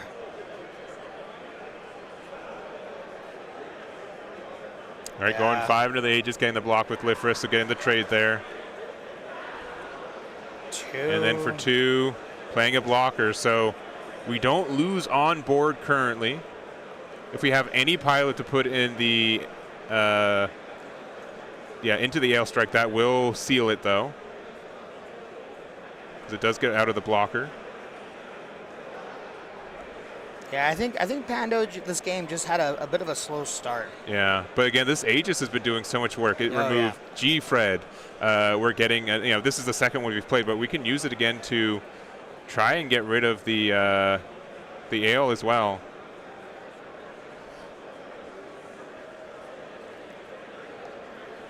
All right, looks like we're resting the base there. Yep, 3 damage on the Ale. Very good removal here. Have to block this. You just have to. 1 HP left for the Aegis. Yeah, we just clear the base. Why not? Yeah, I think you gotta. We clear the base. We know that Ryza has a blocker since we bounced one back to their hand.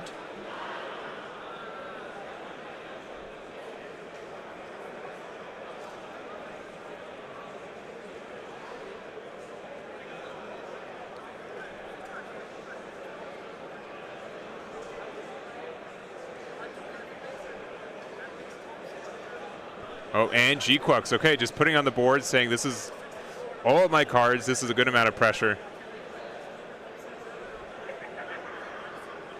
Yeah, all obviously, cards on the board. Yeah. And this is tough. I'm trying to think of the combination of cards that we need to see here that could get us out of the situation.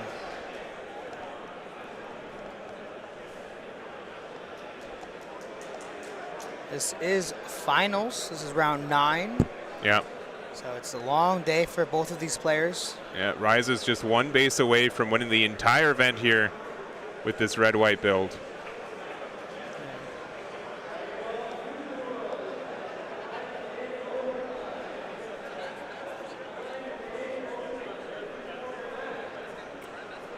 Yep.